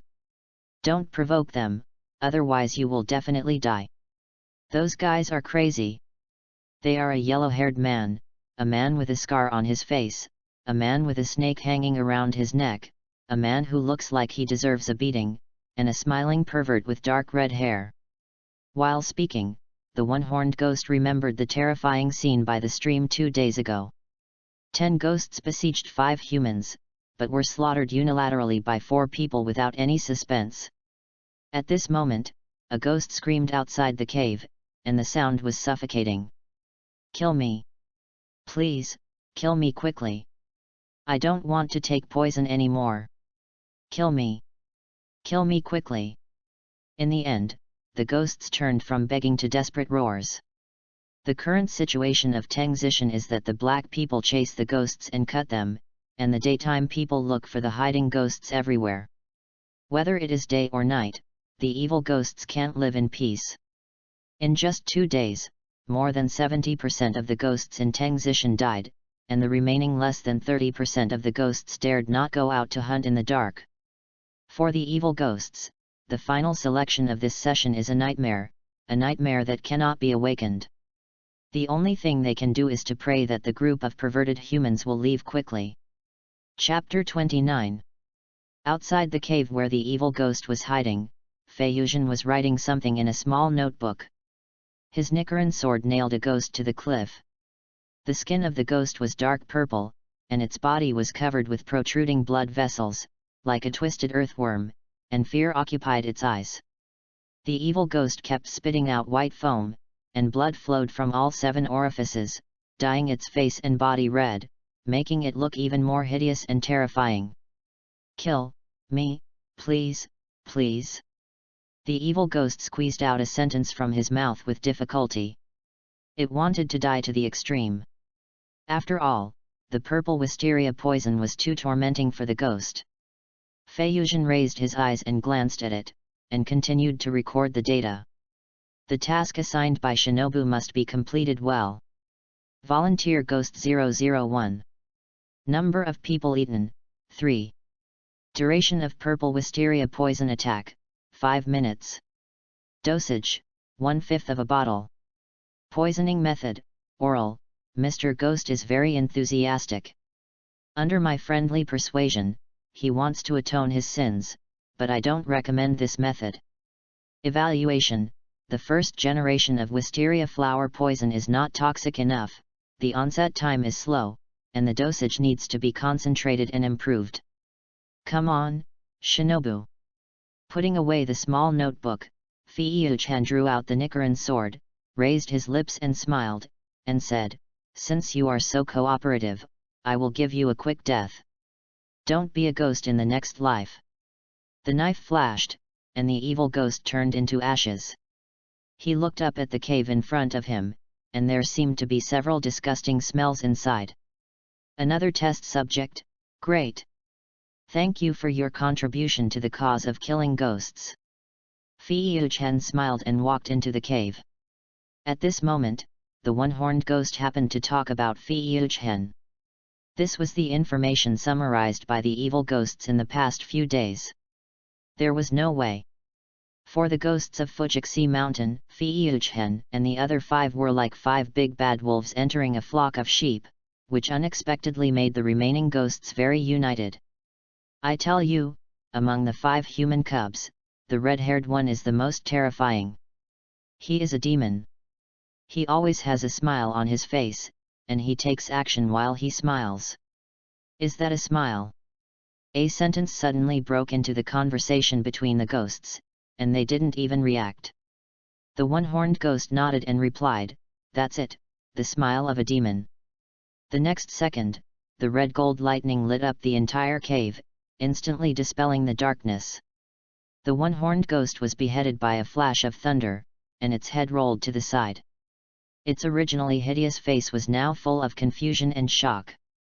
Feiyuzhen turned and looked at the remaining 5 ghosts, like a predator selecting prey. He is just one person, who cares if he is a smiling demon? Kill him! Kill him! This man is too arrogant. The 5 ghosts had never experienced despair, and tried to crush Feiyuzhen with the advantage of ghost numbers. The sun set, and the afterglow of the sunset gradually disappeared below the horizon, and darkness enveloped the entire earth. At this time, the last ray of sunlight barely passed through the clouds and projected onto the quiet cave entrance. Under the faint light, Feiyuzhen slowly walked out of the cave. He was covered in blood, and it was obvious that he had a friendly exchange with the evil ghosts. He walked out of the cave, took a deep breath, and felt the smell of fresh air, and felt refreshed. It's finally over. Feiyuzhen looked at the last sun, stretched his waist, and murmured, "The purple wisteria flower poison has been used up, and the poison test is over. I'm waiting to go home and let Shinobu praise me, he he he." As the last ray of sunlight disappeared, Fujixe Mountain returned to darkness again. The 3rd day of the final selection ended, and now there was only one ghost who dared to hunt swordsman outside, and that was the hand ghost. Unfortunately, Brother Murata met him. "Ah! What is this? Didn't they say that the final selected ghosts only ate 2 or 3 people? This guy must have eaten dozens of people, right?" Murata ran all the way, too scared to look back. He had been safe these days. He heard that the guys were hunting ghosts, so he thought he could be better. Who would have thought that he would meet this guy? In the blink of an eye, 6 arms as thick as basins blocked Murata's retreat. In desperation, he could only fight hard. Water-breathing 4th type strike tide. The blade wind like a tide slashed on the 6 dark green arms. In an instant, blood gushed out, but in just one breath, the arms recovered intact. Then, the hand ghost slapped Murata away with a slap. It didn't kill the human in front of it just to inquire about the news of Urokadaka Seikanji's disciples. It held Murata and began to put pressure on him. Murata screamed in pain, and his bones were about to break. "Little ghost, have you ever seen someone wearing a fox mask?" While asking, the hand ghost opened his two bowl-sized arms. A line was worn between his legs, and 11 worn and blood-stained fox masks were hung on the line. Murata recognized it almost at a glance, because these disaster-removing fox masks were so distinctive. The person who saved him a day ago was wearing exactly the same one. Is this monster looking for Santu and Yi Yang? No, I must not let it find them. I can't betray them. They are geniuses who can bring glory to the Shoahu lineage. Murata made up his mind in an instant. He endured the severe pain and shouted, "I don't know what you are talking about. I haven't seen it. If you haven't seen it, die." The cold voice of the hand ghost sounded, and it increased its strength, and even the sound of broken bones could be heard. At the critical moment, a blue slash fell from the sky, grabbing Murata's arm and breaking it. In a trance, he saw the boy with flesh-colored short hair. Murata fell from mid-air, and Yi Yang caught him. As the fox mask came into view, the hand ghost's eyes widened instantly, and anger erupted like a volcano, burning its reason. Its body began to tremble uncontrollably, and its mountain-like body seemed to be swept by the wind and kept shaking. Its teeth clenched tightly, rubbing against each other, making a crisp snapping sound, as if it wanted to bite the rabbit to pieces. Every bite of the teeth was accompanied by a strong anger, making the air around heavy and depressing. At this moment, it only had endless resentment and murderous intent in its heart, wanting to tear the disciple of Urokutaki in front of it into pieces. "Urkutaki, Urokutaki, you are going to lose your disciple again. Ha ha ha ha." The hand ghost kept shouting Master Urokutaki, which was very sick. The rabbit stopped, and he stared at the strange-looking ghost in front of him in disbelief. "It's calling Urokutaki, right? Does it know the master? Hey! Do you know Urokadakase Kanji?"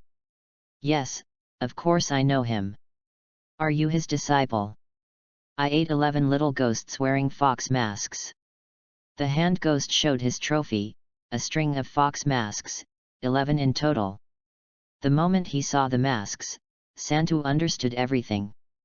Those brothers and sisters who didn't come back were eaten by it. This guy is an evil ghost, and even more of an enemy. When enemies meet, they are particularly jealous. Chapter 30. Suintu gnashed his teeth in anger. He looked at the hand ghost with anger and sadness, as if the whole world was collapsing before his eyes. Each of the 11 masks represented a life that had passed away, and they were all relics of his senior brothers and sisters.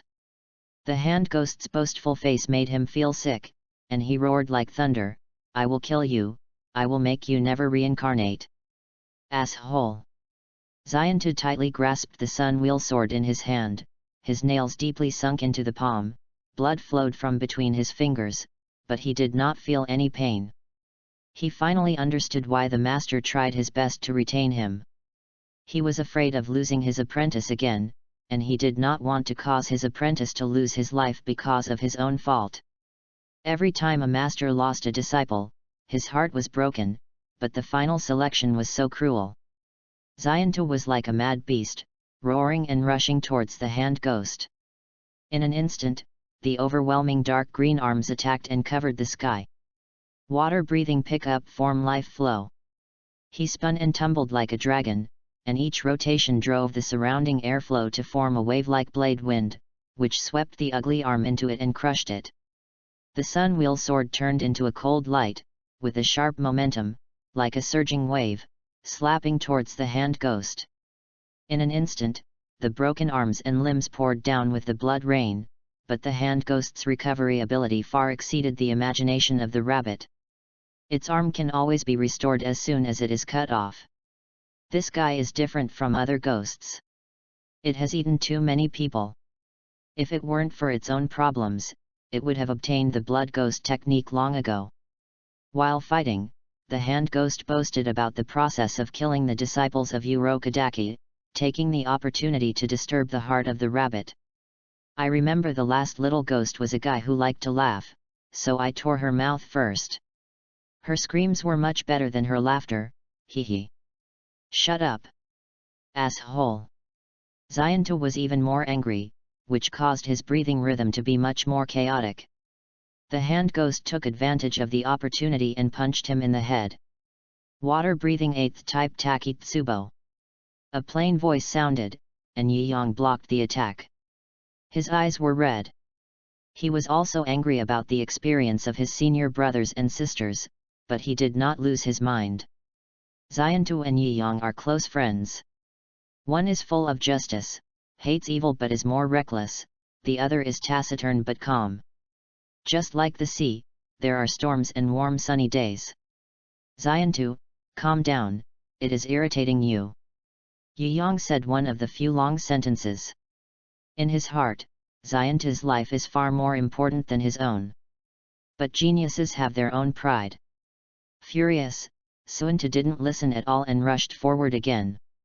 His reduced rationality caused a flaw in his body movements, but because of Yi Yang, the flaw could be completely ignored. This is the strength of Yi Yang. He can always analyze the situation calmly and cooperate with his teammates to attack. The two of them advanced all the way, getting closer and closer to the body of the hand ghost. Revenge was just around the corner. Zionto became more radical and he distanced himself from Yi Yang. Finally, the two who cooperated very well had a blank period. At the same time, two more arms suddenly appeared on the battlefield. The hand ghost had hidden a hand, and it was waiting for now. Yi Yang quickly cut off one of them. Just as he was about to protect Zionto, he heard a metal breaking sound, and his sun-wheel sword broke. In a hurry, he blocked the attack of the hand ghost with his body. Looking at his best friend flying backwards, Zionto's mind was blank. At this moment, Fei Yuzhen, with a smile on his face, intervened on the battlefield.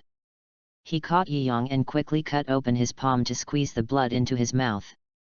Yi Yang, who was almost unconscious, tasted the fishy and salty taste. Through his blurred vision, he saw Zionto fighting in the distance and Fei Yuzhen feeding him blood. Fei Yuzhen quickly moved away from the battlefield with Yi Yang in his arms, and his voice full of trust sounded. Zionto, Yi Yang is fine, my blood can heal the wound. Let's settle the new sorrows and old grudges together. As soon as he finished speaking, Zionto's eyes became extremely firm and shining. He cut off the arm that the hand ghost attacked with a knife and said, "Leave it to me next." Thank you. At this moment, Zionto's state of mind has been greatly improved and grown, and this change is crucial for a swordsman who pursues kendo. He adjusted his breathing while dodging the attack of the hand ghost. Finally, the powerful him is back again. This time, even without the help of his best friend, he can still stand alone. Fei Yuzhen carried Yi Yang aside. When he saved Yi Yang, a thought flashed through his mind, that is, to cut off the hand ghost. But he changed his mind and gave up. After all, it was useless. At least for the suggestion of Zionto and Yi Yang Sheng has no help. Jiyuhu's heart knot stems from his dead sister and dead best friend. Now that Zionto is alive, he won't have a heart knot. Finally, he will talk a few more times to help Jiyuhu get out of the psychological shadow of guilt for his sister's death. As for Zionto, it seems that he has grown up. This time, the most perfect water-breathing duo will walk out of Fujiki Mountain. Fei Yuzhen folded his hands in front of his chest, leaned against the big tree and quietly watched Zionto go for revenge, in a good mood. What he has to do is to help the future pillars of the Demon Slayer Corps grow as much as possible. After all, it is not enough for him alone to kill Muzan. To carry out a just group fight against Muzan. Suddenly, a piercing scream broke through the night sky. The sound was like a sharp claw scratching on a blackboard frantically, which made people feel painful. The one who made the sound was the hand ghost. He could live so long, so he naturally had a backup plan. He could not use it, but he could not do without it.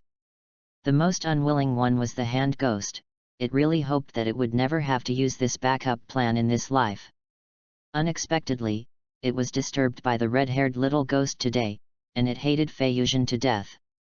After the roar ended, 10 pairs of scarlet eyes lit up in the forest, and then 10 evil ghosts rushed out from all sides of the forest and swarmed towards Suuntu. Having ruled Tengzi Mountain for decades, the hand ghost naturally subdued some of his younger brothers. Those who were hunted by Fanfiction and his 5 men were all ghosts who did not submit to the hand ghost. It must be said that if he had not been trapped in Tengzi Mountain, the boss would have automatically cleaned up the door. After all, he was selfish and would not allow his subordinates to form a small gang. Tengzi Mountain trapped the hand ghost and saved its life. The 10 ghosts that rushed out stopped Suuntu, and the hand ghost ran madly towards the woods behind him. "Damn it! Stop right there, you bastard!" Fanfiction, who was watching from a distance, shook his head helplessly. This hand ghost had a lot of tricks, but he couldn't let this guy run away. It must die today, and it must die at the hands of Mr. Kotaka's disciples. "I just want to take revenge. Why are you making trouble? You're always looking for trouble for me, alas." He took a step forward, holding the hilt of the knife with his right hand, his eyebrows curved, his tone lazy, and his eyes flashing with ferocity. The triumphant hand ghost didn't even forget to look back. He decided to hide well for the next few days, and one day he would be able to tear Kotaka's disciples to pieces. Unfortunately, it and Fanfiction's golden eyes met, and the other glared at it, smiling like a nightmare. The breath of Tao Thunder type Kylan. P.S. There are 2 more chapters in the evening, and 3 chapters today. Chapter 31. In an instant, the red gold arcs quickly coiled around Fanfiction's body like a nimble little snake, and these arcs flashed with dazzling light, as if they were going to swallow him up. At the same time, cracks began to appear on the ground under Fanfiction's feet, and the cracks spread like a spider web. Then, layer after layer of invisible ripples spread from under his feet, forming a huge energy fluctuation circle. He was like a red gold meteor, drawing a straight line on the ground. The knife moved like a dance, thunder rolled, and everything was silent.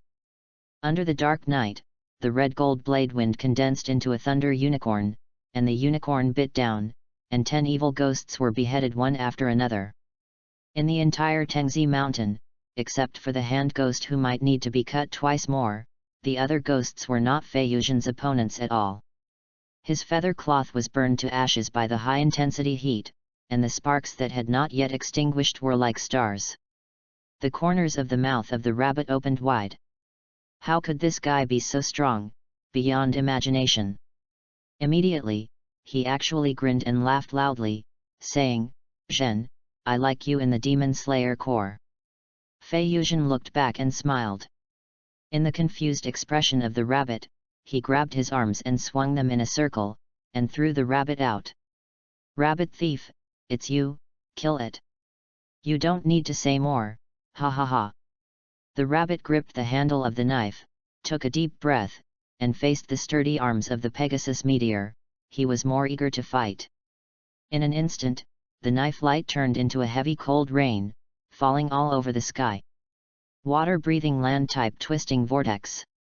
The grand water tornado was like a full-power blender, and the hands of the ghost were scattered all over the ground. The rabbit stepped on the broken arm with one foot, and he jumped higher. "No, no, no. Go to hell, go to hell, go to hell.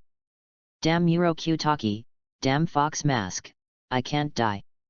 The hand ghost roared unwillingly, and it attacked Santa while fleeing madly, but it was all in vain. Santa landed, like an unstoppable mountain torrent, fearlessly moving forward in the bloody rain. Under the light of the full moon, 11 boys and girls wielding Nikaran swords appeared behind Santu, and they were the same age as him. 11 swords were stacked one on top of another until the 11 swords merged with Santa's sword. Water-breathing pick-up form life flow. It was Santa's own share, and the life flow twisted to the 12th level. With the will of his senior brothers and sisters, he cut off the hand ghost's neck, and the bloated body the size of a small mountain collapsed. Santa got revenge. He quickly jumped up, snatched the relics of his senior brothers and sisters, and held them in his arms like treasures. At this moment, his heart was relieved, and the curse belonging to the Urokodaki lineage was broken. Urokodaki, I hate you. Urokodaki, I hate you. Urokodaki. In the endless resentment of the hand ghost, it turned into ashes and disappeared with the wind. After the battle, Santa ran to Yiyang, and found that the guy was just asleep, so he was relieved. He carefully wrapped the 11 broken and bloody masks with his feather webbing, and it was time to take them home. After everything was done, Santa bowed heavily to Fi Yuchen, because Zhen helped him a lot. Zhen, tell me if there is anything, I will definitely do anything for Fi Yuchen. Santa was straightforward and almost went through fire and water for Fi Yuchen. No, no, no, we are all brothers, it's my duty.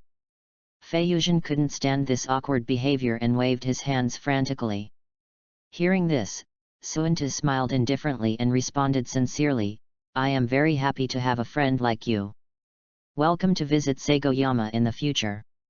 He stretched out his hand, and Fei Yuzhen shook it without hesitation. Friendship between men is so simple. Oh, by the way. Letting go of Fei Yuzhen's hand, Suunta took off the disaster-eliminating mask and hung it on the side of Fei Yuzhen's head, saying, Zhen, this is the disaster-eliminating mask that my master carved for me by hand. I give it to you, he he he. Fei Yuzhen's mouth twitched. Now it is indeed a disaster-eliminating fox mask. It was completely a disaster-inducing one before. Because there were 2 wounded people, Fei Yuzhen and the others lit a bonfire and ate hard dry food. Ah! I want to eat meat. The dry food is not enough to fill you up. Fei Yuzhen screamed in pain. He was eating Murata's food. He had already eaten all his own food. Zhen, didn't you just eat half a pig the day before yesterday? Suunta handed the dry food in the bag to Fei Yuzhen and asked puzzledly. Why do you think Xiaobania calls me a glutton every day? Looking at the dry food handed by Suunta, his eyes lit up. Suunta tilted his head in confusion. Isn't glutton an insult? Why is Zhen so proud? Brother Master, if it's not enough, I have more here. Yes. Murata's eyes flashed with the brilliance of a little fanboy, and he handed over his bag, which contained wild fruits he had picked. You two are really good people, so touching, woohoo. For the hungry Fei Yuzhen, having food means being a good person. After dinner, Fei Yuzhen took the initiative to apply for night watch, and the other 2 tired guys fell asleep quickly. In the middle of the night, Fei Yuzhen suddenly had to pee and hurriedly ran into the bushes. Ah! So cool! The ease and comfort of peeing can only be understood by those who have to pee. However, when he was halfway through peeing, 2 faint words rang in his ears. Thank you. Fei Yuzhen turned his head mechanically, with horror on his face. Yiyang, I'm peeing. Iota_. Sorry, I thought you were looking at the scenery. Yiyang said with a cold face and a calm tone. Fei Yuzhen stared blankly at the dark forest in front of him. He had never been so speechless in his life. Who the hell is standing in the bushes admiring the darkness in the middle of the night? Yiyang's brain circuit. Alas! I said, why don't you leave? I'm still peeing. Oh! I want to thank you for your blood, although it tastes weird. Are you sick? Yiyang walked towards the campfire slowly, leaving Fei Yuzhen alone in the wind. I'm so weird, sick. What the hell is going on? Don't be angry, Yiyang is a good boy. Calm down, Fei Yuzhen came to sit next to Yiyang. Thank you. Yiyang thanked him for the 3rd time. Seeing that Fei Yuzhen had not agreed, he felt that he was not sincere enough. Fei Yuzhen waved his hand and said, I know. Let's chat. Yeah. Yiyang nodded. Fei Chen was quietly promoted to a super good person in his heart. In his opinion, those who took the initiative to talk to him were good people, not to mention that they saved him. I know that standing up for a friend is a true man's performance, but you can't forget to cherish your life. I don't care. Suantu is better than me. He will be more successful if he is alive. Besides, a person like me, Jiu stopped talking halfway, and he did not continue to say a person like me should just die. Because Santa slapped him for this discouraging remark, and threatened to break off all ties with him if he said that again. Do you want to hear my story? I didn't even have parents since I was born. Before Fei Chen could continue, Jiu's indifferent voice sounded. My condolences. Fei Chen. He felt that he would be pissed off before he could enlighten Jiu. Chapter 32. Fei Chen held Yi Yong's shoulders, looked him in the eye, and said very seriously. Listen to me, okay? Yet. Yi Yong nodded repeatedly. It was the first time someone wanted to talk to him so eagerly. Fei Chen was automatically classified as a good friend. He found that the other person had a mask of the evil repelling mask of the rabbit hanging on his head, so he naturally hung his own mask on the other side. This sudden action startled Fei Chen. Yi Yong recognized me? I haven't started yet, okay? He sighed imperceptibly and was in no mood to tell a story, so he asked directly. Did your sister save your life hoping that you would die? If you don't care about your own life, what's the point of your sister's efforts? If Mr. Urokadaki, Makomo, and Sato knew that you have always had such thoughts in your heart, wouldn't they be sad? After 3 consecutive questions, Yi Yong was stunned. He stared at Fei Chen with an incredible look on his face. He didn't understand why he knew him so well. In addition to being shocked, Yi Yong lowered his head in shame, and he couldn't help asking himself. Sister, am I wrong to do this? Fei Chen patted Yi Yong on the shoulder and said earnestly, Yi Yong, people who indulge in the past cannot grasp the future. Your future is not only your future, but also your sister's and the people around you. Think about it carefully. If you die, they will be sad. As he said, Fei Chen pointed at Santu and said with a little threat. If you die, Santu may not hold the knife. After all, he is a man who values friendship and loyalty. It is inevitable that he will be hit hard by the death of his best friend. You also said that Santu is very powerful. You don't want him to be decadent because of you, right? Yi Yong stared at Fei Chen blankly. He felt that what the other party said made a lot of sense. If that were the case, it would be too bad. Also, did I save your life? Yet. Yi Yong nodded like a chick pecking at rice, thank you. So if you don't cherish your life, it will bother me. Alas. Fei Chen lowered his eyebrows and eyes, looking heartbroken. I will work hard to hone myself, and try not to die. Yi Yong said sincerely, his eyes were like torches, and he looked like he had established the direction of his life. Very good.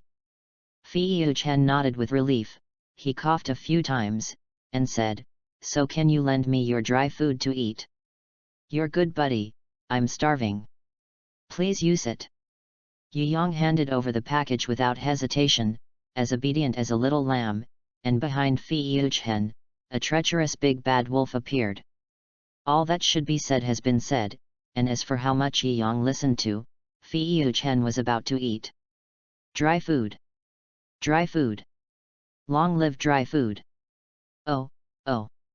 Jiu held the Nichiren sword and murmured. I will work hard to become stronger and will never let my friends and master down. I will seize the future and take my sister's share with me. The next morning, Santu always felt that something was different about Jiu, but couldn't tell what was wrong.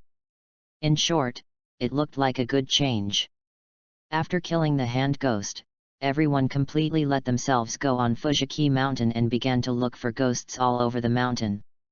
Of the 100 ghosts, none survived except those who hid in places that people could not reach. Soon, time came to the night of the 7th day, and the final selection was about to end. A group of teenagers sat around the campfire and began to show off their achievements. This time I killed a total of 15 ghosts. How about it? Awesome, ha ha ha. Kyojuro held his head high and chest out, like a lion. I also killed 15, but there is one strongest hand ghost. Santu patted Xing Xiao's shoulder with an expression that said, "Brother, you still need to practice." Wow, awesome! The elder brother gave a thumbs up and proposed a competition, which Santu gladly accepted. After a while, the water and fire collided violently. Fei-Yu-Chen hurriedly used his body to protect the grilled fish beside the campfire. He rolled his eyes at the two and complained.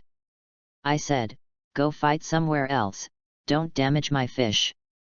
Hey! How many ghosts did you kill? Xiaobanai stared at Fei-Yu-Chen and asked. He killed 20 of them and wanted to dig 3 feet in the ground to find ghosts. Fei-Yu-Chen scratched his head. He didn't really want to compete with these guys, but when he helped Santa deal with the hand ghosts, he accidentally killed 10 of them. He scratched his head and laughed, about 30, ha ha ha. I'll eat the fish, you can help yourself.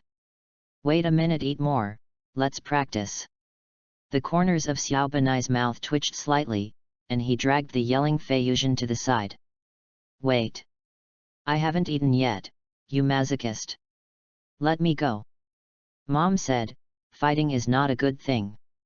You are an orphan, without a mother. Xiaobanai ruthlessly finished the knife, and Fei-Yu-Zhen almost spit out a mouthful of blood. Listen, is this human language? Jealous, you are just jealous of my strength. Under the starry sky, the 4 teenagers were noisy, only Murata and Yiyang sat quietly by the campfire. Murata was like a bronze player who strayed into the king's game, and he was in a big head. He muttered in his heart. Are these guys still human?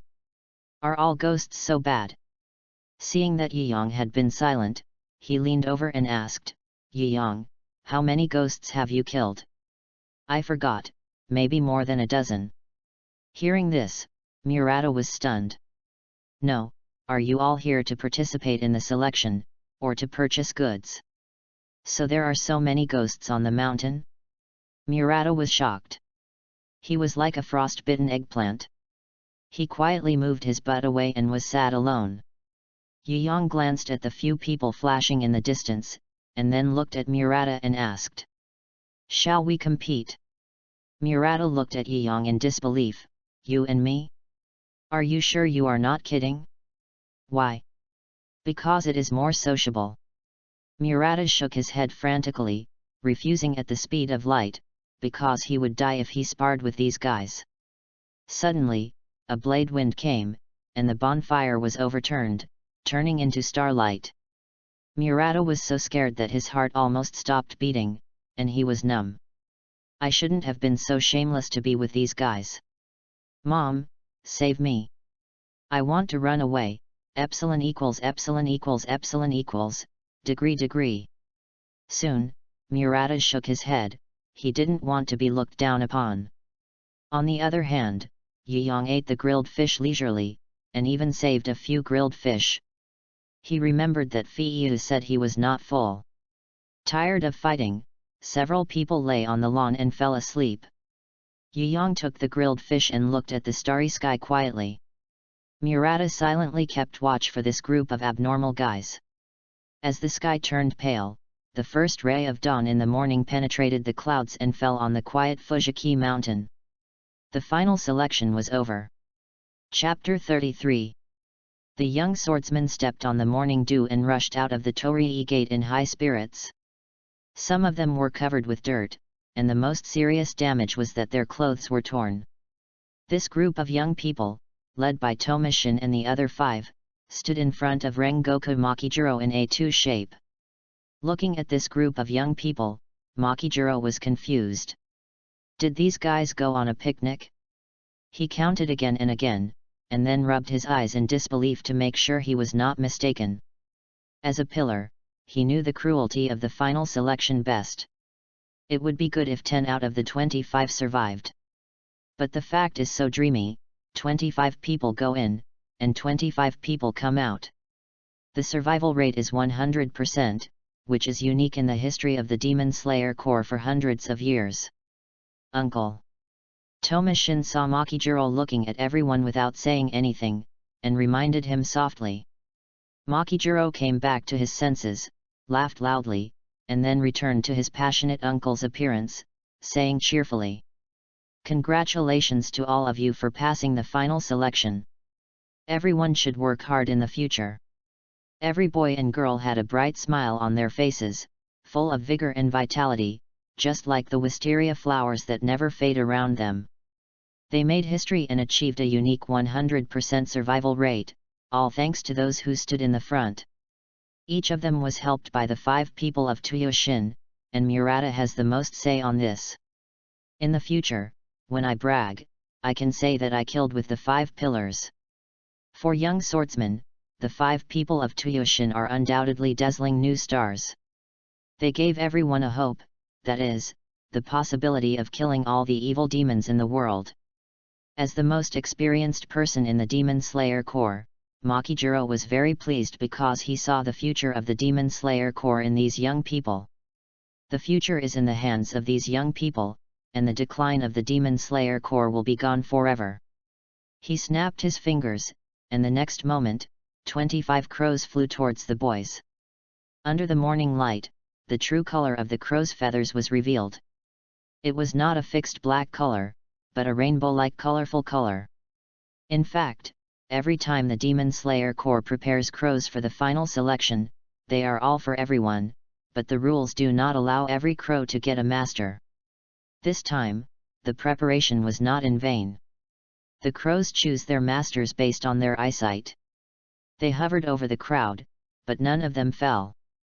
Suddenly, the largest crow rushed out of the crow group first, and it naturally landed on Fei Yuzhen's shoulder, and spit out a few words in a high and cold voice.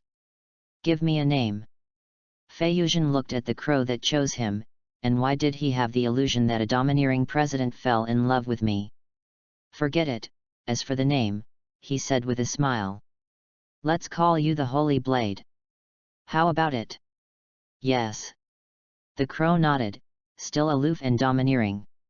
After a while, all the crows chose their own masters. If nothing unexpected happens, they will accompany their masters until they die in battle.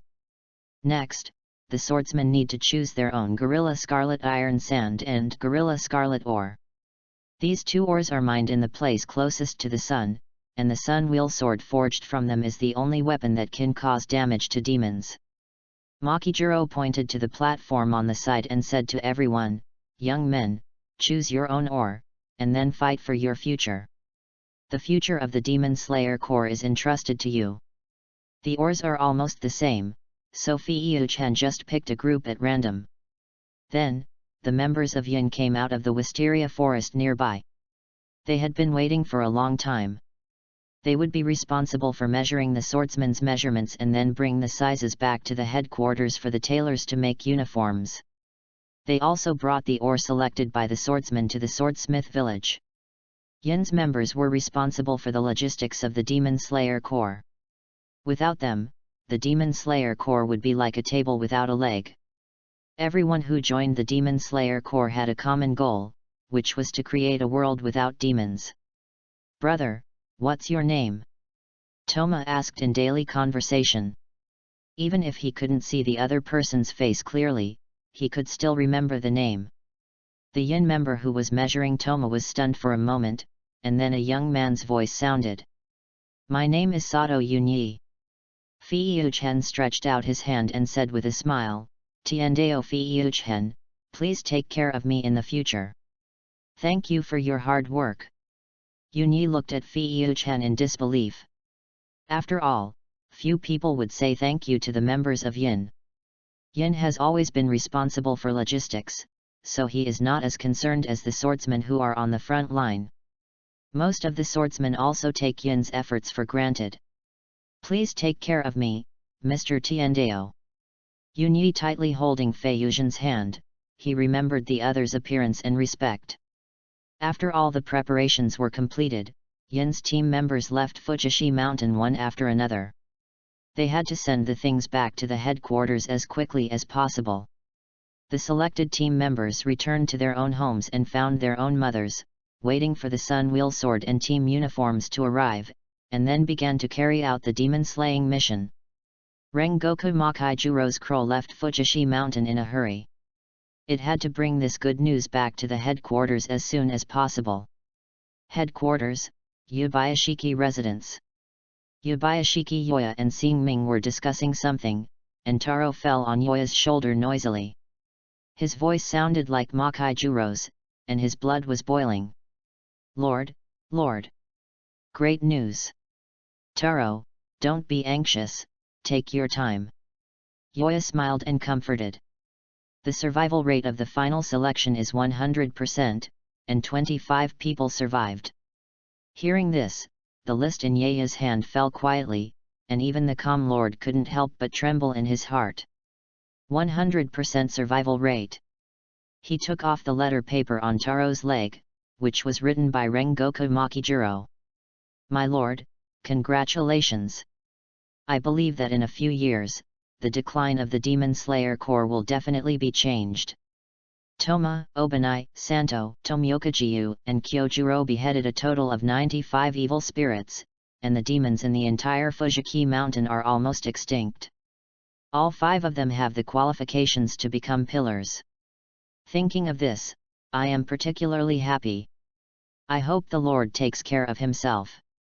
My lord, what makes you so happy? Xingming noticed the change in the Lord's breath and asked.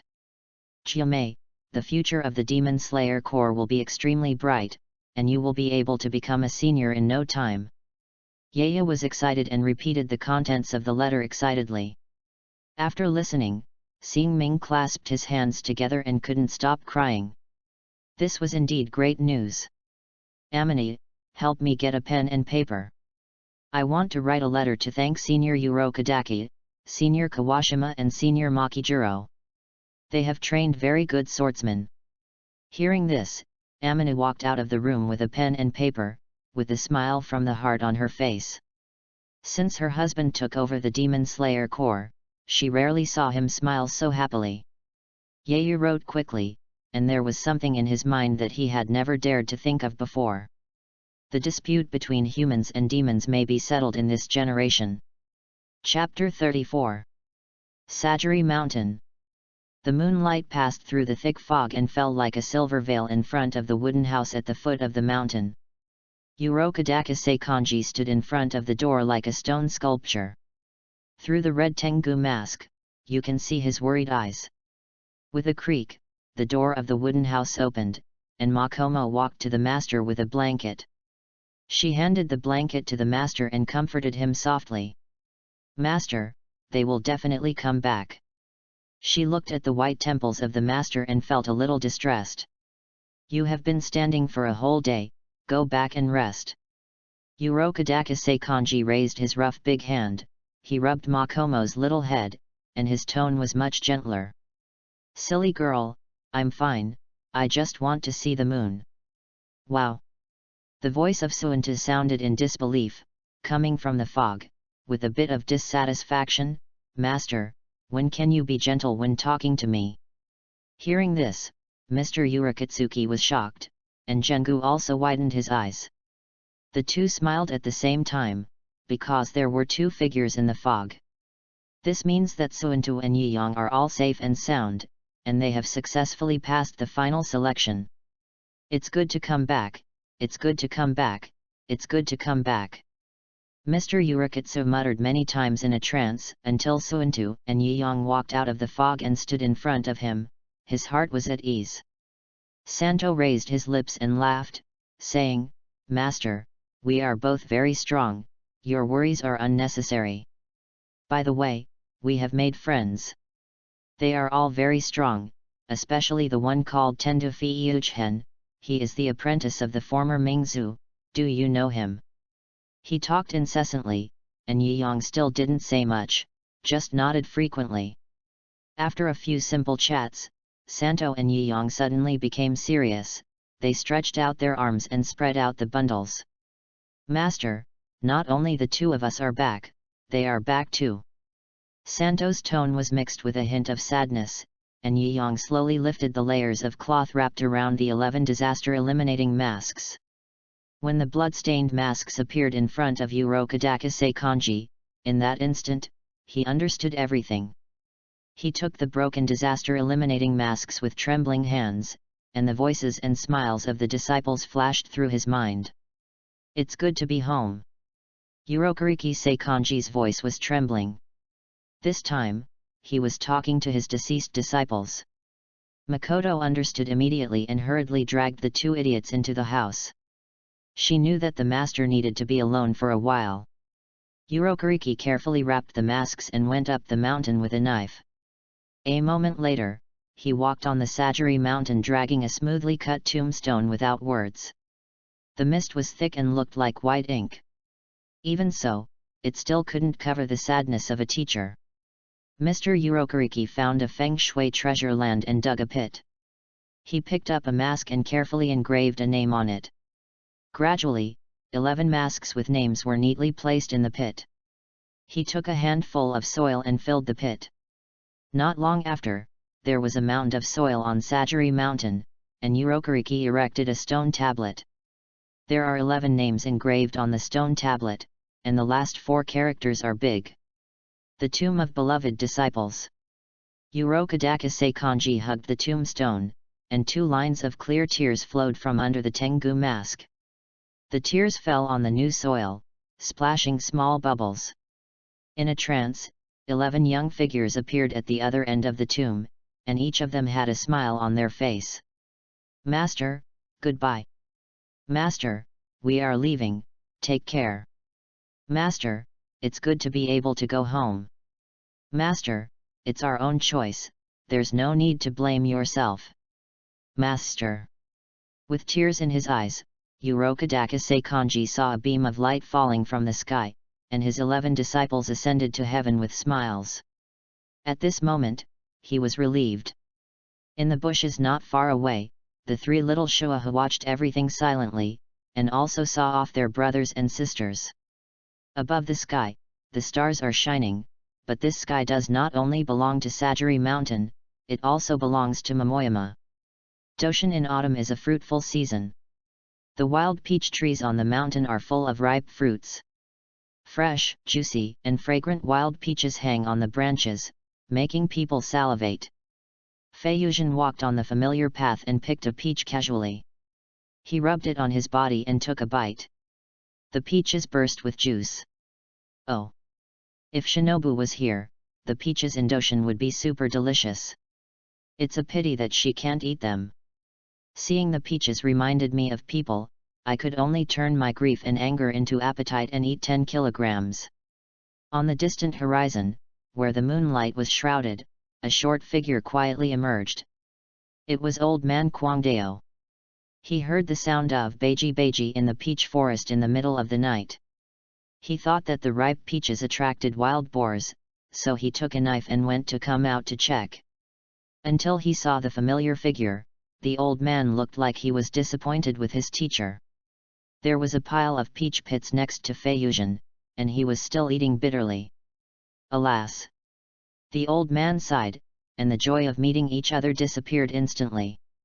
"Zhen, don't you come into the house first when you go home. Stay with your peach tonight." Feiyuzhen heard the voice and looked up, and the old man was standing there. He ran over and hugged the old man, who pushed his apprentice away with a look of disgust and said, "Don't rub me, it's so dirty." "Hey!" Feiyuzhen looked at his master with a blank face. When did this old man care so much about his image? Something was wrong. 9 out of 10 points. "Old man, have you made any progress with Shizuko's mother-in-law? Get out!" The old man kicked Feiyuzhen, but the other party easily dodged it. "Hey!" The old man stretched out his voice. "This bastard has made a lot of progress. It seems that he is very hard-working.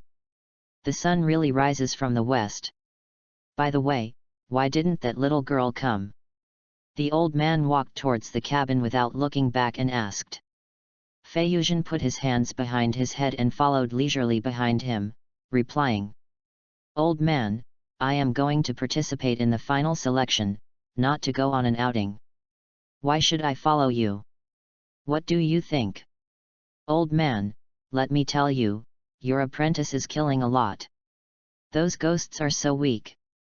I killed them one by one. You didn't see your apprentice's heroic appearance, handsome and suave.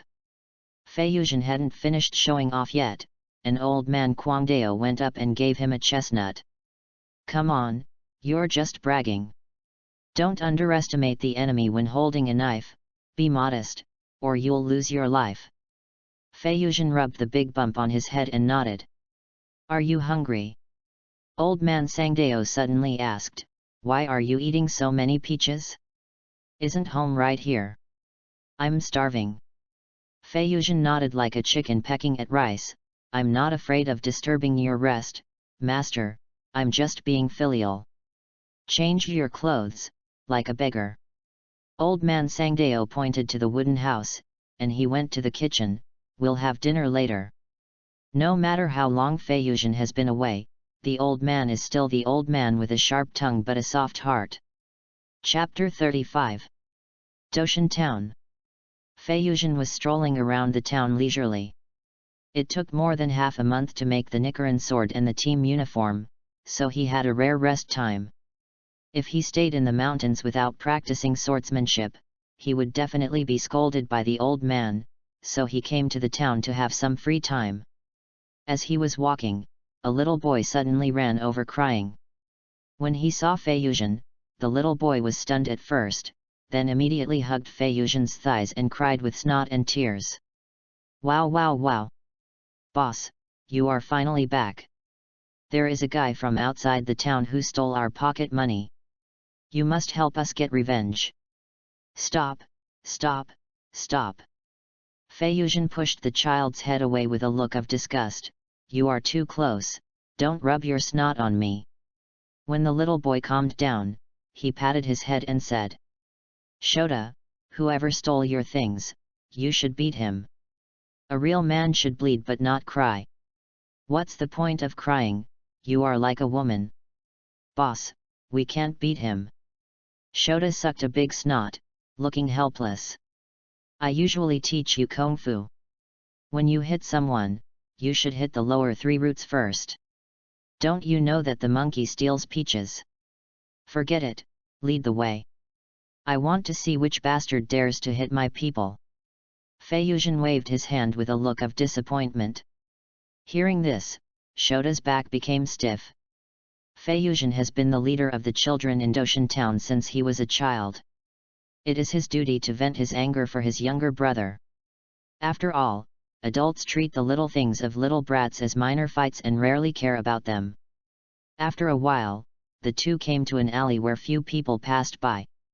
The light inside was dim and a figure could be seen faintly. The man was sitting in a damp corner, like a rat in a sewer. He was counting money and cursing while counting.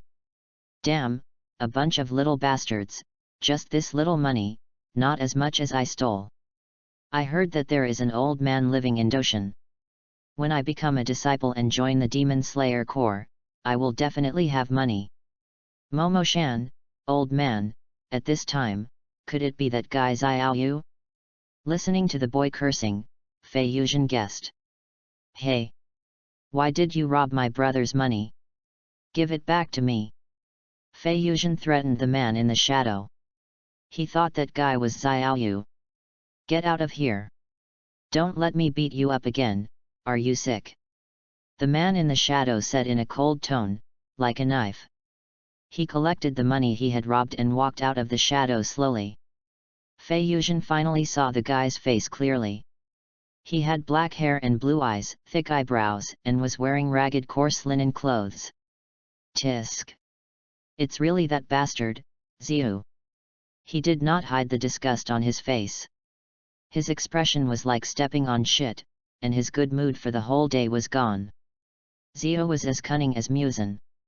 One was a trait that betrayed his teacher and ancestors, and the other killed innocent people.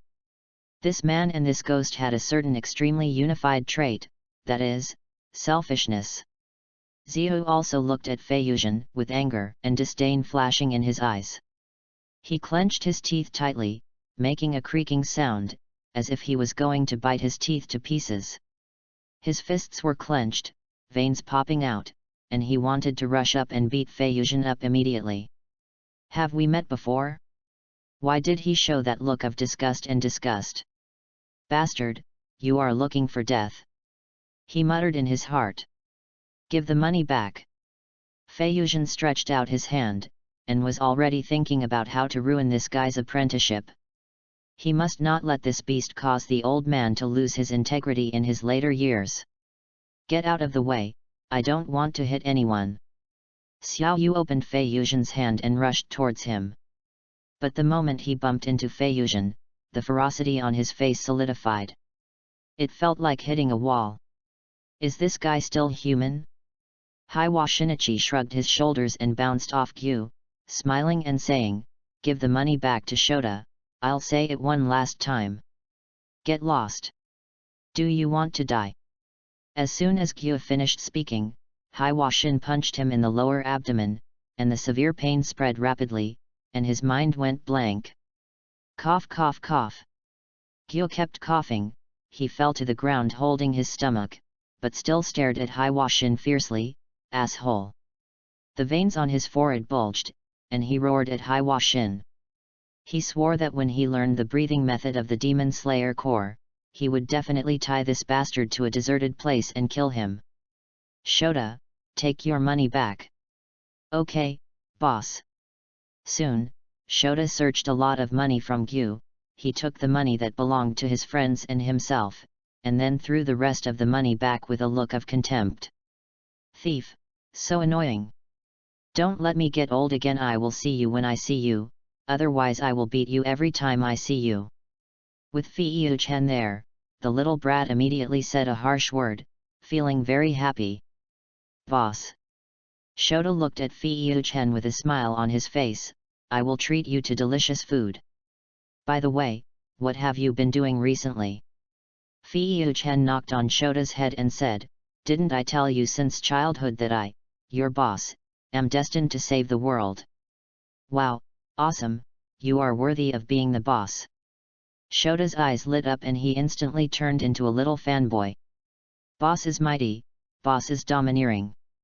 Xiao Yu clenched his fists, pounded the ground frantically, and stared at Fei Yuzhen's departing back.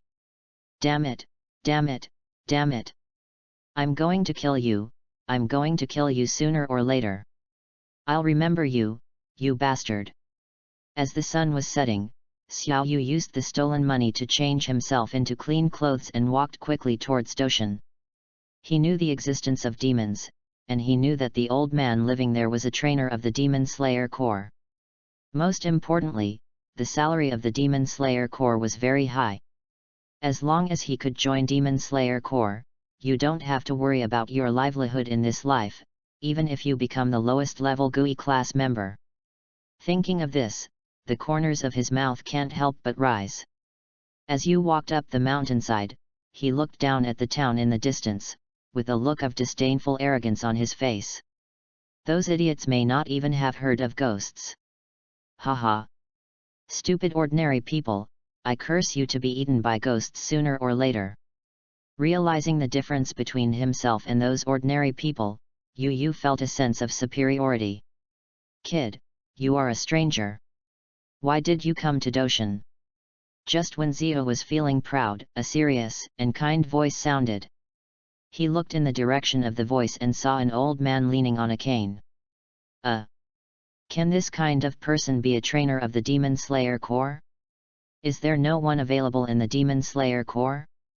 Disappointment flashed across Zio's eyes, but the person in front of him was almost the same as what he had asked. He immediately adjusted his mood and knelt down in front of old man Kawashima with a plop.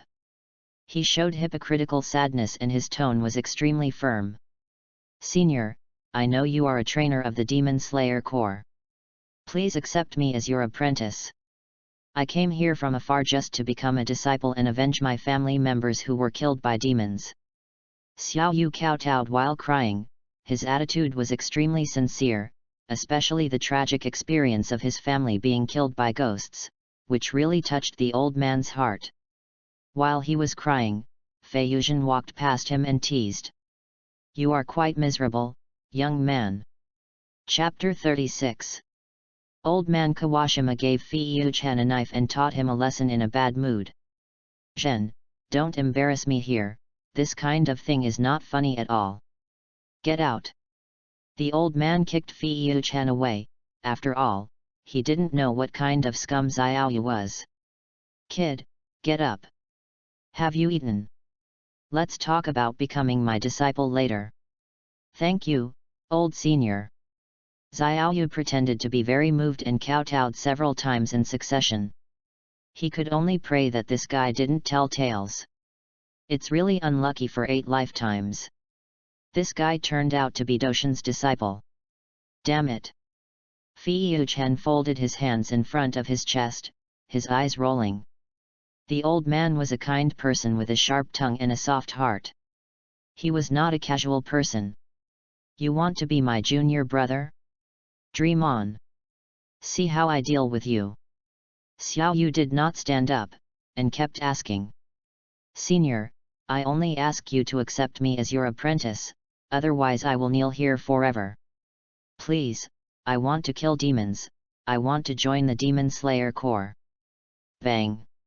He knocked his head heavily, and his forehead collided with the ground with a crisp sound.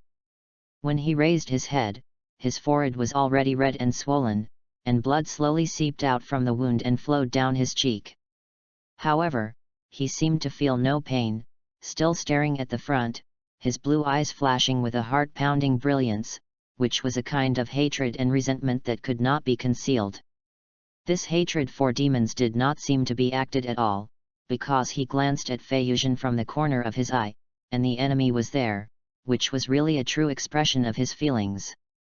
Alas! The old man sighed. This kid was too stubborn, it was all the evil ghost's fault. Forget it, you come with me. If you want to become my disciple you must pass my test, otherwise you will die if you don't fight ghosts." "Thank you, senior." Zio was overjoyed, but he was more resentful of the old man. "Damn old man, you broke my head, and you pretended to care about me." "Master, I suddenly remembered that I have something to do, bye." Fei Yuzhen left the scene quickly and ran down the mountain without looking back. There were some things he couldn't say clearly, otherwise it would seem too targeted, but he still had those little brothers. The test of Mr. Kwangdao was simple and rough, that is, you could enter if you could meet him before sunset. He handed a wooden sword to Ziu, and at the same time put one hand behind his back, with a serious and solemn expression. "Do your best, come on." Xiao Yu clenched his wooden sword, and a subtle contempt flashed in his eyes. "A disabled old man, why are you pretending? I'll break your other leg."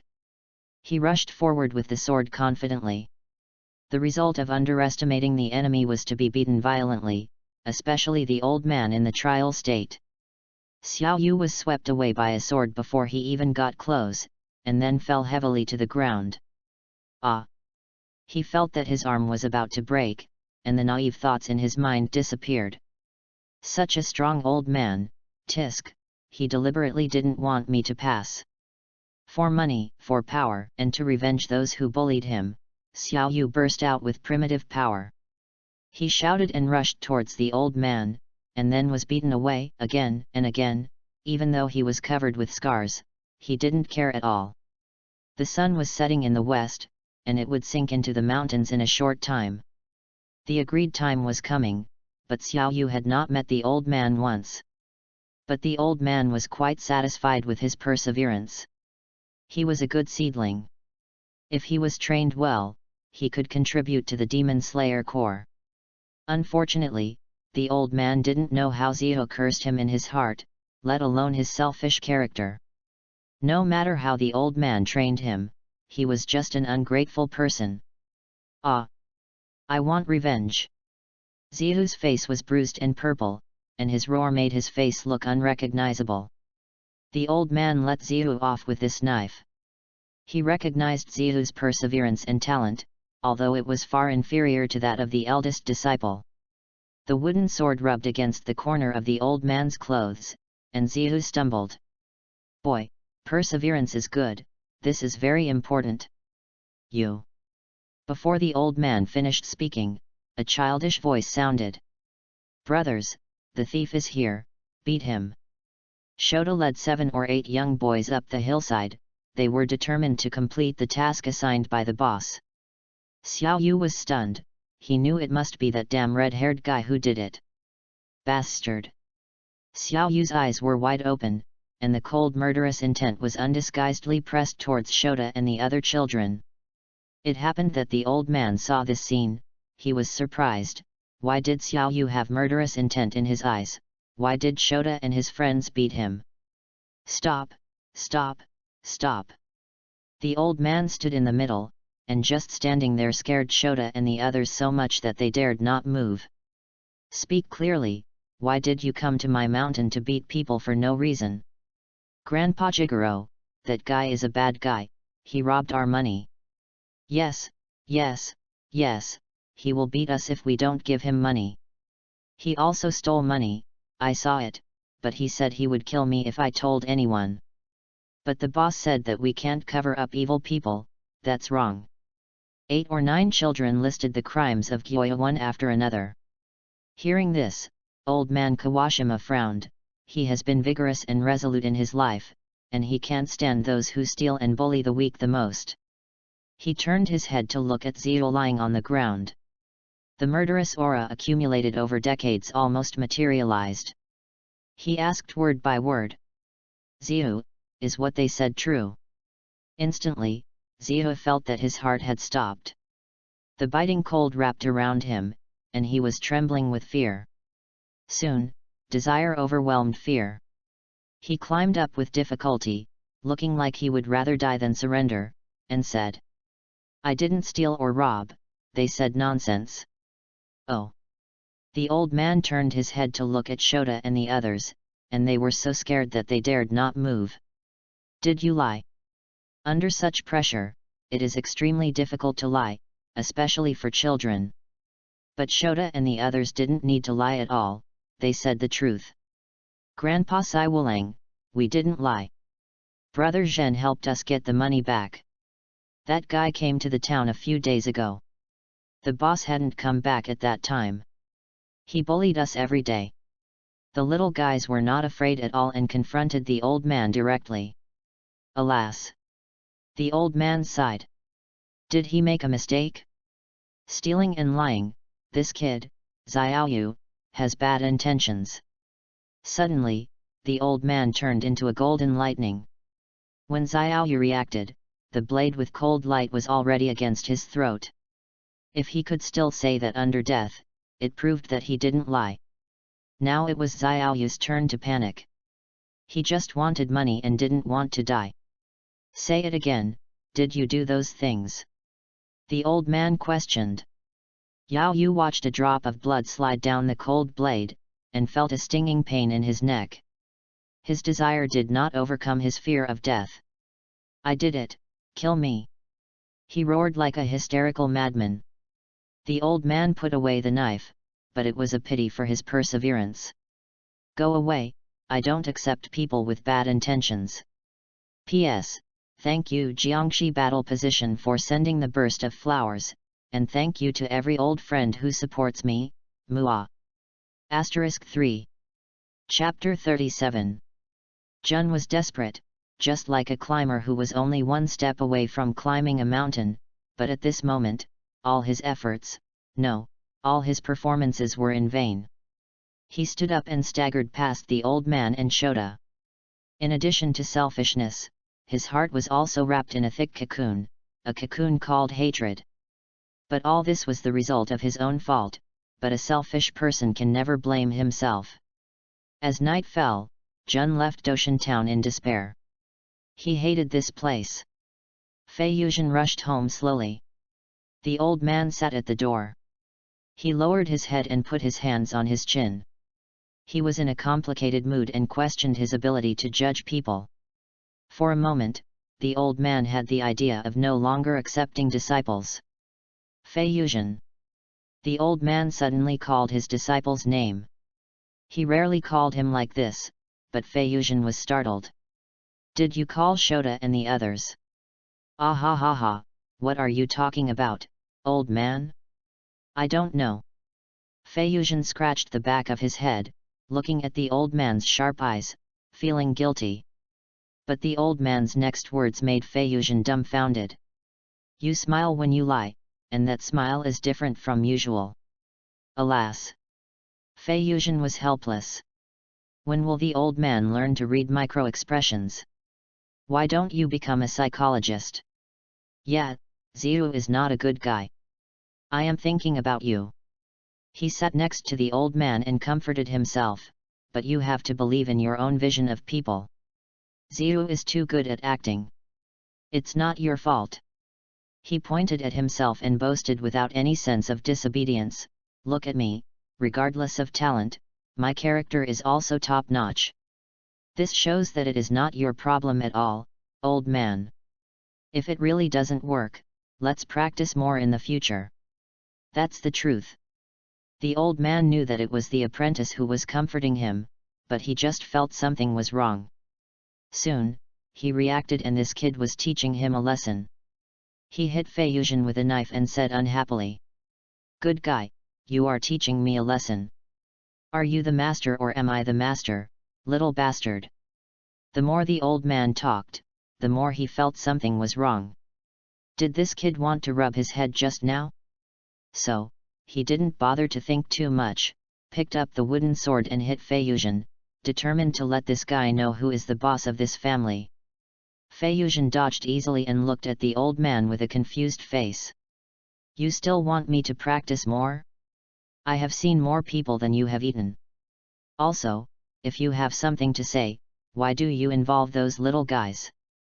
Did you practice sword today? Ah, Feiyuzhen shouted in a long voice, and complained while running, Old man, I eat 3 bowls of rice a day, maybe I have seen more people than you have seen. Traitor, you dare to talk back, stop right there. The old man returned to his previous vigorous and violent style, and the brilliance in his eyes returned. Doshin was still the same, the young one ran in front and the old one chased behind. The appearance of Gyoyo was just a small episode in Feiyuzhen's life. Anyway, he couldn't affect the old man. As for how that guy survived, he didn't care. If that guy still turned into a ghost, he would just chop him up. He didn't take Gyoyo seriously at all. In October, the autumn was getting stronger, and the leaves gradually turned yellow. With the blowing of the autumn wind, they were like dancing butterflies, slowly falling from the branches, gently covering the ground, forming a thick golden carpet. Doshin was dyed with a layer of golden color, like a golden ocean. In the mountain trail covered with fallen leaves, a tall and mighty figure was slowly climbing the mountain. He wore a red fireman mask and held a sun-wheel sword in his arms. Dingling! The wind chimes hanging under the man's hat made a crisp sound, which was particularly beautiful with the rustling sound of fallen leaves under his feet. The man held the knife in a strange way, as if he was holding his child in his arms, showing his tenderness. Hotaru Tetsuzuka, from the knife maker village, is a fanatical knife chef with a weird and paranoid personality. He will hunt down every human who breaks the Nichiren sword. He came to the cabin halfway up the mountain, knocked on the door, and then waited quietly with the knife in his arms. Who is it? Hello, you. I'll go. The moment the door was opened, Feiyuzhen couldn't speak clearly, and he was so scared that he quickly closed the door. Hotaru Tetsuzuka frowned, thinking that this guy was really rude. Soon, the door opened again, and Feiyuzhen warmly invited Hotaru Tetsuzuka in. Pastries and tea were all served. He was afraid of neglecting this ancestor, and even more afraid that he would suddenly take out a kitchen knife from his arms. Tetsuzuka Hotaru still held the knife tightly, and his eyes shot out from under the fireman's mask, peeping at Feiyuzhen without any concealment. That look was like an old father who was about to send his daughter to marry, but it was as if the other side was a yellow-haired man, and the old father's heart was broken. Ha ha ha. Feiyuzhen laughed to cover up the embarrassment. Can you give me the knife? Name. Tetsuzuka Hotaru answered the question irrelevantly, but asked like an interrogation. Tiendeo Feiyuzhen. Address. Momoyama. Feiyuzhen felt like sitting on pins and needles, as if a thorn was in his back. Big brother, you came to Momoyama, do you still need to ask this? Are you sure you can protect this knife? Feiyuzhen. Shouldn't the knife protect me? Sure. Feiyuzhen nodded like a chicken pecking at rice, with an unquestionable firm look in his eyes. Yet. Tetsuzuka Hotaru nodded, with a good attitude. He should be a guy worthy of trust. Here you go. He reluctantly handed the knife to Feiyuzhen. Feiyuzhen carefully took it. So, a tug-of-war game began. No, brother, you should let go. I let go. Tetsuzuka Hotaru tightly grasped the scabbard and said very seriously, you can't even get it, you'd better stay here and retire. He muttered in a low voice that his knife must be handed over to a powerful swordsman, otherwise it will be covered in dust. Then I'm sorry.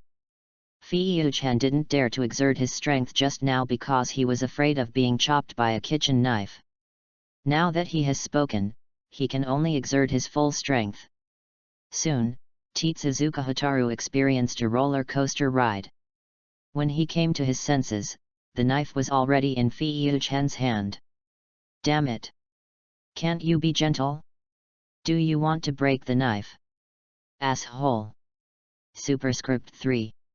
As he said that, he reached his hand into his arms. Feiyuzhen hurriedly held the other party down, thinking that you told me to use force. Stop, stop, stop. Now that the Nichiren blade is in my hands, I will definitely not let it get dusty. Don't you want to see what the knife with the title of color-changing blade will become in my hands? Hearing this, Tetsuzuka Hotaru calmed down, and he stared at Feiyuzhen with burning eyes. Feiyuzhen held the handle of the knife tightly, and then pulled it out skillfully. Chapter 38. The sun-wheel sword had just been unsheathed, and the silver blade was like solid ice that had not melted for thousands of years. It was cold and sharp, and the blade reflected Feiyuzhen's golden eyes, and the killing aura of the weapon was unstoppable. What a good sword! Feiyuzhen couldn't help but sigh. Only those who use the sword know how good the craftsmanship of this sword is. The temper of Gangtsuka Hotaru is worthy of his sword. Gradually, the five-color streamer was as gorgeous as a meteor across the night sky, flowing slowly along the snow-white blade, winding and circling up, and they climbed all the way until they reached the tip of the blade and stopped. However, the color change was not only that. The back of the sun-wheel sword was covered with a layer of ink-colored coat at a speed visible to the naked eye, just like the mysterious and vast starry sky. The colorless streamer on the blade turned into a dragon-like pattern engraved into the sword. Hey! Gangtsuka Hotaru exclaimed. Of course, he was not surprised but disgusted. The pure-colored sun-wheel sword was in line with his aesthetics. Damn it! What the hell is this? It's so ugly. Tetsuzuka Hotaru looked at Toma with a curse, as if to say I've been waiting for a long time, and you just gave me this. Toma, Omega. He thought it was pretty good, after all, killing ghosts was the right way, probably because he had learned too many breathing methods and mixed them together. Seeing that Toma was about to put his hand into his arms again, Toma rushed out of the house in a hurry. Wait for me, I'll be back soon. After a while, Toma came back with a bag of mitarashi dango, which was Toma's favorite food. Hey! He looked at the dango in confusion, and then silently took out his hand that was in his arms. After eating the dango, he glanced at Toma, giving him a chill. Tetsuzuka Hotaru, thank you for the dumplings. Also, if you break the knife, I will definitely kill you. Bye. Telling Toma his name, he also remembered the other's name, and was puzzled why this guy knew what he liked to eat. After sending this great god away, Toma could understand the feelings of the little angel Tanjiro in the future. In the evening, the old man led a member of the Yin team back. He happened to meet that the other party came to give Toma a uniform. The members of Yin usually wear black uniforms, hoods, and black and white striped masks, which are very distinctive. Toma tried the uniform and it fit well. Because it was getting dark, the old man kept this member. After dinner, the Yin team found the leisurely Toma on a big tree in the peach forest. "Are you okay?" Because this member had never spoken, Toma thought that the other party could not hear, so he was particularly concerned. He jumped down from the tree, wrote in the small notebook, and handed it to the other party. Soon, the other party returned the small notebook. "Hello, my name is Yin, and someone named Koko Shinobu asked me to bring you a letter." "Fuck. Is it true?" "Brother Yin, you are such a good person, please accept my respect." Yin just nodded, then took out a letter from his arms and handed it to Fei-Yuchen. He took the letter, and a faint scent of wisteria rushed into his nose. After confirming the smell, it was definitely Shinobu's handwriting. Fei-Yuchen jumped with the letter, like a little kid who got his favorite toy. "Shinobu wrote back to me, ha ha ha. I am so happy. He he he." After holding the letter and grinning for a long time, he carefully opened the letter. "Zhen, long time no see, I miss you so much. Congratulations on passing the final selection. I am happy for you. You will definitely become the most powerful swordsman. Also, thank you very much for the data you provided. I have improved it and developed the second generation of wisteria poison. Oh, yes, I created a new breathing method that belongs to me based on the water breathing. How about it? I am awesome, he he he. Looking forward to meeting you, you must do your best on the mission. Woo woo woo. I want to meet you too, Shinobu." Fei-Yuchen read it several times in succession. Seeing that there was no one around, he secretly put the letter close to his nose and then took a deep breath. "It smells like Shinobu, it smells good. Oh my god. I won't be considered a pervert, will I?" He hurriedly stopped his perverted behavior and put away the letter like a treasure. Little did he know that all his actions were seen by Yin not far away. Of course, he also saw it inadvertently, and then ran away in a panic. In the middle of the night, Fei-Yuchen was so excited that he couldn't sleep. After all, he received Shinobu's letter. As usual, he lay on the roof leisurely and looked up at the bright starry sky. The breeze blew gently, bringing a hint of coolness, blowing his hair and clothes. He lay quietly on the roof, enjoying the tranquility and beauty. The only thing that made him feel lost was that the person who accompanied him to watch the stars was not there. Ah! Suddenly, one end of the ladder was placed on the eaves, and Yin climbed up tightly, holding a sign with words written on it. "Brother Tiandao, why don't you sleep?" Fei-Yuchen patted his side and motioned him to sit over. It would be good to have someone to talk to. He took out a notebook and wrote a sentence, "Brother Yin, you don't understand that feeling, the feeling of missing someone." Yin replied, "Is it the person named Koko Ren?" He continued to reply, "Of course, we have a super good relationship, and you will understand when Brother Yin meets the right person." Yin took the notebook and didn't reply again, but just stared at Fei-Yuchen blankly. His eyes were tender and affectionate, making Fei-Yuchen uncomfortable all over. "Damn it! Brother Yin, you don't like men, do you?" Fei-Yuchen pulled away at the speed of light and exclaimed, "Anyway Yin couldn't hear, I'm a real man." Yin tilted his head with a puzzled look, then lay down with his hands behind his head and looked up at the starry sky. Fei-Yuchen also lay back, continuing to miss the good days when Ren accompanied him to watch. After a while, he suddenly sat up, slapped his head, and said, "Oh! I'm too excited, I must write back to Ren."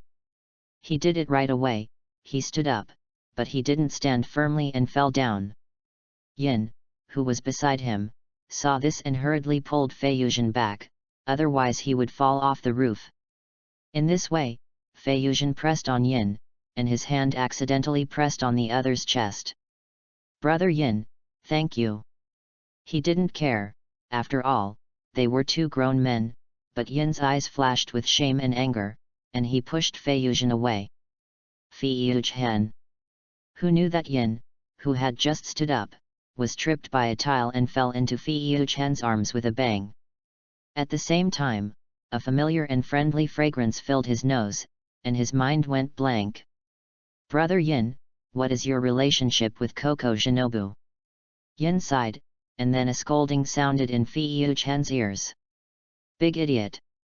Yin Yi stretched out her hand and pulled off the mask, revealing her fair face.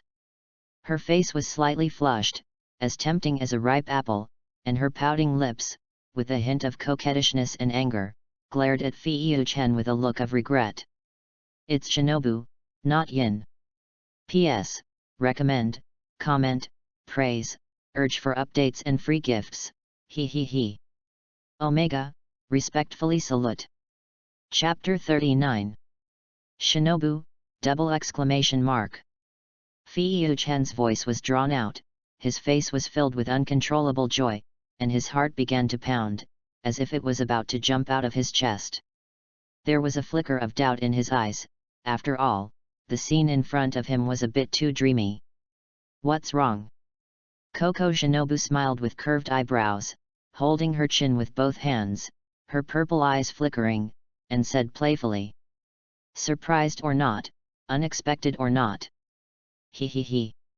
Feiyuzhen nodded, this was something he could not even dream of. Calming down, he smiled and pointed at himself, reminding. "But can you get off me first?" "Of course, I like the current mode of getting along, he. Coco Shinobu tilted her little head suspiciously, and soon she realized that she had been lying in Zhen's arms in an ambiguous way. "Ah!" Shinobu screamed and stood up, as if she was burned, and hurriedly got off Feiyuzhen. She lowered her head, not daring to look into Feiyuzhen's eyes. Her face was already red and hot, from her cheeks to her ears. Zhen knew all along that he was just deliberately not telling her. What a pervert! Coco Shinobu became more and more angry, and immediately kicked Feiyuzhen, angrily scolding. "Damn hooligan!" Feiyuzhen poked her hands innocently, blinking her eyes blankly. "What happened?" Coco Shinobu glared at him and said, "Wait for me." Oh. Feiyuzhen nodded like a chicken pecking at rice, and then sat up straight, like the most obedient child in kindergarten. Shinobu climbed down the ladder skillfully, and a moment later, she climbed up the ladder with a golden Haori. "Here you go." Shinobu Coco pouted, looking like a little hamster hoarding food, and was obviously still upset about what happened just now. Feiyuzhen took the Haori, which was embroidered with a triangular pattern in the shape of a rice ball, and the word Zhen was embroidered in black thread on the lower right corner of the Haori. The only flaw in this Haori is that the technique is a bit unfamiliar, and it looks a bit strange. "Shinobu, what is this?" Feiyuzhen was confused. "I embroidered it. It's my first time. If you don't like it, forget it." Shinobu Coco said that she didn't care, but the look of expecting praise could not be hidden. As soon as she finished speaking, Feiyuzhen put on the Haori directly. It fit her well. He showed a bright smile from the heart and said, "Thank you Shinobu, I can wear this Haori for the rest of my life, he. I like it so much." As expected of Shinobu, she is not only a medical genius, but also a clever girl. Feiyuzhen gave a thumbs up. If there was a tail behind him, he could shake it to the sky. Like. This sudden compliment made Shinobu Coco feel proud, but the little girl still pretended to be indifferent. Suddenly, a wooden sword brushed across the eaves and hit Hayama's head, and then the old man's cursing voice sounded. "Shinobu, why are you not sleeping in the middle of the night and shouting on the roof? Do you want to destroy the house? Get down!" After teaching his apprentice a lesson, the old man looked at Shinobu Koko again. His face became kinder at a speed visible to the naked eye, and his tone was much lighter. Shinobu, the roof is windy, come down quickly. Don't let that kid fool you. Hayama, _ Is the old man's double standard hidden now? Tonight, Hayama slept with Yuji in his arms, and the smile on his face never stopped. The sky was pale, and the holy blade flew from afar. It skillfully knocked on the window of Fei Chen's room and landed next to him. It pecked at Fei Chen's forehead, and the silent wake-up service ended. Fei Chen sat up with his forehead covered. The holy blade looked at Fei Chen with contempt and urged, "You are too slow, they are all on a mission, useless master." "Am I the master or are you the master?" Fei Chen muttered, but the they that the holy blade was talking about must be the eldest brother and his friends. "Don't those two guys need to rest at night? Hurry, hurry, hurry, there are ghosts in the seaside town." The holy blade kept urging, and Fei Chen also quickly put on the team uniform, put on the Haori sewn by Shinobu himself, picked up the knife and rushed out of the house. The old man and Koko Shinobu had been waiting outside the door. The old man gave Fei Chen a big bag with dry food for the road. "Be careful and do what you can." When he really sent his apprentice out to perform the mission, the old man began to worry. He knew how dangerous it was to kill a demon. But the bird had grown up and had to spread its wings and fly high. All he could do was trust his apprentice. "Really, come on." Butterfly Ninja smiled like a flower, and kept his eyes fixed on him. Stared at Fei Chen. "I'll wait for your good news at the headquarters." "Yes. I'm off." The holy blade led the way, and Fei Chen followed closely. Only actual combat and death can create a powerful swordsman. He was full of confidence in the first mission. Fei Chen's goal was to kill Muzan. Fish Scale Village. At sunset, the sea was high tide, and layer after layer of waves rolled at the end of the sea, sparkling. This small coastal fishing village was the destination of Fei Chen's trip. At this moment, our pig's feet were sitting under a coconut tree at the entrance of the village because they had eaten all the dry food. "Who can give me a bite to eat? I'm starving to death." "It's really a death before the mission is accomplished. Will I starve to death before I kill Muzan?" Under the fiery sunset, a girl carrying a fish basket ran towards Fei Chen quickly under the guidance of the holy blade. The girl was wearing washed-out clothes. It was the first time she had seen a crow that could speak human language. She didn't want anyone to starve to death at the entrance of the village, so she followed. "Hey! There really is someone." Looking at Fei Chen, who was so hungry that his eyes were full of stars, the girl looked at Shengren and asked with a smile, "Is he your master?" Shengren disliked Fei Chen for being so embarrassing, turned his head aside, and said in a cold tone, "I don't know him, I just happened to pass by." The girl took off her backpack and handed the unfinished rice ball to Fei Chen. "It's food, thank you, good man." Fei Chen's eyes lit up, and he ate all the rice balls in no time, but it was a pity that it was not enough. He immediately stuffed a stack of money into the girl's pocket and said, "Hello. I'm a traveler. Are you from this village?" "Traveler." The girl was a little confused. "What are you doing in Yulin village? If you're fleeing famine, you'd better leave immediately. It's not peaceful here recently. Goodbye, Mr. Traveler." The girl returned the money to Fei Chen, but a few rice balls were not worth that much money. The other party said a lot, but Fei Chen only cared about 3 words, that is, not peaceful. It's right that it's not peaceful, which means there are really ghosts here. "Renzi, help me keep an eye on it. I'm going to the town to have a full meal first, hehe." "It's Shengren, you useless master." Shengren glared at Fei Chen who ran away, and Yasheng had never been so speechless. Chapter 40. In the middle of the night, on the path leading to Yulin village, Fei Yuzhen was eating a pig's trotter in one hand and a pig's elbow in the other, his mouth full of oil. He was very full now, and felt that he could kill the boss with one knife.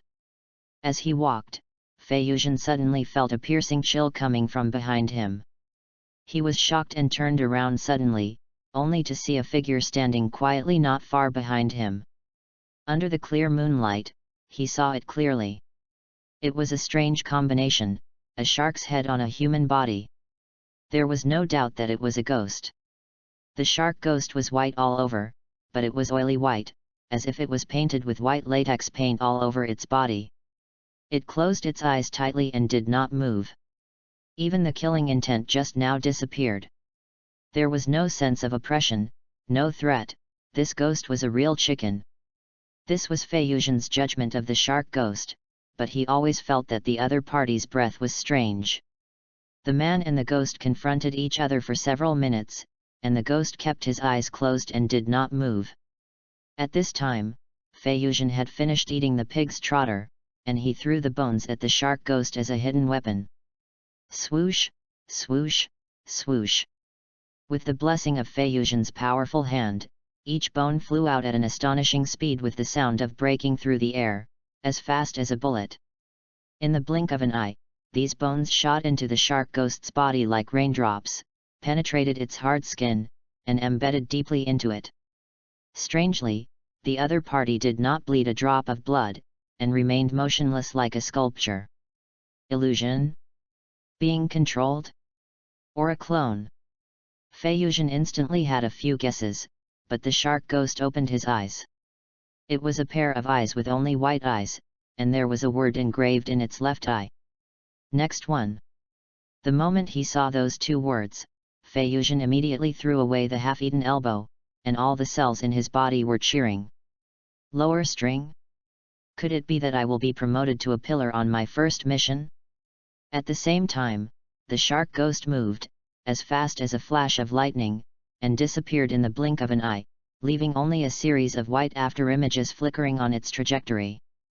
Similarly, Fei Yuzhen also disappeared in the same place, and his body exuded a deep blue fighting spirit.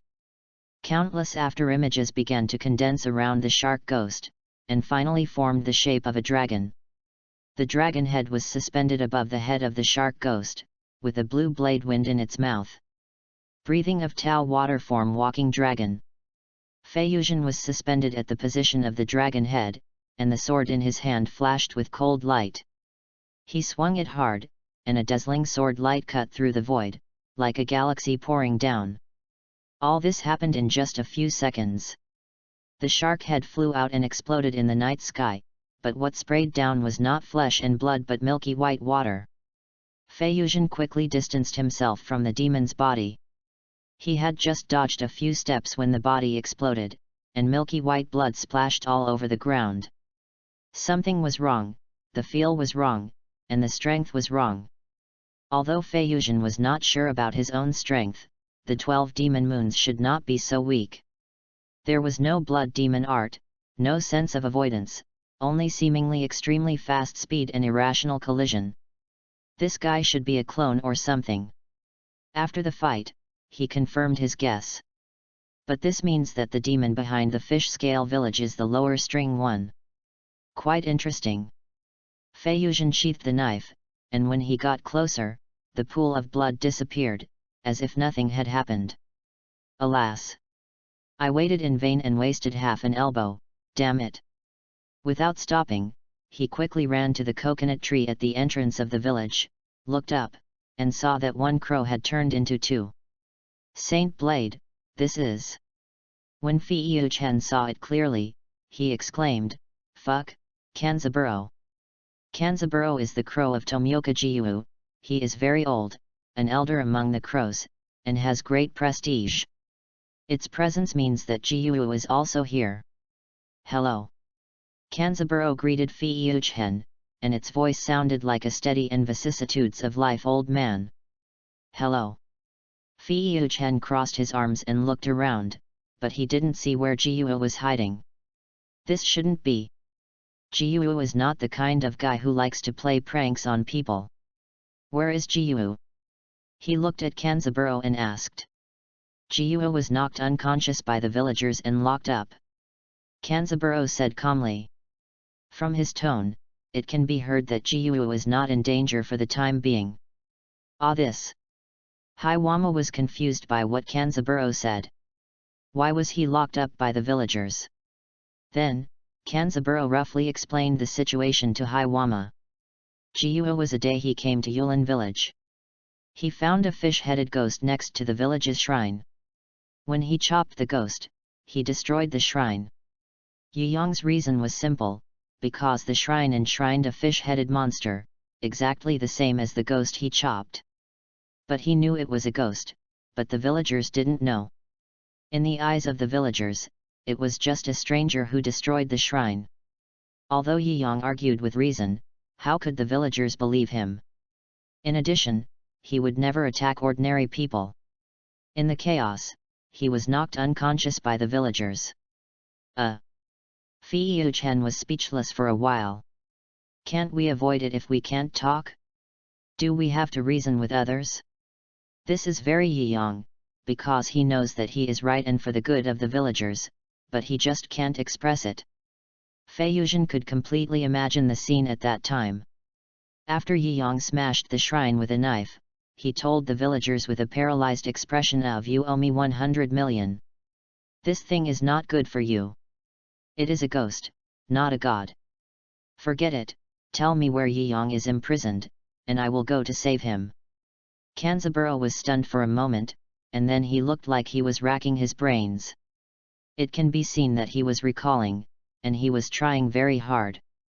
There is no way, Kanzaburo is old and his memory is not very good, which is understandable. After a moment, Kanzaburo was shocked and said loudly, "Sorry, I forgot." Hearing this, Fei Yuzhen was petrified on the spot. The holy blade on the side couldn't bear to watch it anymore, so he added, "That little girl might know where Jiuo is imprisoned." "Renzi, how did you know?" "Senior Kanzaburo told me." Kanzaburo shook his head and said embarrassedly, "I forgot." Fei Yuzhen was very depressed. Kanzaburo's memory was the best, but it was also thanks to his poor memory. Otherwise, according to the plot, when Muzan attacked Tanjiro's family, Tanjiro would have to build another grave for a stranger. "How do I get to that girl's house?" "Take me there." "Okay." The holy blade nodded and flew high, while Kanzaburo stood on Fei Yuzhen's shoulder to take a ride. He took advantage of the night to sneak into Yuling village, and he could indeed see many destroyed shrines along the way. "I'll go." "Jiuo is here to do demolition, right?" "He demolished 25 shrines." Fei Yuzhen counted them and sighed, thinking that it was not unreasonable for that guy to be hit with a club. This is very brave. Chapter 41. Fei Yuzhen was afraid of alerting the enemy, so he deliberately went in along the outermost part of the village. The girl's home was at the other end of Yulin village. It was a somewhat dilapidated wooden house, standing quietly 100 meters away from the sea, as if it had been forgotten by the years. Eroded by the sea breeze for many years, its outer wall had peeled off, revealing the wooden structure inside, which looked particularly vicissitudes and desolate. The layout of this wooden house was very strange, and it was a few hundred meters away from the village, as if it did not belong here. Fei Yuzhen glanced at the holy blade in the sky, and said meanly, "Blade, you are not following the girl here, are you? Otherwise, how do you know she lives here?" The holy blade rolled his eyes at Fei Yuzhen, and said with a hint of anger in his cold tone, "My lifesaver, I'm just going to take a look, you useless master." Fei Yuzhen did not refute, a meal of kindness really needs to be repaid. Suddenly, a strange idea flashed through his mind. "Yuyong is here, can we match them up?" He. Phi Omega Phi. "Yuyong, do you want a wife or not?" Fei Yuzhen was very excited when he thought of Yuyong's expression at that time. Looking at his master's rolling eyes, Shen Gren was extremely disgusted. This guy must have been holding back his fart and was thinking about causing trouble again. After a while, Shen Gren stopped on the roof of the wooden house, and Fei Yuchen squatted under the window, like a thief. But squatting under someone's eaves like this did feel like stealing. But there was one thing he cared about, that is, there was still a fire in the house. It was very unreasonable to not sleep so late in this era without smartphones and the internet. Just look at the village in the distance and you will know that there is no light in the house. Sanlang, look at what she is doing. Fei Yuchen poked the old crow who was dozing on his shoulder and whispered. Ah! What's wrong? Is there a ghost? Quan Saburo asked 3 questions in a daze. The most important thing was that its voice was about to poke the sky. Fei Yuchen hurriedly covered its mouth, but it was too late. The little girl carefully poked her head out and saw Fei Yuchen. She frowned tightly. After all, anyone would be scared to find a stranger squatting outside the window in the middle of the night. After seeing who was coming, she spoke faintly and said puzzledly, "Mr. Traveler, if you are hungry, please knock on the door. This will scare people to death." The little girl pouted and retracted her head. Soon, the door opened. She looked at Fei Yuchen and found the crow on his shoulder and the knife on his waist. She immediately asked vigilantly, "Mr. Traveler, what do you want to do? Didn't I say, stay away from this village?" Fei Yuchen scratched his head awkwardly and glanced at Quan Saburo with resentment. The old crow really pitted his teammates. "Well, I want to ask you about someone." He stood up and said with a smile. Anyway, he was discovered, so it was better to tell the truth. "It's a guy who looks like he deserves a beating. He's about my age, a man." Feeling that the description was not so accurate, he continued to add, "It's the guy who smashed the shrine in your village. I'm his friend." Who knew that Fei Yuchen had just finished speaking when there was a loud bang. The little girl closed the door and an unhappy voice came from inside the house. "Mr. Traveler, I haven't seen the friend you mentioned, and I don't know how the shrine was broken. Please leave my house immediately." The little girl's words were excited, and anyone who was not stupid could hear what she knew.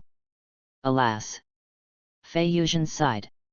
Why did this girl become a different person when she mentioned the matter of Yiyang and the shrine? She was deliberately covering up something. Before he could continue to ask, the door opened again. This time, the little girl came out with a kitchen knife. She rolled her eyes at Fei Yuchen and said, "I don't want to fight. Please leave my house quickly."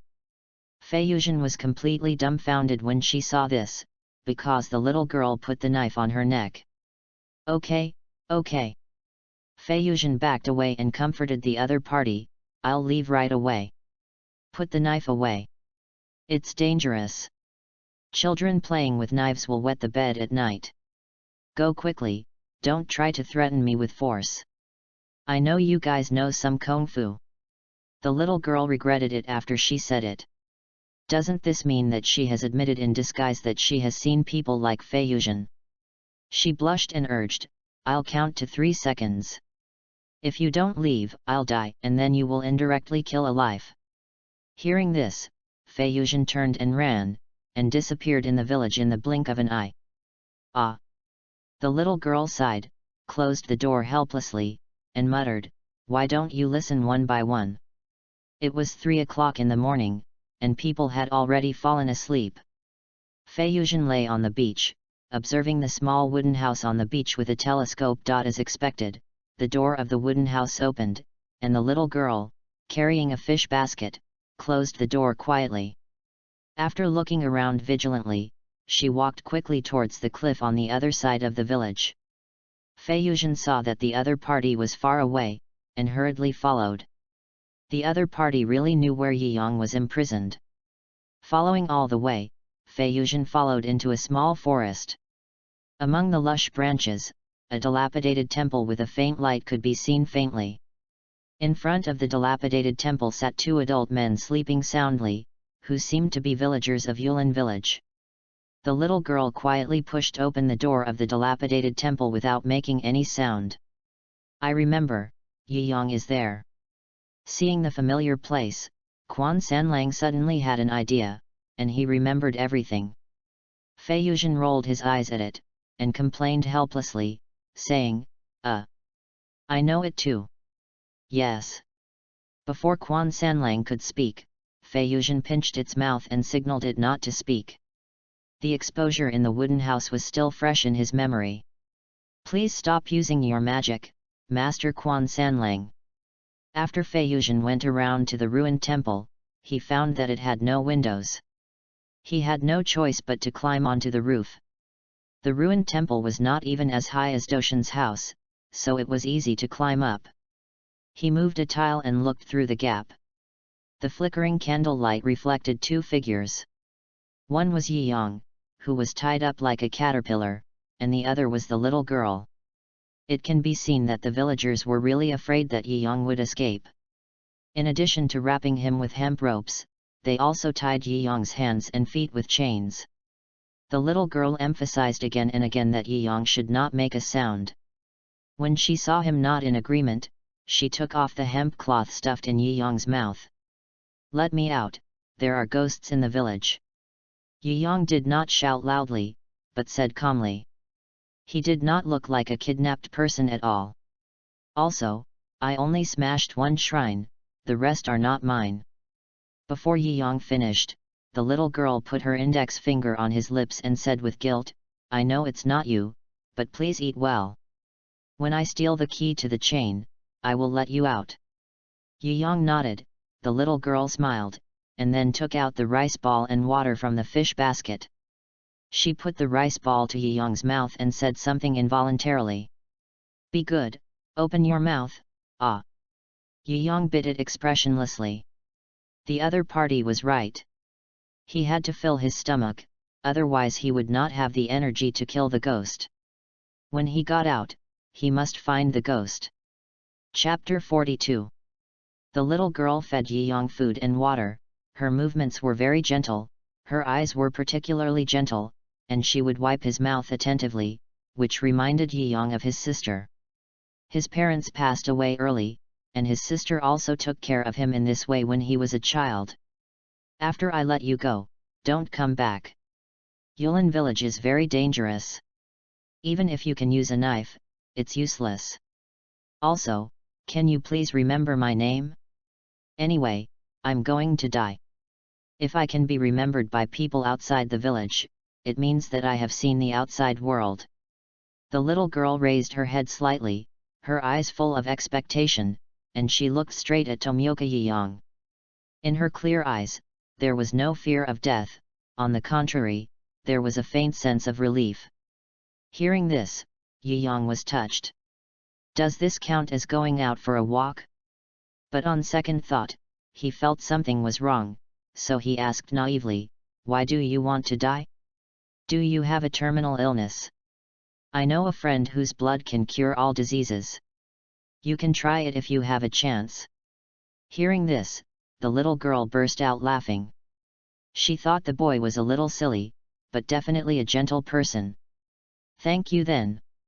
By the way, my name is Ansya Tsuneko. Ansya smiled with curved eyebrows. She was very happy to meet this boy who seemed difficult to get along with. Remember my name. I'll let you go tomorrow night. Knowing the other person's name, Yi Yang was silent. He lowered his head, clenched his hands into fists, his body trembled slightly, and his breathing became heavy. Every breath was accompanied by a deep sigh. The heart that had always been calm was filled with waves. He thought he had let it go, but Tsuneko was also the name of his deceased sister. Fei Yuzhen, who was eavesdropping on the roof, was dumbfounded. This little girl's name was actually this. Also, what does Yi Yang think he is? He can cure all diseases? Suddenly, Fei Yuzhen had a flash of inspiration. He clapped his hands and shouted excitedly. Oh! Go! The person who tied the bell must be the one who untied it. The person who tied the bell has come. Listening to Ansya Tsuko's tone, he could basically conclude that the little girl should be related to the ghost in the village. After all, she was ready to die for Yi Yang. Obviously she had seen the horror of the ghost, and thought that a little boy and a knife alone could not deal with the monster. For ordinary people, this idea is normal. So the next thing to do is to wait and see, and the ghost will naturally appear. I am really a genius, please call me Holmes Zhen. He knocked down a tile in excitement, and at the same time attracted the attention of Yiyang and Tsutsuko. Meow meow meow. In a hurry, Fei Yuzhen imitated the cat's meow vividly, but fortunately he got away with it. Inadvertently, he caught a glimpse of a white ghost in the bushes in the distance. Because he was lying on the roof, the other party did not notice him. He hurriedly lowered his body and tried his best to restrain his breath. Although he could not see clearly, he could judge the appearance by the outline. Fish head and human body. Yiyang had encountered it, and he had also encountered it. Ghost's clone. Is that guy monitoring the ruined temple? Seeing this, Fei Yuzhen's mouth corners rose, and it seemed that he didn't need to find the hiding lower string through Nshyatsu Tomu. He. Let me see it, it's your bad luck, my promotion indicator. Fei Yuzhen couldn't suppress the corners of his mouth, he didn't believe that the clone would not return to the main body. In this way, the ghost stared at the ruined temple, and Fei Yuzhen stared at the ghost. The mantis stalked the cicada, but the oriole was behind. However, the ghost's next move made Fei Yuzhen dumbfounded. It threw a stone at the door of the ruined temple, with no other purpose, just to wake up the villagers guarding the door. After doing all this, it exploded and turned into a pool of milky white blood. Damn it! It just exploded like this? Isn't it going home to find its mother? The clone exploded, and Fei Yuzhen's plan failed. It was simply the impermanence of life. The villagers guarding the door woke up and saw that the temple door was half open, and stood up in a hurry. Did the boy run away? It shouldn't be. It's better to take a look. After all, there are not many outsiders.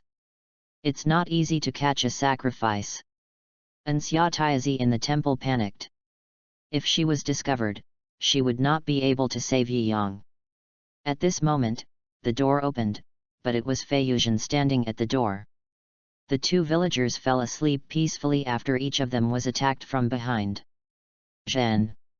Seeing Fei Yuzhen coming, Yiyang knew that he didn't have to wait until tomorrow night and could leave now. He was very happy. Da. You can make the villagers catch him, you rookie. Fei Yuzhen put the villagers in order and walked into the temple with a swagger. He bowed slightly to the dumbfounded Tsutako and said politely, Miss Angxia Tsutako, I am Tiandao Fei Yuzhen, thank you for your meal. Since you plan to let Yiyang go, why did you hide it from me? Angxia clenched the corner of her clothes. She didn't expect Mr. Traveler to follow her. She concealed it just for his good. Facing such a monster, what's the use of one or two? You can't let them die. You guys go. Without much explanation, she ran out of the ruined temple without looking back. Fei Yuzhen didn't stop him. After all, everyone has their own difficulties.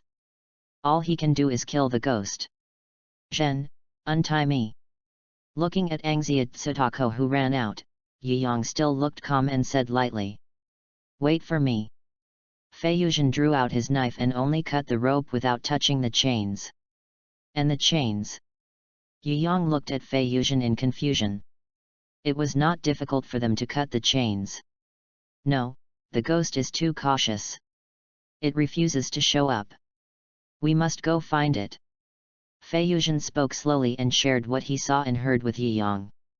After listening, Yiyang nodded and said, So, the fish-headed human body is indeed a clone. He looked at Fei Yuzhen and asked, What should we do next? Wait and see. Fei Yuzhen picked up the hemp rope on the ground and walked towards Yiyang with a smile. What are you doing? Restore the scene. Don't worry, my technique is very good. You can break free when the time comes. You are in the dark, that's all. Okay. Yiyang nodded, and soon, he was tied up like a caterpillar again, but this time he held the knot in his hand and pulled it open. The girl will come to save you tomorrow night, remember to tell her about our plan. After handling the scene, Fei Chen walked out of the ruined temple and said, I'm going to find a knife for you, you idiot. As soon as he took a step, he turned back and leaned into Yi Yong's ear to tell him a few words. Isn't this too bad? Fei Chen patted Yi Yong on the shoulder and said nonchalantly, it's a small problem, I don't care about that. Well, do whatever you want. Before closing the temple door, he stared at Yi Yong with a gossipy look on his face and asked with a smile. What do you think of that girl? Yi Yong was stunned for a moment, slowly opened his mouth, and said. She is a good person, very gentle.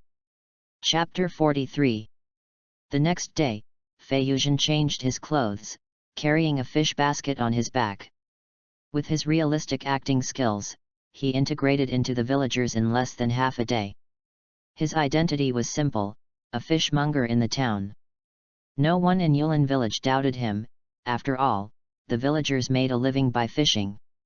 He strolled around the village when he had nothing to do, under the pretext of looking for a good source of goods, but in fact he was looking for Yi Yong's knife and asking for information. Hard work pays off, and he really found a little kid running around with a scabbard. Following the little kid, he came to a house. It was a wooden house located in the center of the village, but the specifications were much larger than other houses. It was probably the village chief's house. There was an old man basking in the sun in the yard, and Fei Yuzhen started to talk to him with a smile. Old man, I'm a fish from outside. Before he finished speaking, the old man glanced at him and uttered a word lightly. Get lost. After failing to strike up a conversation, Fei Yuzhen silently took out a wad of money from his pocket. In the Demon Slayer Corps, there is nothing else to say, that is, there is sufficient funds. He deliberately shook the wad of money in his hand and said regretfully, Alas, it's a pity that my money is gone, I can't spend it. I also heard that the fish catch in this village is very good. The old man took another look and almost fell off the recliner in excitement. In the blink of an eye, the courtyard door opened wide, and the old man said with a warm and flattering expression. Dear guest, please come in, the fish catch in our village, I'm not bragging. The power of money is always so beyond imagination. The old man poured Fei Yuzhen a good tea and complimented him, and the wrinkles on his face were all smiling. I think the young man is very brave and extraordinary, so he must not be the son of an ordinary family, right? Fei Yuzhen nodded. Since the old man likes to imagine, let him imagine it. He stuffed the money into the old man's pocket, waved his hand generously, and said. Village chief, take it, just consider it as making a friend. We can discuss business in the future. The village chief's eyes lit up and he smiled after receiving the money. Fei Yuzhen struck while the iron was hot and asked, Oh. My father likes to collect some swords and the like. I just saw a kid holding a scabbard. As he said that, he took out another stack of money. He didn't need to finish his words. The village chief understood immediately. Anyway, the knife was obtained from the kid who smashed the shrine. He didn't expect it to be able to sell for money. Soon, the village chief came out with a knife in his arms. He handed it to Fei Yuzhen and said, I wonder if the young man is talking about this one. Yeah. Fei Yuzhen pushed the money over and put away Yi Yong's knife. By the way, I want to ask you about someone, Angzia Taizi. I was given a meal by a friend, and I want to return the favor. Hearing this, the village chief's frown relaxed, and he told some stories about Taizi. Originally, Angzia's family was quite happy, but unfortunately her parents disappeared mysteriously 5 years ago. The child was still young, and everyone felt sorry for her, so they usually took care of her. She grew up eating at many people's homes. As he spoke, the village chief sighed, and Fei Yuzhen felt that he didn't want to act out that kind of pity. Hearing what the village chief said, the villagers treated her well. Then why was there a sacrifice? The girl was still hiding something. Fei Yuzhen didn't think about it any further. Anyway, the girl was not a bad person. He bragged with the village chief for a while, and the village chief was stunned. In the evening, he left Yulin village, changed back into his team uniform, and waited for the fishing plan to begin. In the early morning, Angziat Sunza set out for the ruined temple. She had secretly taken a look during the day and found Yiyang was still locked inside. Now she realized that with such a thick iron chain, how could they open it without a key? She shouldn't have run away in a hurry yesterday. Watching Angziat Sunza enter the ruined temple, Fei Yuzhen went to the village chief's house to report the news. Of course, he did not show up. In this way, the villagers caught Angziat Sunza releasing people. In order to avoid more trouble, they had to send sacrifices in advance. In the ruined temple, Angziat Sunza opened the lock of the iron chain. Just as she was about to untie the rope, the temple door opened. A dozen young men holding torches followed the village chief in. They were all strong laborers in the village. Sunza, what are you doing? It's ridiculous. The village chief shouted angrily. He waved his hand and signaled the people behind him to pull Sunza away. Seeing that the matter was exposed, she protected Yiyang behind her like an old hen protecting her chicks. No, we must let him go today. No one noticed that she had a short knife in her hand. Before everyone could react, she had already put the knife on her neck and threatened. Let him go and let me be the sacrifice. The sacrifice should have been me. In fact, Angziat Sunza knew everything. The village chief relied on his prestige to ask the villagers to kidnap outsiders for her. If the outsider dies, he dies. How can I face your parents if you die? Be obedient and put the knife down. Angziat Sunza was afraid that the village chief would be so angry. The village chief's tone immediately softened.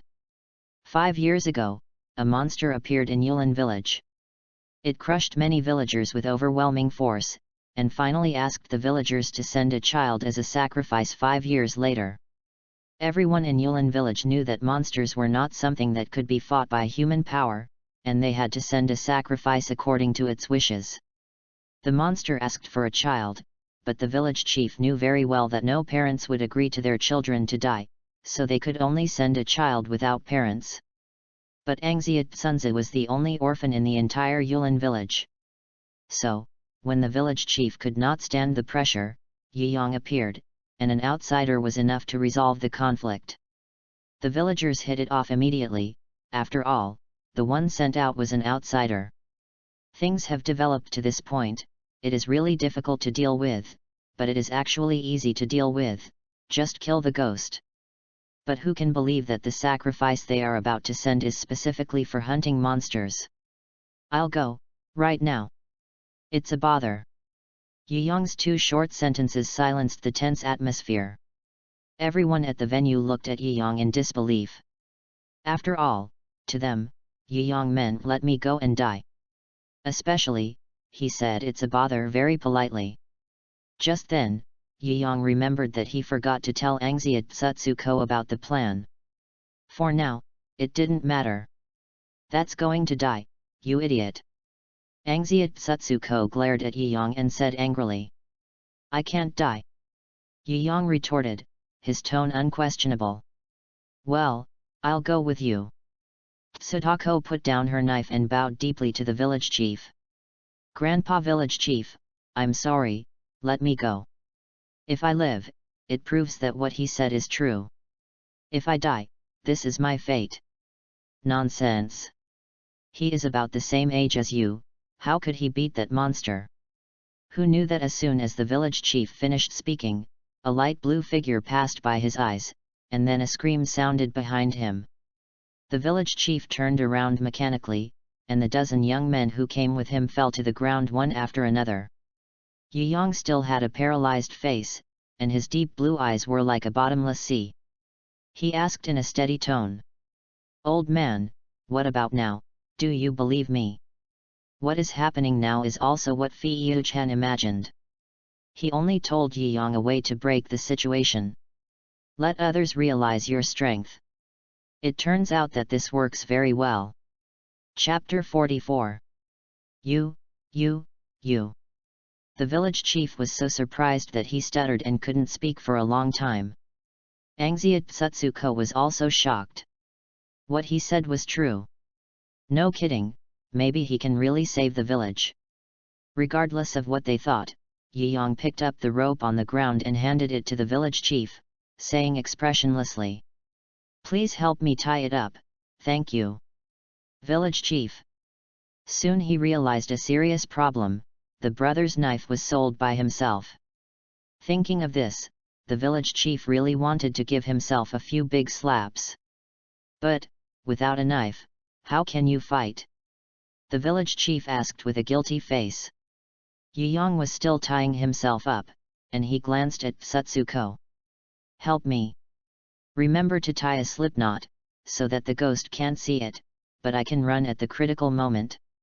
Oh. Satsuko didn't understand why Yi-Yong was so obsessed with tying himself up. Maybe it was to let the monster relax its vigilance. He had his reasons. In fact, this was Fei Yuzhen's order, and there was no other purpose, just wanting to play a prank. As for the village chief's worry, it was not a problem for Yi-Yong at all. After tying him up, he glanced at the village chief. "My knife must be in my friend's hands now, let's go." "Friend?" The village chief immediately realized that it was the generous young man in the daytime. It turned out that everything was under his control. Now, whether he believed it or not, he could only do what Yi-Yong said. So, the team sending the sacrifices set off in a mighty manner, and the destination of the group was a cave 2 kilometers away from the village. The cave entrance was several meters high and dark, and the sea water poured in. There was a humming sound of wind coming from the cave. From a distance, the dark cave seemed like a terrifying big mouth opened, which was creepy. The villagers put the raft prepared in advance into the water at the entrance of the cave, and then lifted him onto the raft according to Yi-Yong's instructions. Anxiety Satsuko went on the raft by herself. She wanted to go with Yi-Yong. "Go down, we don't need you." "I don't want it." Satsuko turned her head away and ignored Yi-Yong, so Yi-Yong said no more. As a wave rushed to the shore, the raft drifted with the waves and was gradually swallowed by the cave. Alas! The village chief sighed. In the end, he still couldn't persuade Satsuko, and he still couldn't see the figure of the young man in the daytime. He was unsure. At this moment, Fei Yuzhen's voice sounded. If he hadn't shown up on his own initiative, no one would have noticed his arrival. "Village chief, long time no see." When the village chief thought of taking so much money from the young man, he felt that he had no place to put his old face, and he didn't dare to look at him. In fact, what he didn't know was that Fei Yuzhen had been there since the ruined temple, and he roughly figured out what happened. It can only be said that kind people have taken the wrong path, and it was forced by the evil ghost. Don't worry, leave everything to us. Do more good deeds in the future. Fei Yuzhen rushed into the cave along the narrow path without looking back. In the cave, the raft drifted to the depths of the cave with the current, and the torch in Satsuko's hand flickered and could go out at any time. In places where the light of the fire could not reach, there were always strange rustling sounds. The damp and cold air was like a mountain, pressing her so hard that she couldn't breathe. Suddenly, a stinky wind blew, and the torch went out. Even though Satsuko was shaking with fear, she didn't scream. Then, footsteps appeared in the distance. The only thing that could be confirmed was that the footsteps were getting closer and closer to the raft. "Yi-Yong, there is danger." Satsuko hurriedly protected Yi-Yong with her body. In a panic, she forgot how strong Yi-Yong was. At this moment, the footsteps disappeared, and then a bright beam of light appeared out of thin air on the raft, with a head hanging on the beam, and a sinister voice sounded. "Woo woo woo, I'm going to eat you. Do you like Yi-Yong?" In an instant, Anxiety Satsuko's mind went blank, and she answered unconsciously, not noticing the private goods in her words at all. "Hi." When the words came to her lips, Satsuko came back to her senses, because it was Fei-Yuchen who was playing a prank. What? Satsuko blushed, and she wanted to jump into the river and drown immediately. She glared at Fei-Yuchen fiercely. Yu Yang heard all the conversation between the two. He untied the knot and took the Nichiren sword without saying a word. Fei-Yuchen threw the old-fashioned flashlight prepared in advance to the two, sat next to Yu Yang in a mean manner, and asked in a low voice. Hey! Did you hear everything? Yu Yang shook his head, indicating that he didn't understand what you were saying. Fei-Yuchen, _. After a short farce, the raft continued to drift deeper into the cave, and there was no danger during the period. About half an hour later, the raft floated into a wider cave, where the water flowed and gathered into a small lake, with a 20-square-meter island in the center of the lake. The top of the cave is not completely closed but connected to the outside. The moonlight passes through the pit at the top, like a bunch of bright stage lights, illuminating the entire cave. These beams of light fell on the island, and a skinny figure lowered his head, sitting in the middle of the island like an old monk in meditation. It was so thin that only a thin layer of skin was left to wrap around the bones. The ribs on the chest were clearly visible and could pierce the skin at any time. Its body showed a cold silver color. Through the moonlight, 3 lowered heads could be vaguely seen, giving people a weird and uneasy feeling.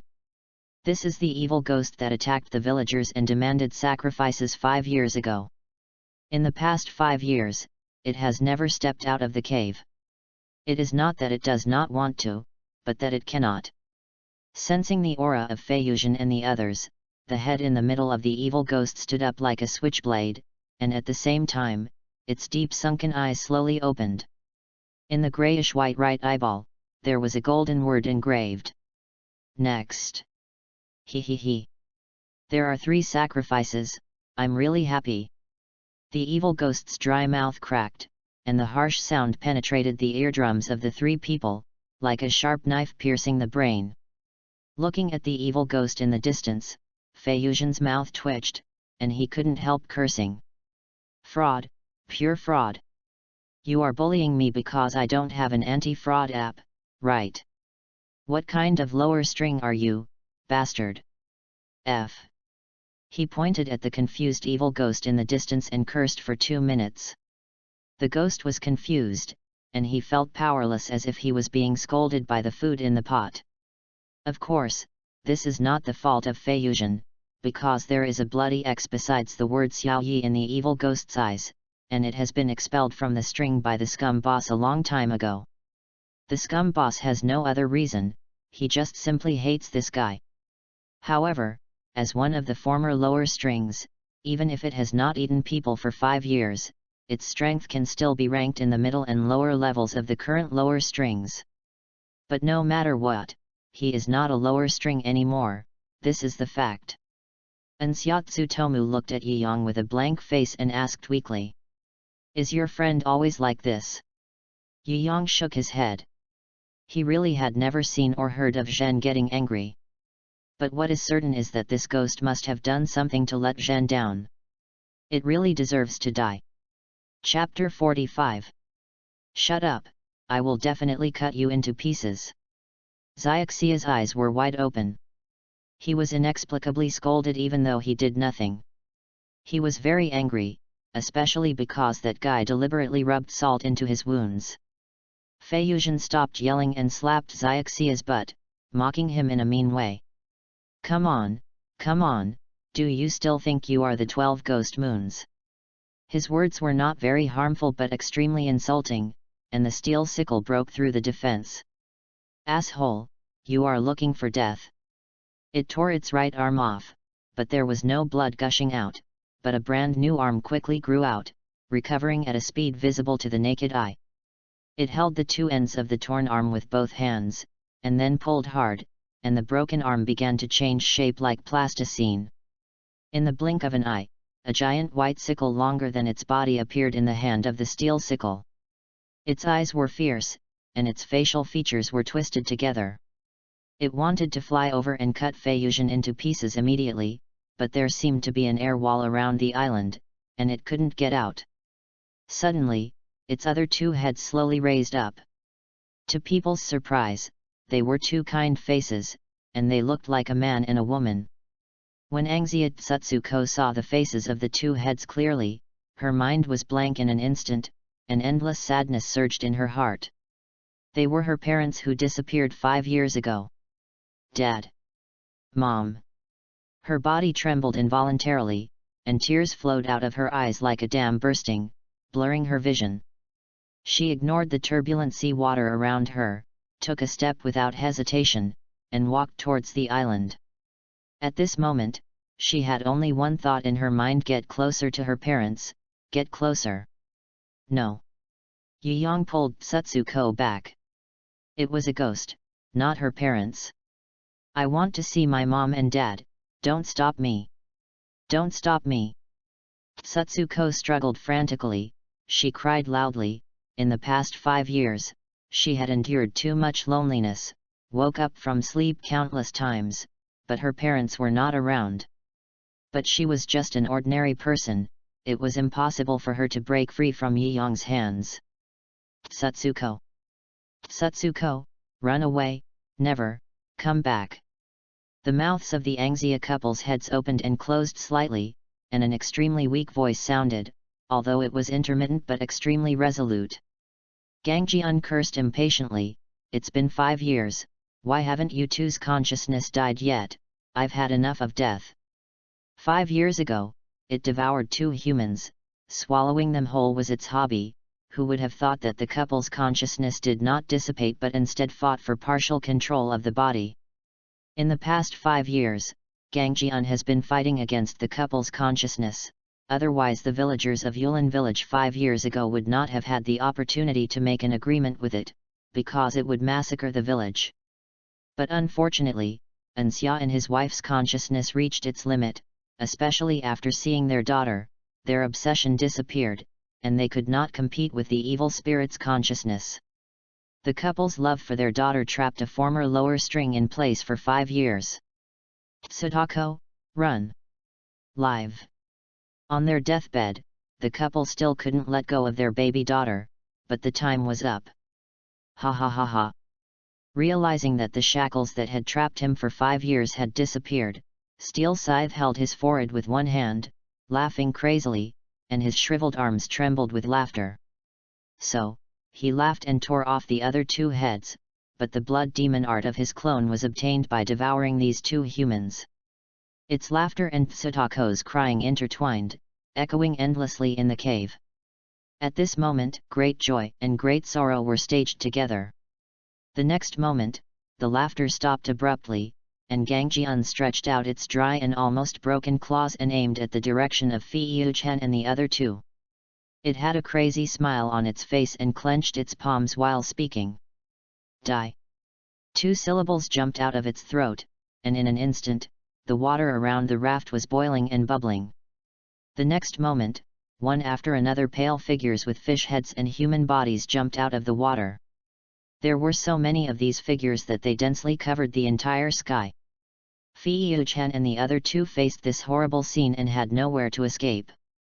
Blood demon art, fighting in prison. Gangjian's body parts can form clones, which are all accumulated by it over the years. In the past, it was suppressed by Angzia and his wife. Now it feels that it is terribly strong. The raft began to shake violently, and it could be overturned at any time. Fei-Yu-Chen swung his knife while shaking with the raft. In just a few breaths, he had swung his sword nearly 100 times, each time with blazing flames, forming fiery red blade winds that flew in all directions, and his own body was also covered by a layer of faint blood-colored fighting spirit. From a distance, with Fei-Yu-Chen as the core, countless hot blade winds formed the blazing feathers on the wings of a large bird with its wings spread out. Breathing of Tao fire type Suzaku. A loud bird cry could be heard faintly, and Suzaku broke through the white cage, and each blade wind accurately killed a clone. Yiyang jumped into the sea without hesitation.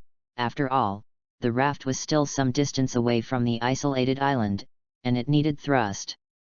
Angzia Tsutsuko, who was almost collapsed, heard Yiyang's calm voice like water. Watch carefully, I will avenge you." Yuyang didn't know why he said that. After all, he felt bad when he saw Tsutsuko crying, just like seeing his sister who had cried before. He didn't want her to cry, so he had to avenge her. Under the water, Yuyang held his sword horizontally, and the breathing of water-land type twisting vortex was activated. He used his greatest strength to rotate himself, and a large water tornado was formed. The power generated by the waterspout not only crushed the fish-headed human monsters swimming around, but also pushed the raft towards the isolated island.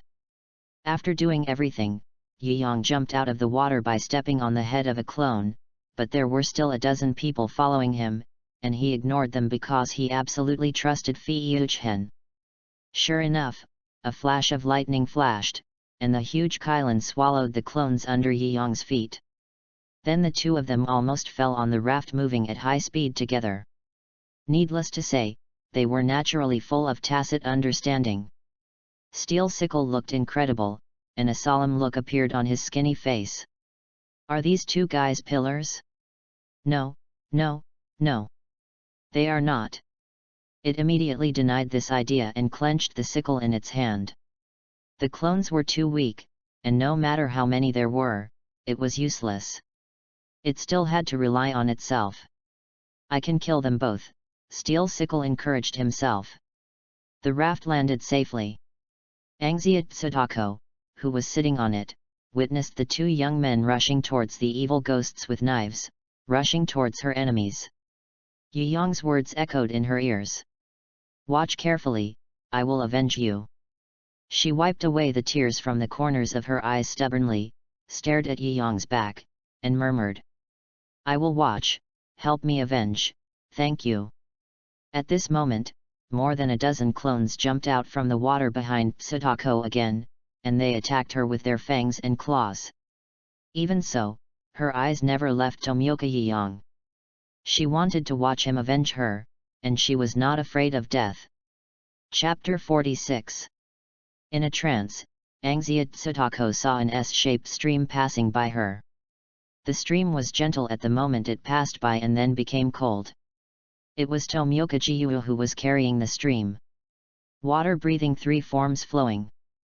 After dealing with the clones that surged onto the shore, Jiyu rushed to the battlefield again to assist Feiyuzhen in the battle. His greatest talent was his precise observation and calm judgment in battle.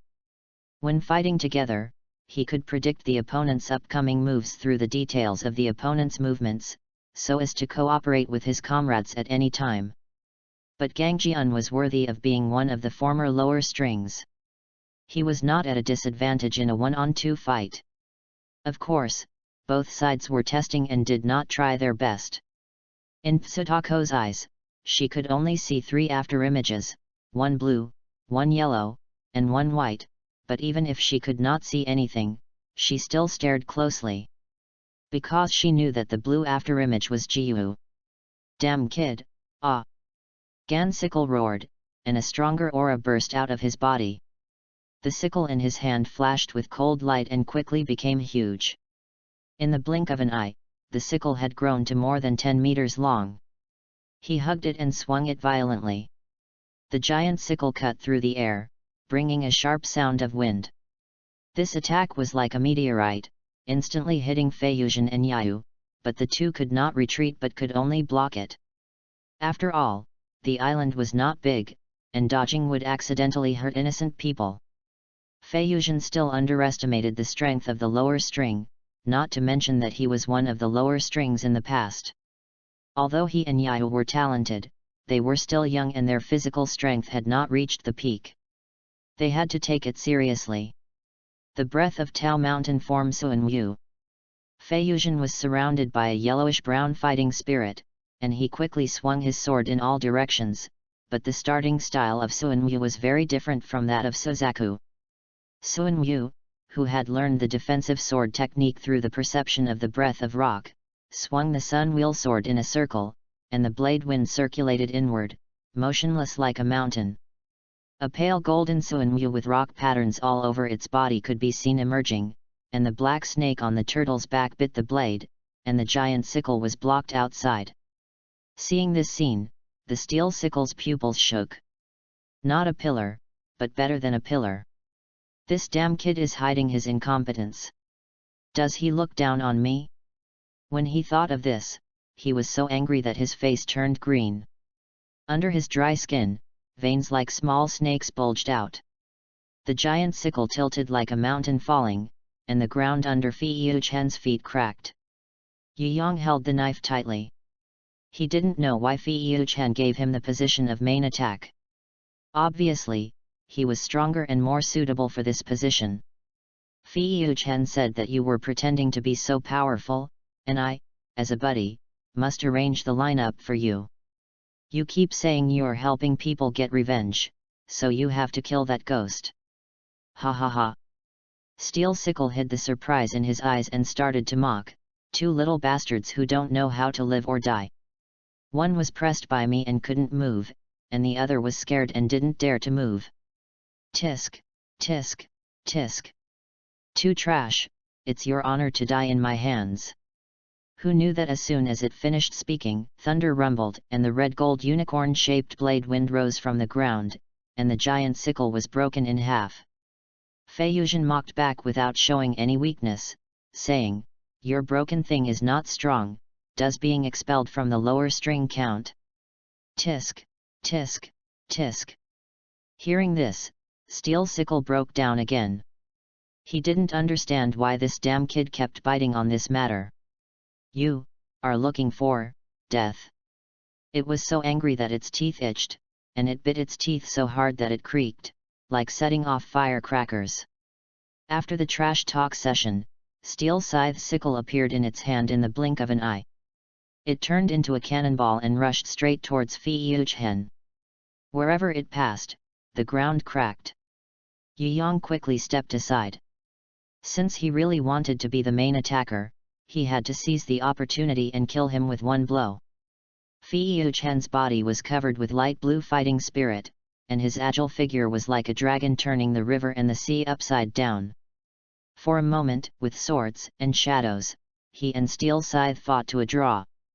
Yi Yang left the battle. In this way, he had already used 70% of his strength, and still retained 30% of his strength to deal with emergencies. Boy, it seems to be hard. Let you pretend, do you think you can beat me alone? You will pay the price for your arrogance. Seeing that he had the upper hand, Steel Scythe couldn't help but speak out. He felt that it was only a matter of time to kill this arrogant kid. Seizing the opportunity, it chopped peppers fiercely. In an instant, 5 white clones sprang out from the ground. Not only in the water, but also on the shore. The clones surrounded Fei Yuzhen from all directions. Now even Yi Yang, who was as calm as water, couldn't hold his temper. If he didn't take action, something bad would happen. However, he met Fei Yuzhen's confident eyes and gave up the idea in his mind. When the 5 clones pounced on Fei Yuzhen's body when he came up, Gang Jian was surprised to find that it was just an afterimage. That's right, in order to become a qualified wingman, he used 90% of his strength, but still left a layer to deal with unexpected events. Unfortunately, Gang Jian was distracted, and Fei Yuchen seized a new opportunity. I saw a dragon condensed by his afterimage locked Gang Jian, its legs disappeared, and its body fell uncontrollably. Now, this is Yi Yang's turn. I saw him twist his body and rush towards the evil ghost at the fastest speed in his life. Water-breathing picking type life flow. Wave after wave, a faucet appeared on the azure sun wheel sword. In just a few breaths, Yi Yang had twisted it 10 times. Each twist was accompanied by a powerful force. As his movements became faster and faster, the speed of the faucet became higher and higher. When his knife chopped at Gang Jian's neck, the life flow had been superimposed to the 12th turn, which was Yi Yang's best result so far. With one strike, the demon's head was cut off. The world of Gang Jian turned upside down, and its shriveled head drew a beautiful arc in the air, and finally fell into the sea. With a gurgle, several bubbles exploded on the water surface, and then everything returned to calm, just like Yi Yang's mood at the moment. He held the knife and looked at the slowly dissipating body of the evil demon. He seemed to have realized something, but it still took time to temper it, but it was a good start to have this moment. Good job. Fei Yuzhen, the best auxiliary and gold medal wingman of the game, patted Yi Yang on the shoulder, and then pushed him in front of Angzia Tsutsuko. Tsutsuko raised her head, her black gemstone-like eyes sparkled, and she looked at Tomioka Yi Yang like that. Revenge.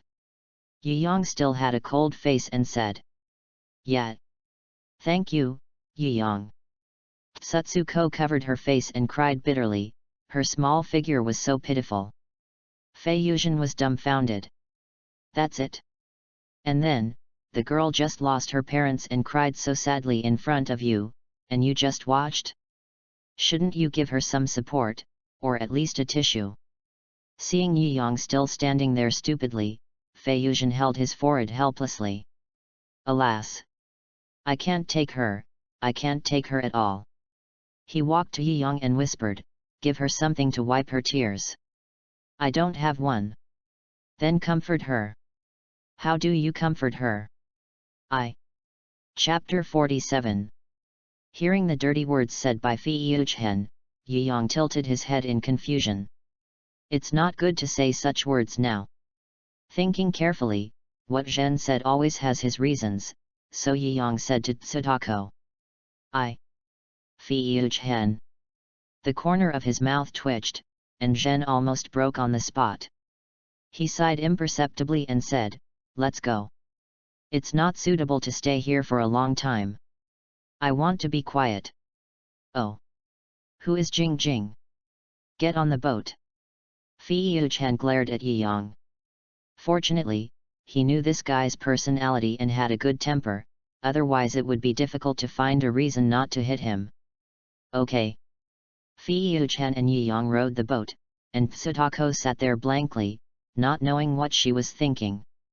Witnessing the death of parents with one's own eyes, it always takes time to accept the fact. The raft moved forward slowly, and gradually, the pure moonlight pierced the darkness of the cave, and the three saw the light of day again.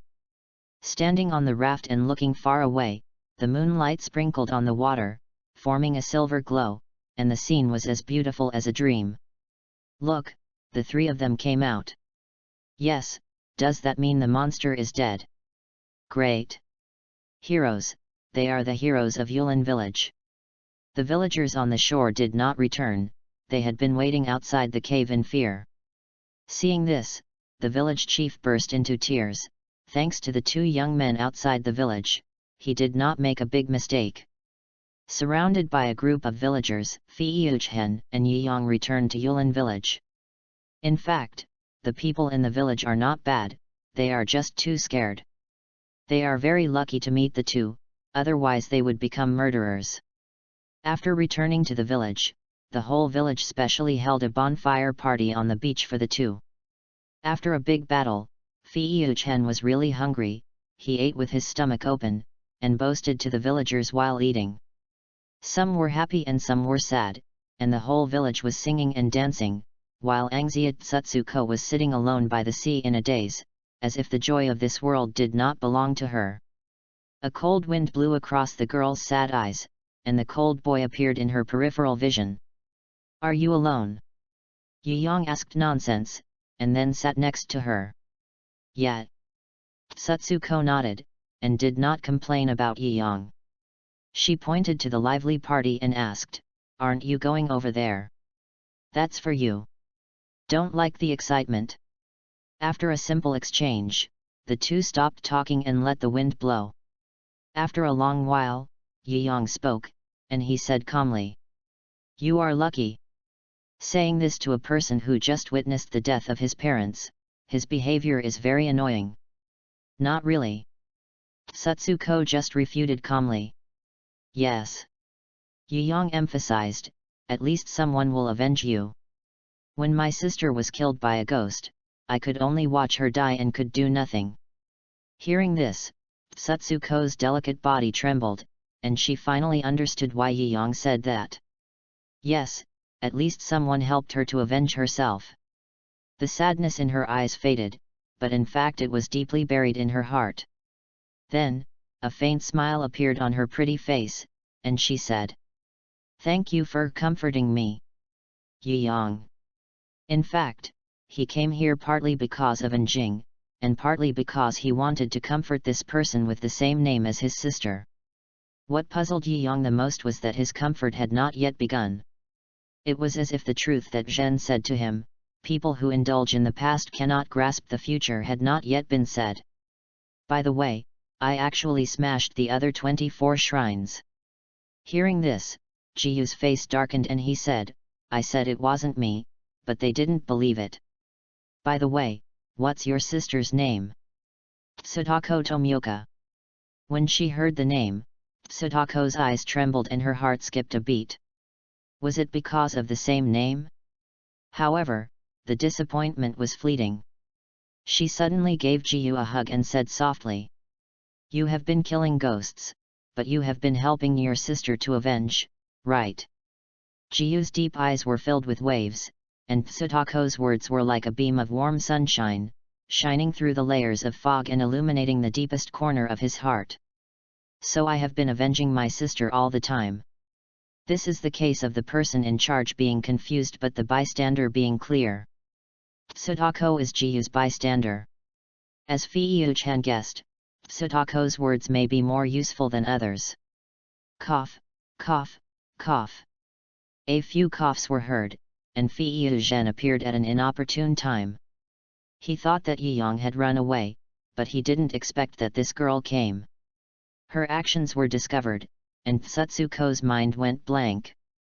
White mist kept rising from her head. She stood up in a panic, lowered her blushing face, and ran away from the scene without looking back. Halfway through the run, she stopped, turned around and looked at the two of them, and asked, "Can I join your organization? It's very dangerous. I could die at any time." Fei-Yu-chan made a grimace, and her tone was gloomy. "It's really dangerous?"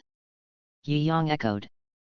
Then I'm not afraid, it's okay, anyway, I'm the only one left at home." Satsuko's goal became firm. She had long wanted to see the outside world, but this time she wanted to see Yi-yang's world. Fei-Yu-chan glanced at Yi-yang and said, "Thunder breathing is not suitable for her. Water breathing is easier to learn." "Since she has decided, I don't care." Throwing the question to Yi-yang, Fei-Yu-chan ran away at the speed of light, saying, "I'm going to eat delicious food. Bye." Yi-yang ignored Fei-Yu-chan and stared at Satsuko intently. "Have you thought it through?" "Yes." "Then I will write a letter to Master, you come with me." "Okay." Before dawn the next day, the holy blade pecked its master awake, and its way of waking him up was particularly useful. Fei-Yu-chan stared at the holy blade with resentment in his eyes, and said unhappily, "Blade, I..." "Shut up." The holy blade interrupted violently, saying, "I have accepted 20 tasks for you this time, and you are not allowed to rest until you finish them." "How many?" Fei-Yu-chan's eyes widened, he couldn't believe his ears, the donkeys in the production team didn't do this. While the master was in a daze, the holy blade fired a peck breath, and Fei-Yu-chan set off with his forehead covered.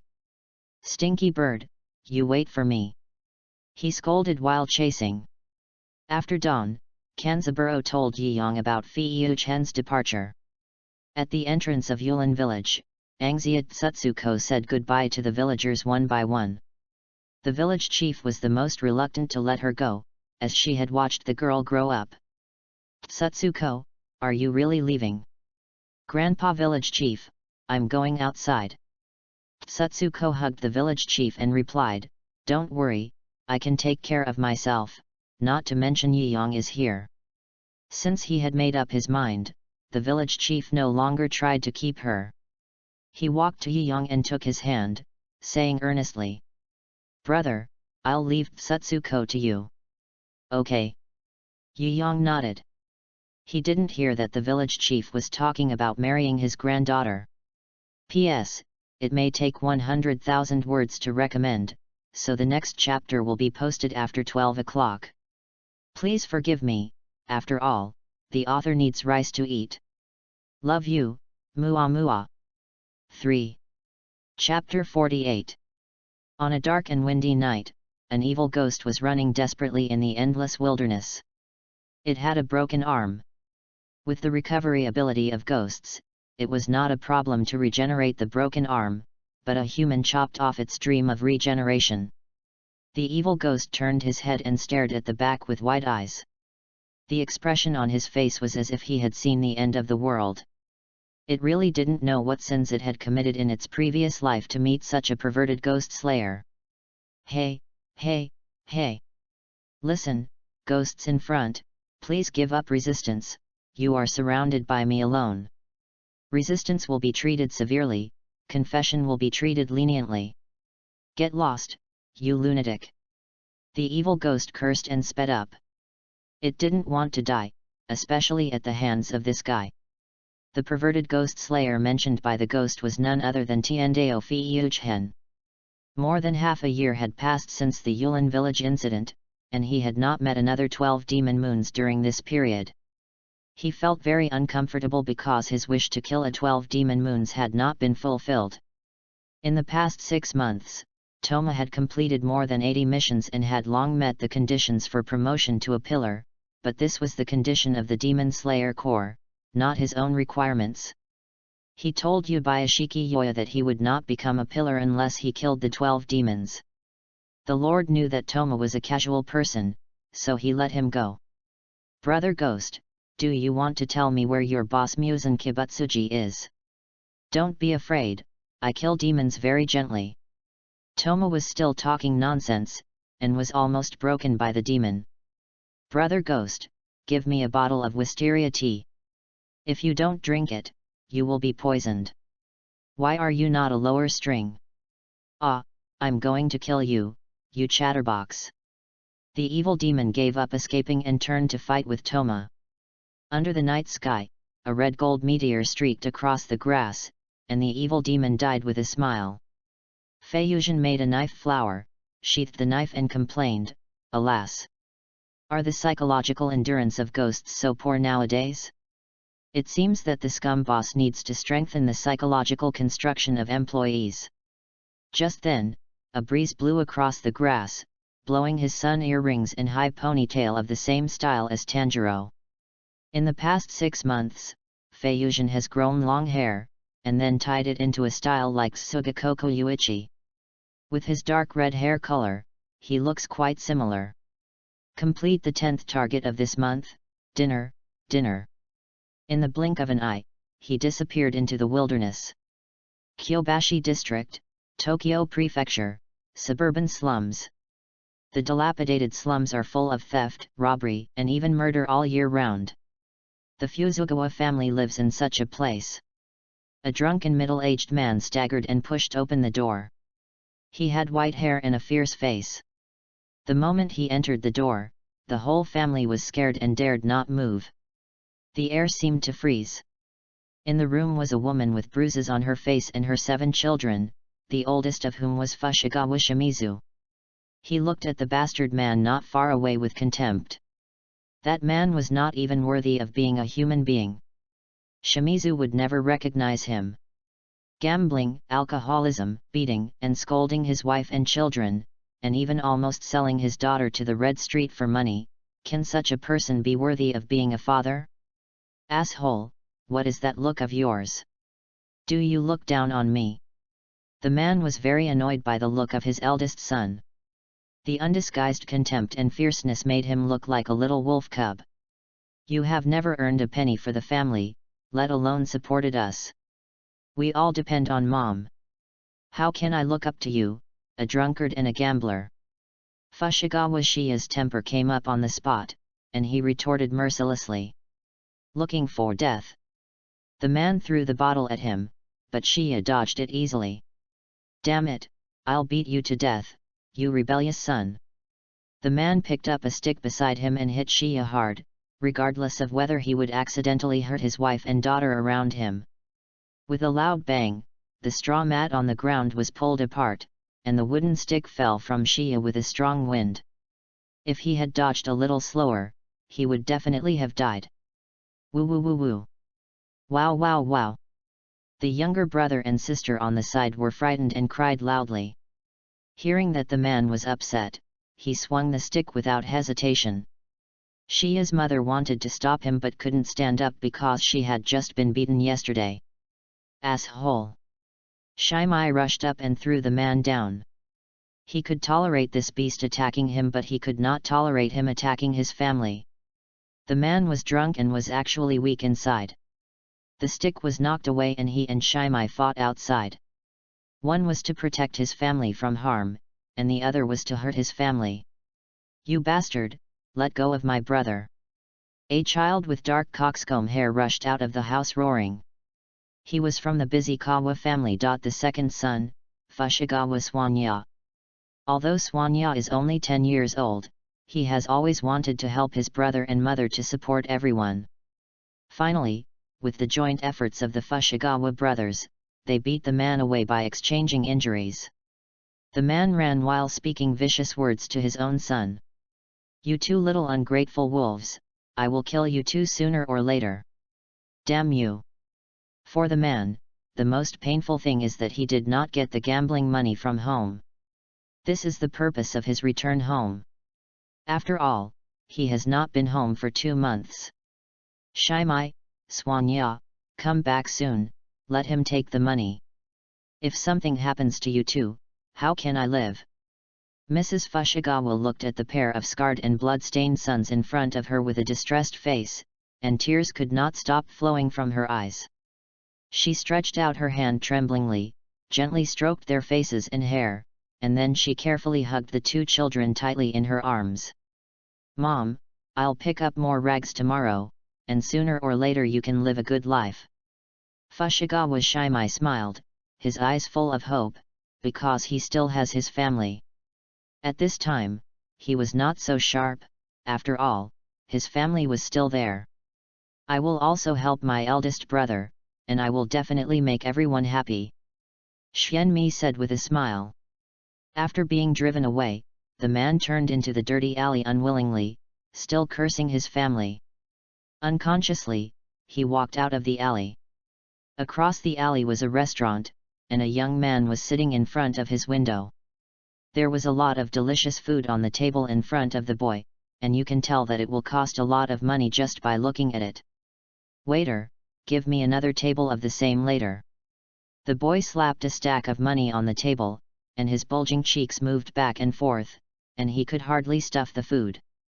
Dear guest, please wait a moment, the kitchen is cooking. The waiter looked flattering, after all, the person in front of him was a big customer who ordered dishes by table. Seeing all this, the man was extremely jealous. Damn it! How come that little bastard has so much money? Why don't I have it? You like to show off, right? That money will be mine in a while. Thinking about it, the corners of his mouth curled up. Isn't the gambling money here? The first rule of the slums is not to show off your wealth if you don't have the ability. P.S. Please give me a good review and there will be free gifts. He he he. The author with a thick face. Kiss. Wavy dash.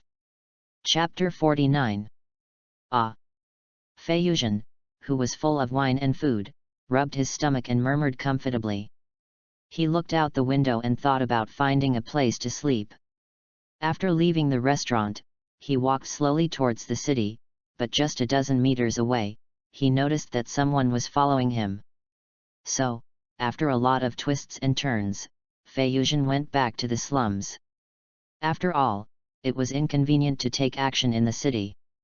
He wanted to see who was not sleeping in the middle of the night and followed someone.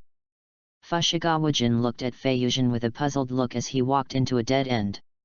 He didn't expect that the big fat sheep was actually an idiot.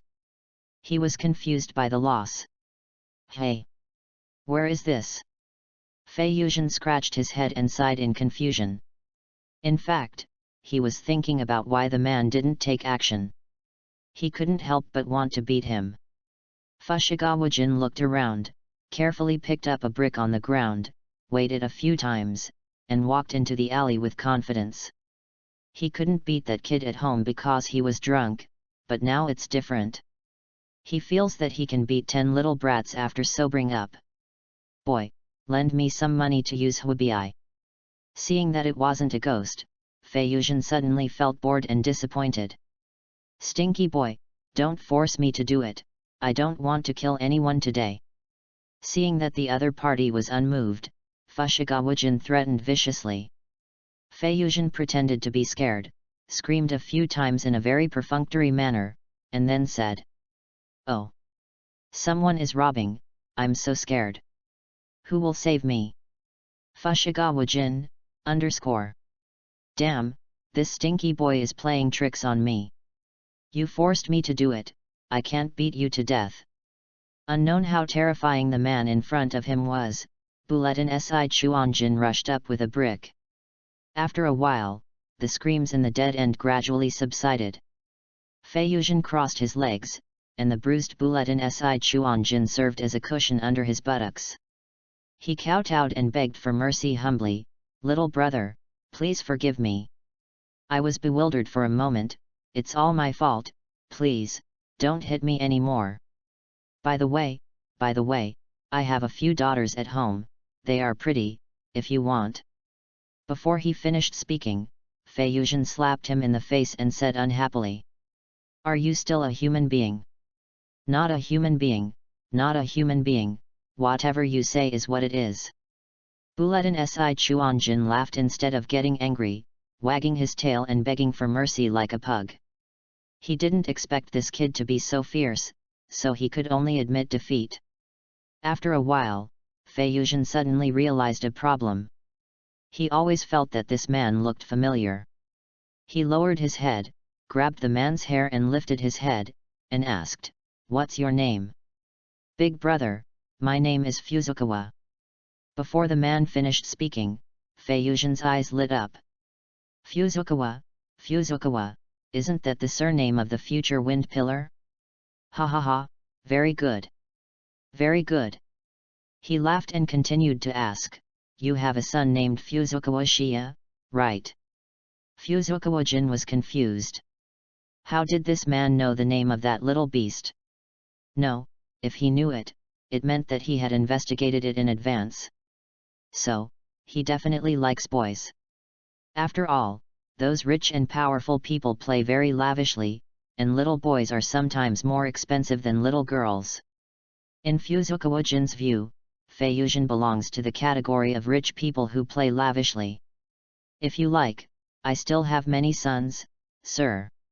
He looked at Feiyuzhen with a flattering face, and a very ugly smile squeezed out of his bruised face. "Feiyuzhen! What the hell? I don't mean that. You bought your daughter and sold your son, right? Asshole!" In anger, he kicked Fushigawajin away, but the guy fainted directly. "Damn it! I haven't asked where your home is yet." Slap him in the face, pour cold water. Feiyuzhen used all the necessary means, but Feiyuzhen waited until midnight and the guy didn't wake up. He slept like a dead pig. In desperation, he simply ignored it. Anyway, he had obtained useful information. The Fushigawa family must be in this slum. He could just ask someone about it. The next morning, Feiyuzhen spent some money to ask people in the slum about the address of the Fushigawa family. Here, money is more useful than outside. It is too easy to find a person or a place. "Shimai, stop picking up rags. A guy paid to find out where your house is, and he is going there." A little beggar suddenly stopped Shimai, who was pulling the cart, and said breathlessly that Shimai had helped him before, and he happened to see Feiyuzhen paying for directions. In a place like the slum where the law and order is chaotic, the person who pays for directions can only be a debt collector or a murderer. Hearing this, Shimai's hair stood up. He held down the little beggar and said in a louder voice, "What did you say? Go home quickly, it's probably a debt collector. Xianmi, watch the car." Shimai turned his head and warned him, then clenched his fists and rushed out. There was no need to think about it. It must be the debt collector who came to the house because the bastard father owed money. Shimai, the debt collector is red-haired. The little beggar reminded from behind, don't recognize the wrong person. I know. Shimai gritted his teeth, his anger was almost off the charts, that bastard had better not hurt my family. In fact, he was more worried because his mother was not at home, only the younger brothers and sisters were at home. When Shimai hurried home, he happened to see the red-haired debt collector mentioned by the little beggar. At this moment, Feiyuzhen was smiling, holding a bag of snacks in his hand, and was distributing them to Fuzugawa Shimai's brothers and sisters. But in Shimai's eyes, this warm scene is a debt collector who is taking poisonous things to share with his younger brothers and sisters, and then threatening their families to give money with their lives, otherwise he will not give the antidote. It's not that Shimai has persecution delusion, but the rules of the slums are so cruel. You bastard, stay away from my family! Shimai roared, rushed towards Feiyuzhen like a bull, and hit the other's face with a strong fist. But this attack is no different from tickling for Feiyuzhen. Feiyuzhen, who was confused, sat up with his face covered and asked, Shimai, why are you hitting me? For Zhen, he knew a lot about Fuzugawa Shimai, so he was naturally not on guard against him, but he overlooked one thing, that the other party didn't know him at all. Shimai tilted his head, thinking that this guy even asked about his name, he must be a debt collector. I'm hitting you. Feiyuzhen. Before he could explain, Shimai rushed over with his fists waving, and he had to dodge. In terms of skills, even 100 Shimai would be useless, but he didn't want to fight. Is there any misunderstanding here? He asked while dodging. Did you spend money to find out where my home is? That's right, after all, this place is like a maze, and besides, I don't lack that little money, anyway, the public funds will reimburse it.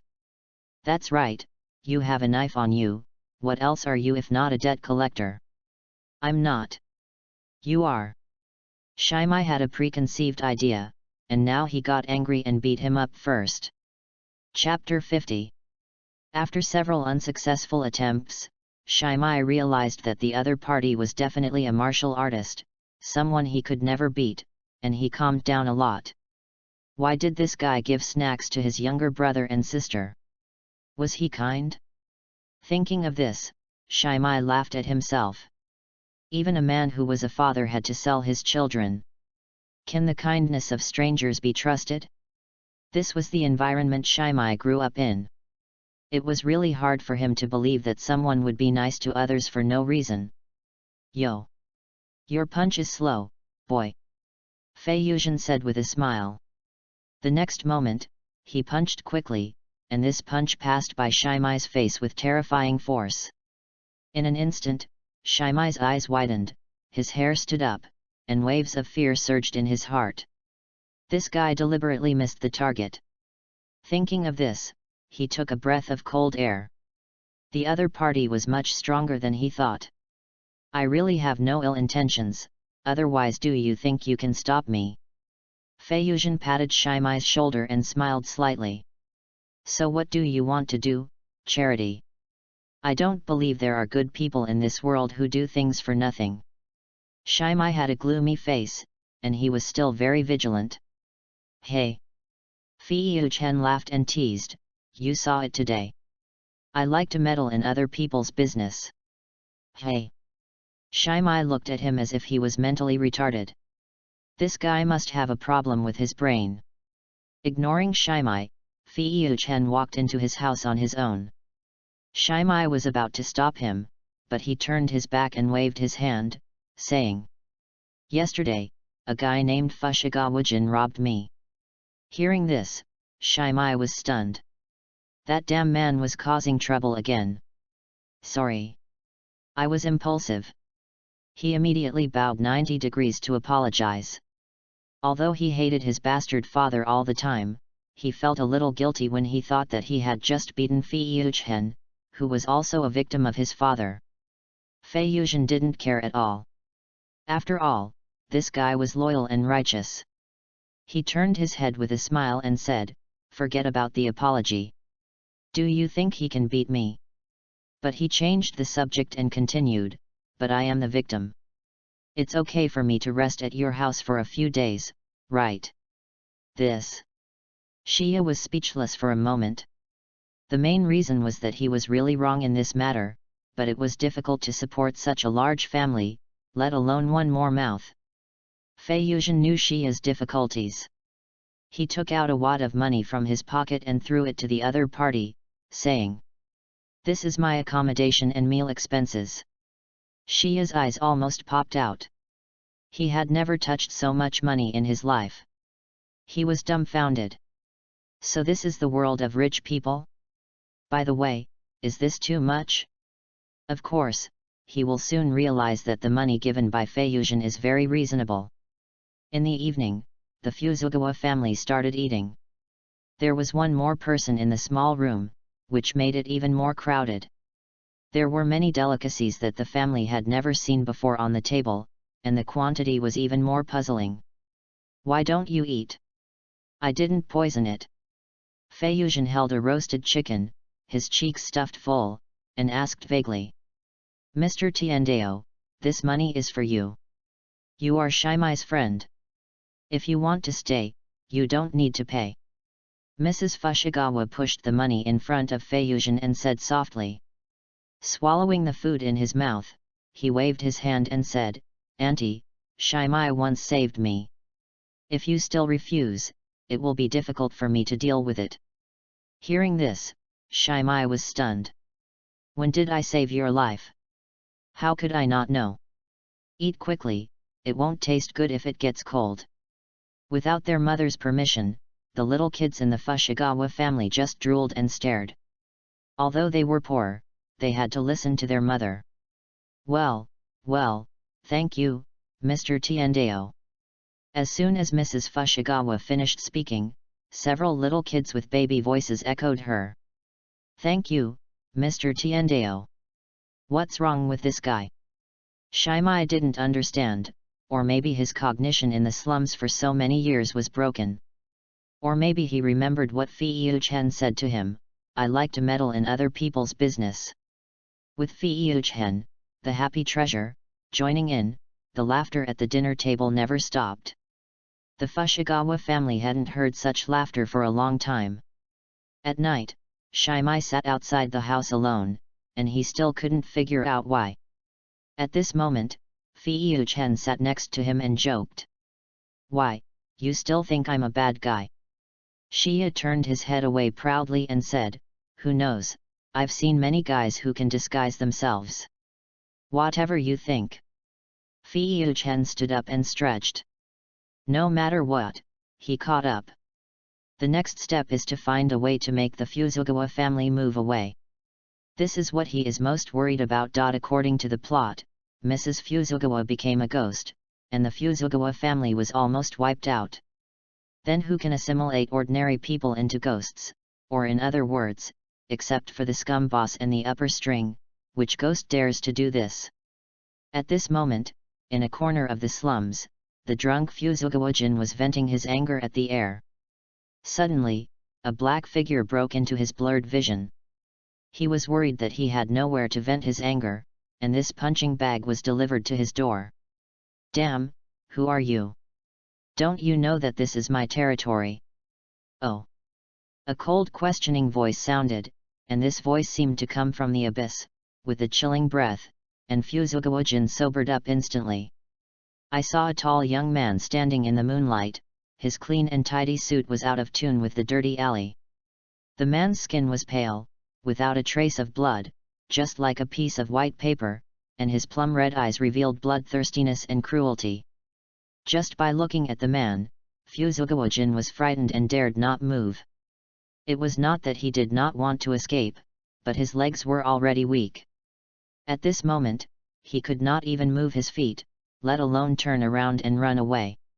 He could not imagine how terrifying the creature standing in front of him was. This was the ancestor of all ghosts. Kibutsuji Musen. It has only one nemesis, and that is the dead Tsugakoku Yoriichi. In this era, no one can kill it except the sun, at least for the time being. What did you just say? Say it again. Musen's mouth showed a strange arc. He was in a good mood today because he seemed to have news about the blue-red spider lily. He would not kill the little bug in front of him, but planned to give him a chance. As for whether he could bear it, it depended on luck. I. Looking at those scarlet eyes that were devouring people without leaving any bones, Fushigawajin was so scared that he stuttered. He knelt down with a plop. He knew that he had hit a wall again. He didn't understand why there were so many walls in a small slum. This was unreasonable. Please spare me, don't kill me. He kowtowed frantically, not daring to look into Wuzen's eyes at all. I don't want to step on bugs today. Wuzen's cold voice almost froze his blood, but when he heard that he didn't have to die, he was relieved. The next moment, Wuzen's index finger inserted into his temple.